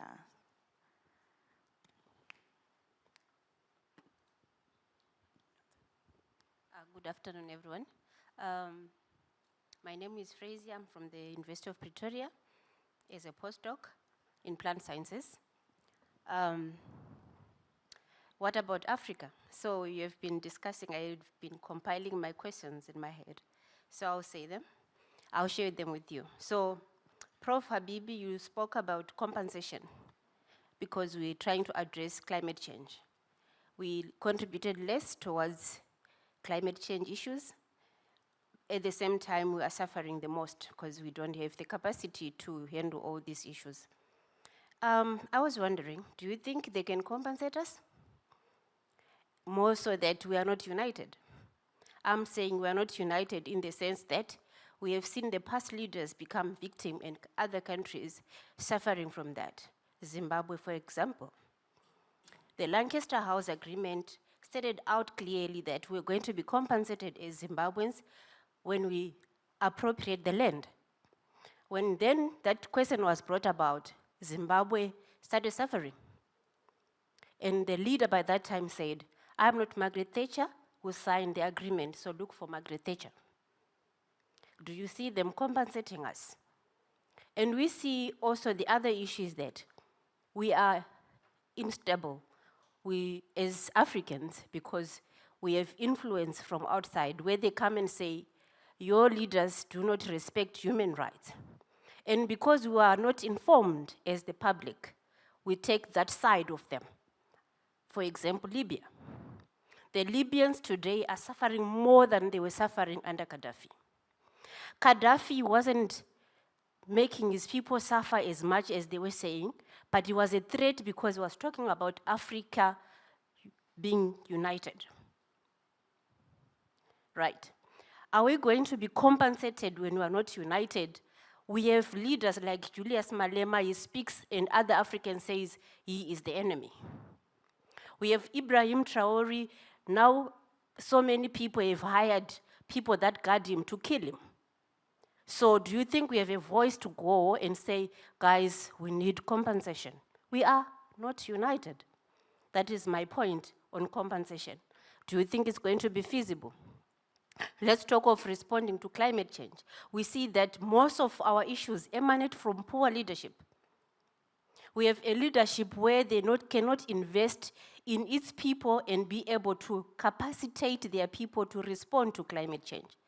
All they can do, we read that 9% of our GDP goes to responses to climate change shocks.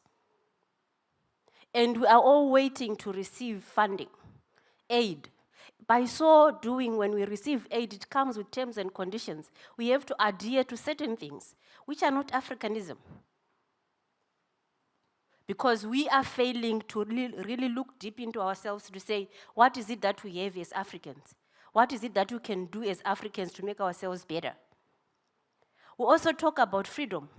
If our currencies are still held and controlled elsewhere, we are not free. Zimbabwean currency became a paper overnight. Why? Because it could not adhere to what the Western says about Zimbabwe. We have seen our president of South Africa being turned into a small boy at the Oval Office. Why? Because they believe they have so much control over us. Why? Because as 54 nations, we are not united.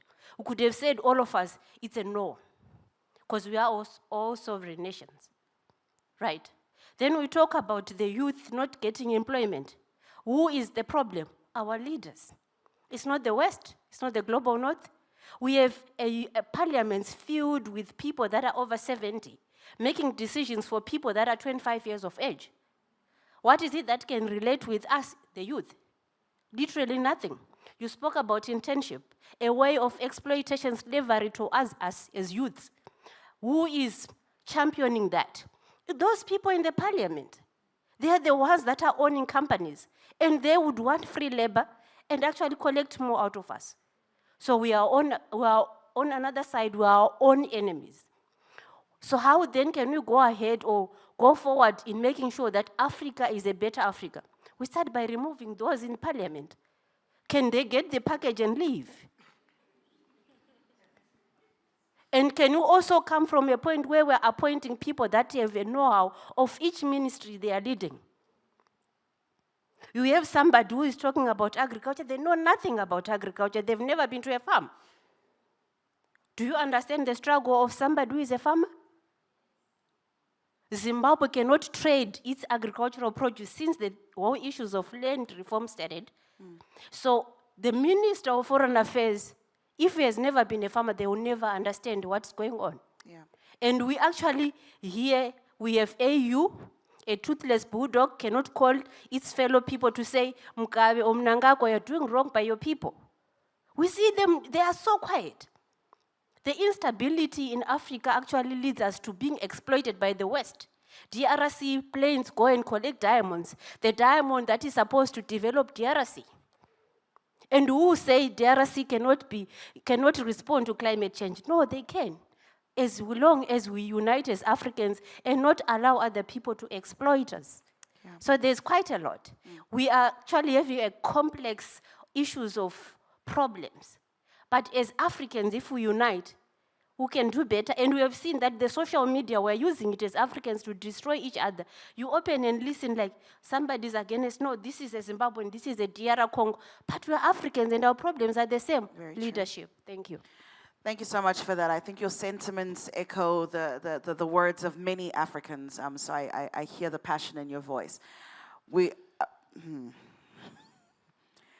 Let's get that question there at the back. We'll respond and we'll do a final round 1, 2. So after that, there won't be any more questions. Please go ahead. Thank you so much. Really, really appreciate the conversation. I think to introduce myself, my name is Puti Chilopam Gopozi, and I work for the Innovation Hub, which is right behind the Future Africa campus for the Pretoria University. Mine is just to come in the point about Stellenbosch being very competitive compared to this particular area, which is Gauteng. Gauteng is known to be the economic hub, and we know that startup are some of the potential economic inputs or economic development inputs. Looking at the University of Pretoria, the kind of research and the work that they're doing and where it can potentially go, I see that there's a bit of failure that we have to our researchers that can potentially have products that can be commercialized, which is something that Stellenbosch is doing very well. And mine is to say that there's been a clear look at the non-coordinated ecosystem and to say that. The fact that there will be a lot of great research being done here, support from government coming in, but not seeing those unicorns of startup that have been supported, because there's a lot of potential that we're seeing, but the non-coordinated ecosystem is what's disabling us. So the lack of having no industry involvement in our startup ecosystem is a huge problem. We've got the JSE here, but you can't tell the number of JSE listed companies that are involved in the startup ecosystem. That is the investment that they can put into the great research that can be commercialized towards seeing tangible products that can be exported towards economic development. So I'm seeing that as a big problem, but just to call the key part of collaboration, of seeing concerted government efforts that brings universities, researchers, and VCs to be fully involved. And I don't know whether it's a problem that we have here in Gauteng or the whole of South Africa, but I believe it's an African problem. The way collaboration needs to be fully emphasized to see all the spheres of government players towards economic development working together and seeing some of the unicorns that we can have from the great research that's been done. So I just wanted to come into that point about Stellenbosch doing so good with the VCs industry being involved, which is, I'm seeing that a lack of those two entities not being fully involved in our ecosystem, which I believe should be highlighted more. Thank you. Thank you so much for that. All right, panelists, we've got, before we come to those last two questions, I've taken note of them. We've got a lot of work to do here today. But let me give all of the leadership questions to you, Dr. Thokozile, I know. Because as you opened up, you spoke about your passion for leadership. And the questions are, there's a rise in radical leadership, but in the same way that it rises, it gets quenched very quickly. So what are your thoughts about us needing leadership reform, and what are we doing about the rise of presidents such as Ibrahim Traore, and there's probably going to be more. Is it sustainable? I want your comments on that. Let me not give you any leading questions. And then Prof, I'm going to come to you with the question about, can we be compensated? I think I already saw you shaking your head in different directions when that was asked. And the final question about collaboration, the big collaboration problem that we've always had. Up to you. Okay, thank you. So gosh, it's such a big thing to put one's heads around, but I'll go back to the ancient wisdom of leadership and leadership development, yeah? I believe that Africa will rise and Africa will lead when Africans themselves lead. I don't see the answer in presidents. Yeah, I see the answer in the people before me. I think part of our problem is easy for us to point fingers at organized leadership, okay? If you can't blame a leader for being ineffective if you elected him, you gave him that mandate, you know? So the leaders we have they're a reflection more on us than them. They didn't lie to us. They're showing up the way they're showing up. What are we doing about that? Okay, so for me, a big part of, I guess, radicalization or the redefinition of what does it mean to be an African?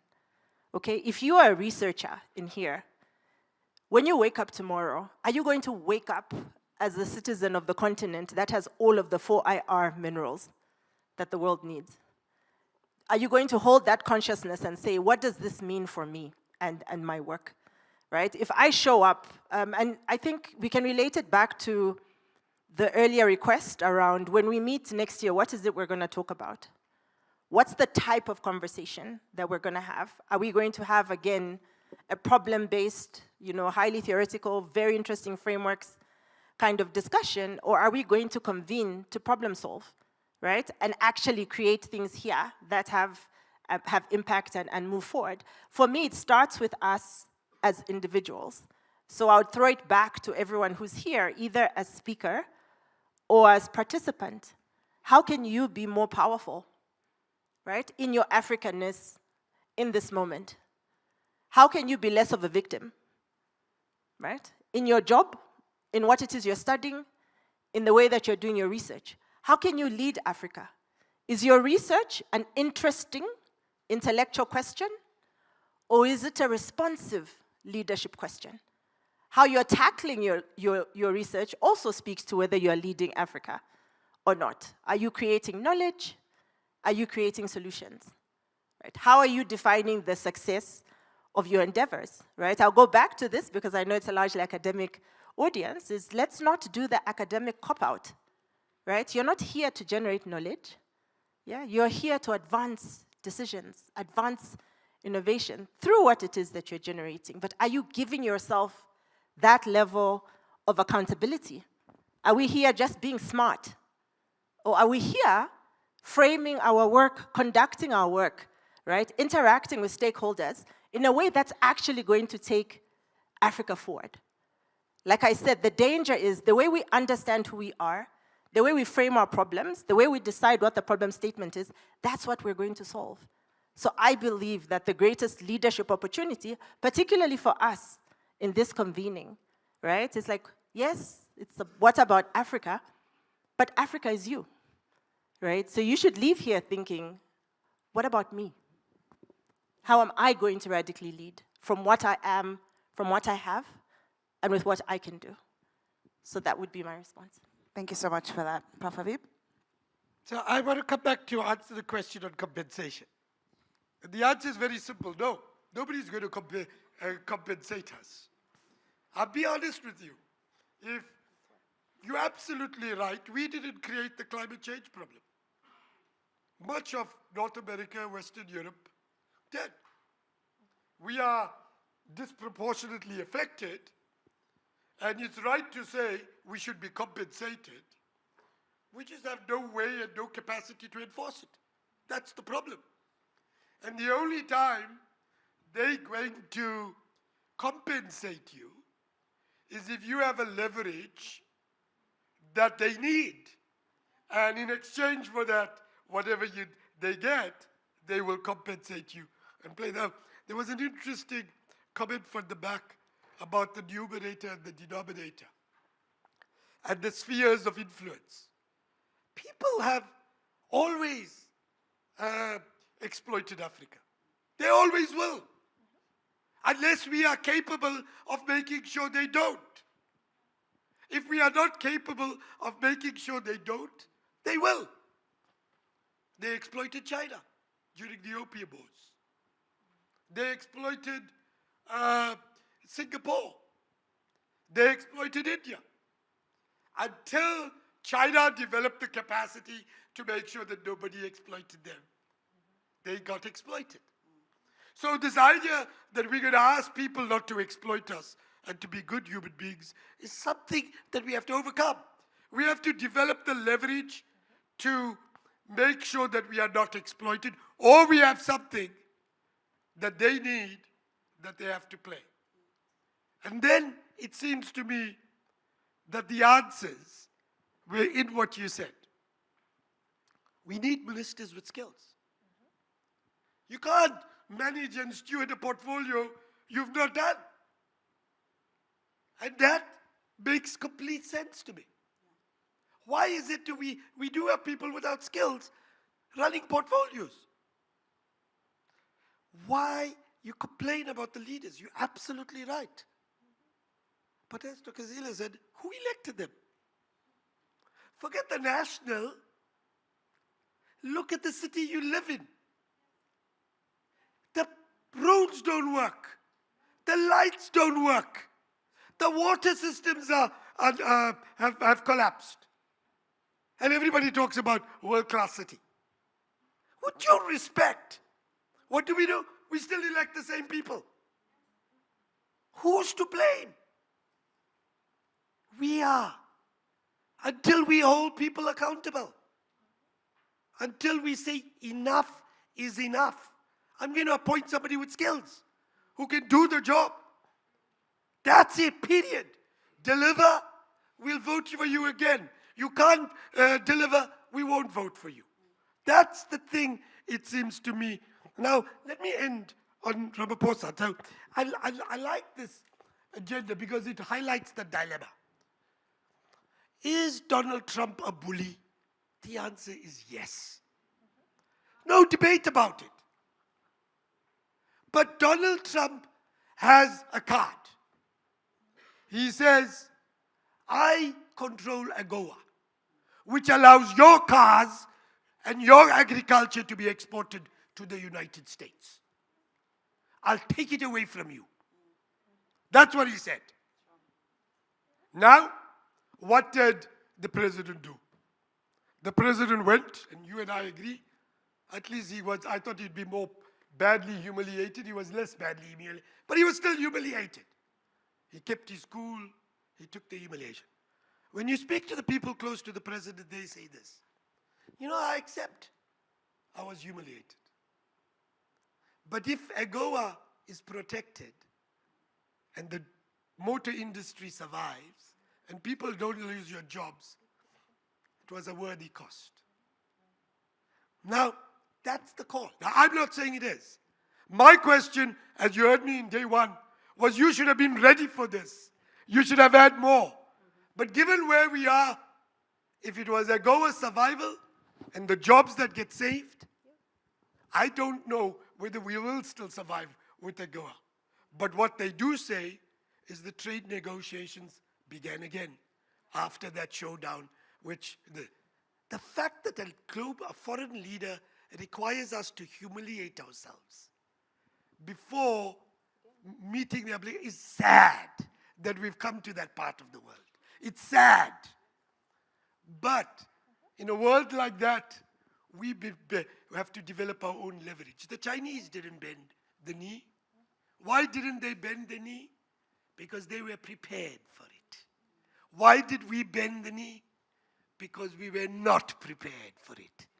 Let's get prepared is the message that I'm trying to put together. And then finally, on the Stellenbosch thing. You're absolutely right. When I mean Stellenbosch, I don't mean the University of Stellenbosch. I'm struck by why is this place, this region, that shouldn't have been the recipient of all of the entrepreneurial energy, why have they produced so many companies? From Shoprite Checkers, to Capitec, to large numbers of the AI, to all of, what is it there? And what are the lessons? And I think I pick up 4 things, which I think you highlight. Skills, networks, venture capital, which is money, and risk. You can have the first 3, but if you don't do the 4th, and if you ask me what's the problem with BE, it's not being directed to our real entrepreneurs, young people. It's making a couple of rich politicians and their families get shares in ABSA, in Standard Bank. They're not even doing anything new. What I would rather do is take those resources, create that capital network, and create risk, and allow for the flowering of multiple. I'd rather have millions of small companies than having a couple of politicians owe 10% of ABSA and Standard Bank. We'd be better off with millions of new small startups. And that's the problem of the BE as it's currently structured. Yeah. Thank you so much for that, Prof. I think it's deeply depressing that the ones who are responsible for building the table, the ones who provide the wood for the table, are being asked what they bring to the table.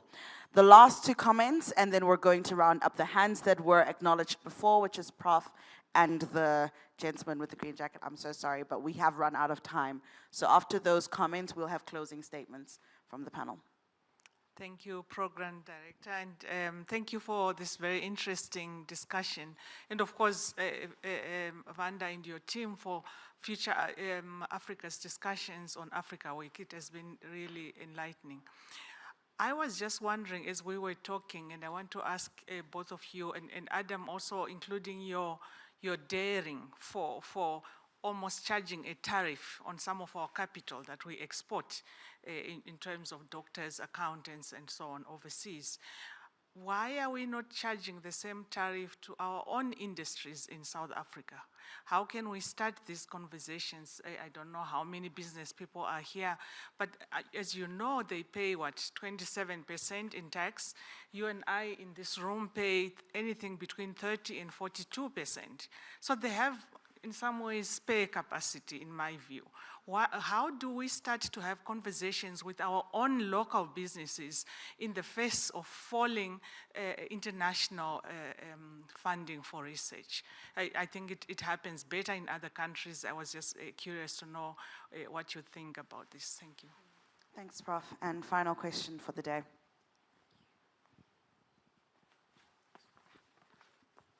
Thank you very much for a very intriguing conversation. My initial, first, I'm Julius Chelele from the University of South Africa. My initial question was going to go to Prof Habib, but given the response from Dr. Thokozile, I then would like to, address it to you.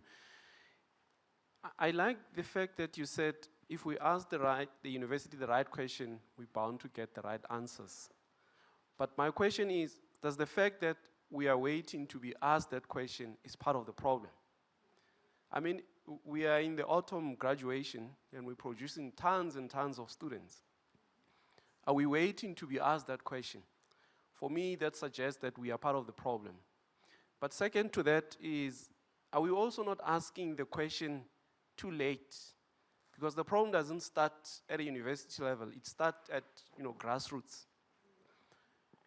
Thinking of my sub-B few years back, was that I was going to school to do a degree so that I can be employed. And so that is encapsulated in our thinking, and unfortunately it goes right through the university. Hence, we are also producing these students that we're hoping that someone is going to hire them. Unfortunately, it's not going to happen. Now, my question is, and this is in addition to our colleagues from UKZN, that we have been speaking, and clearly we are struggling. Who and how are we going to, who's going to take us out of this misery, and how? And I'm saying that because we seem to have the right answers, but how we implement them, it's a struggle. And I am also struggling with that. Thanks. Thank you so much for that. 2 final questions, 1 per each panelist. Prof Habib, the floor is yours. So, I mean, I think that the 2 issues I wanted to say, I've spoken a lot, so I'm going to just respond 2 things. One is a very pragmatic issue. Should we get our corporates to pay more tax? The answer is yes. Do we have the levers to get them to pay more tax? That's the challenge.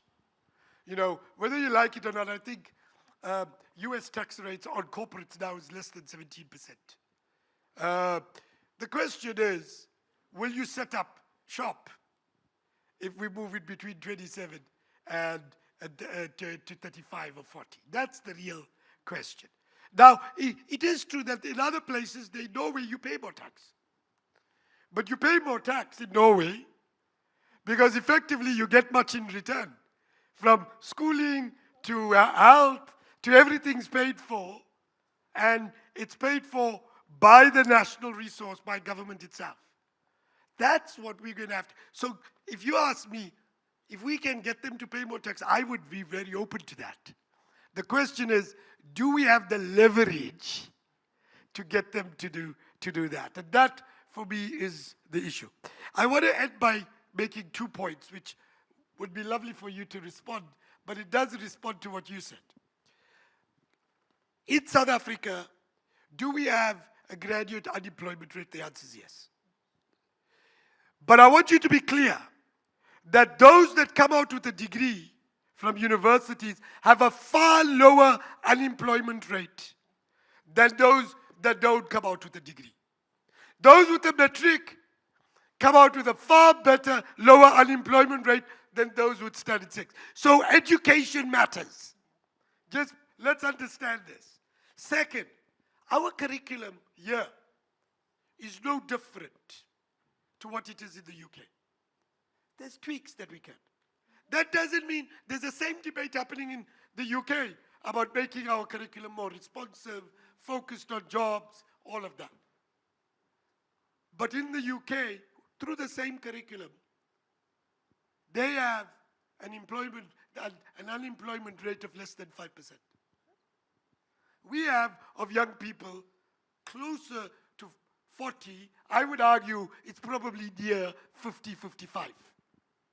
The question is, it's not only the university. Do they need to learn? The answer is yes. Do you need better curriculum? The answer is yes.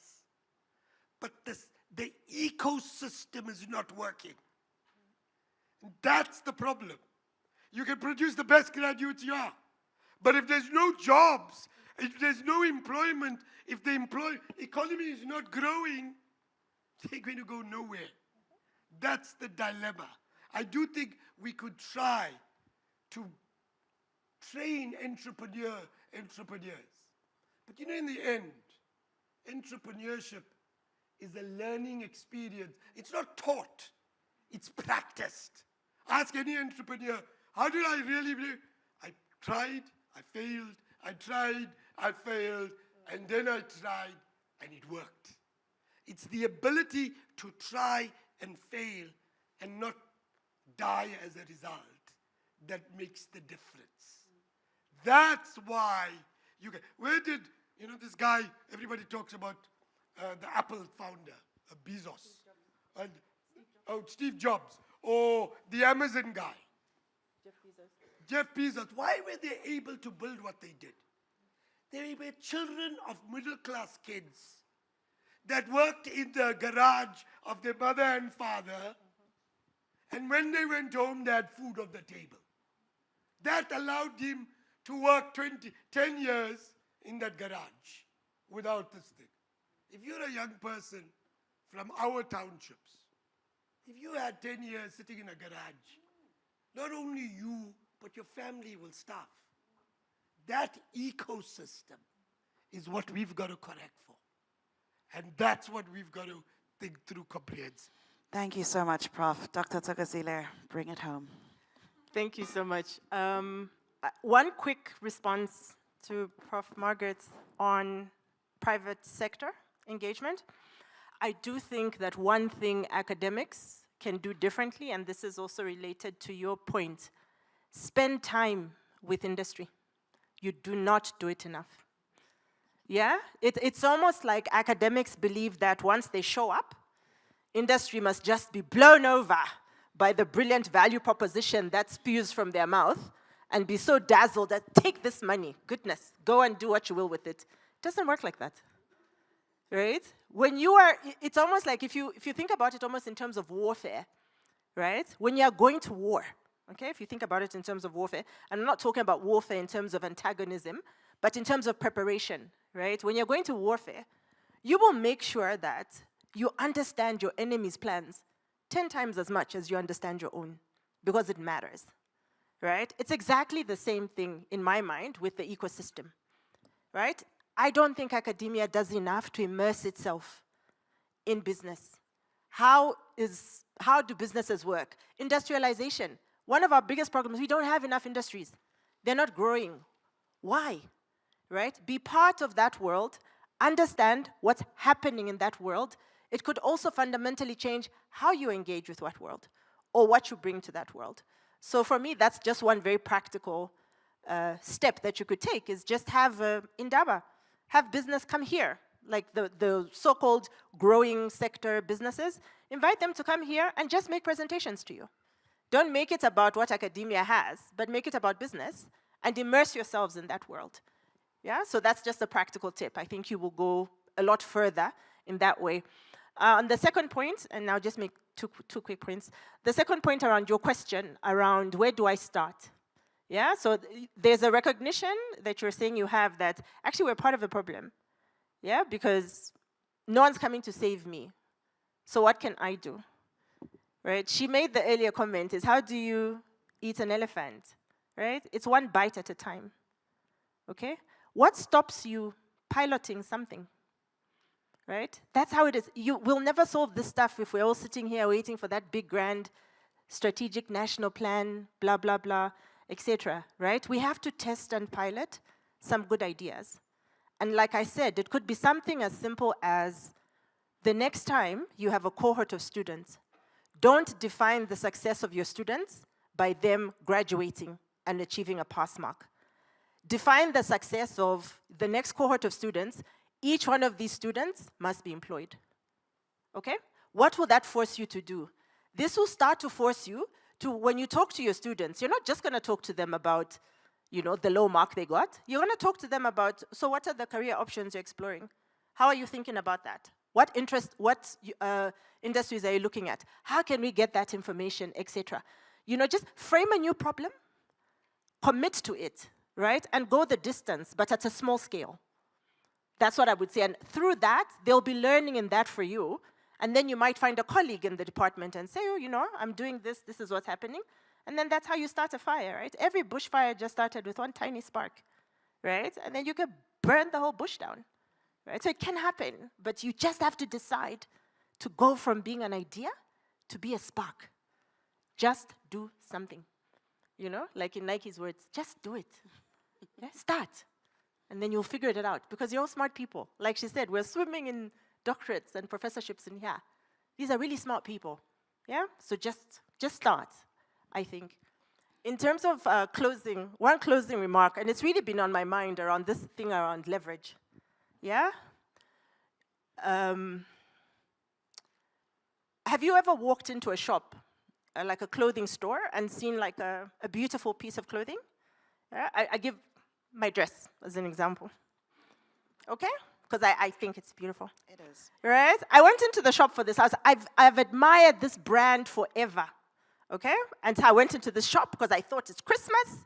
I had an unexpected little windfall. Let me go.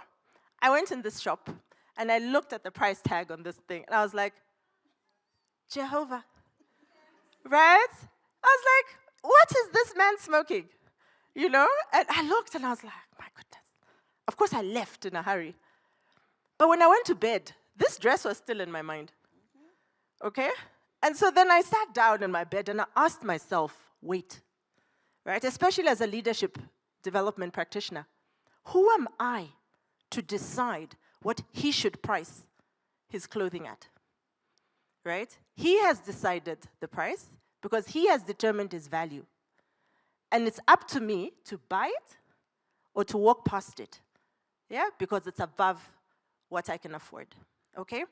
This, for me, is my message to Africa, okay? You have the copper, you have the diamonds, right? You have all the 4IR minerals, right? I can't even remember how to pronounce them.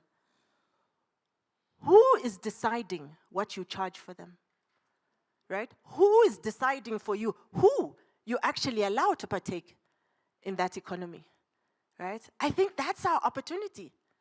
Is we are sitting with something valuable, but can we find those three grandfathers, right, to sit together around the table and decide, you know, Africa has this, the rest of the world needs it, this is what the rest of the world will pay to participate in Africa's wealth, and we don't care if we have debts and we owe you money, we don't care if you've got canceled programs, right, we'll deal with all of that, but for this thing that is our unique thing, right? This is what it will cost you to participate in Africa.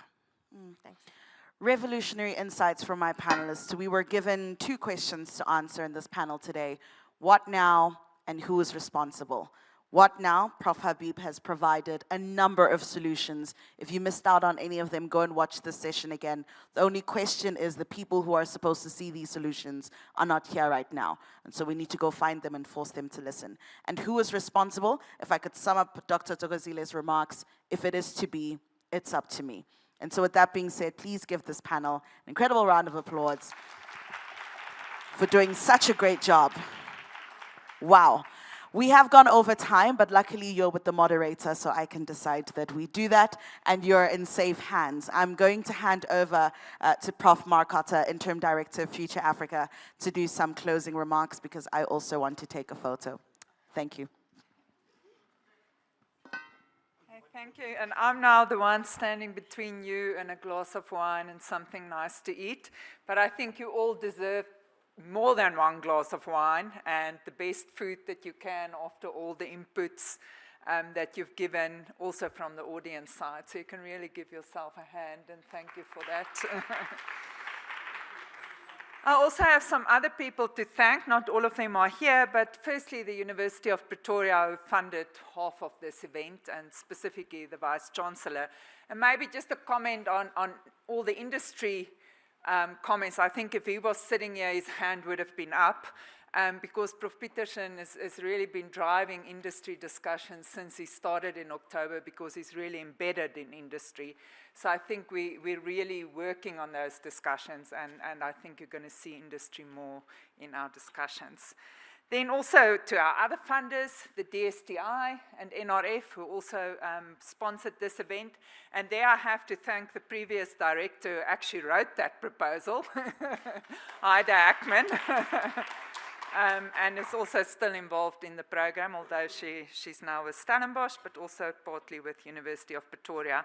Then I also have to say thank you to all the service providers and subcontractors. Everything that you saw that was just working, there's a lot of people behind that. Some of them, like I say, external providers, but then some of them also my team on the event side and on the research side. So I really need to say thank you to them. It's been long hours, but I think they did a very good job of all the organization. Then, although I'm standing here and running around with the program, there was actually a program committee behind this whole program. And I just want to mention again, Haida, Flavia, Manu that you saw, Loretta that's in the background busy with all the communications, Juby that has also been communicating with all of you, Chris that's also been on the panels, and Stephanie. That's the people that put all of this together and made it work. So thank you for that, and thank you to the program committee. Then it sounds like I'm ending things.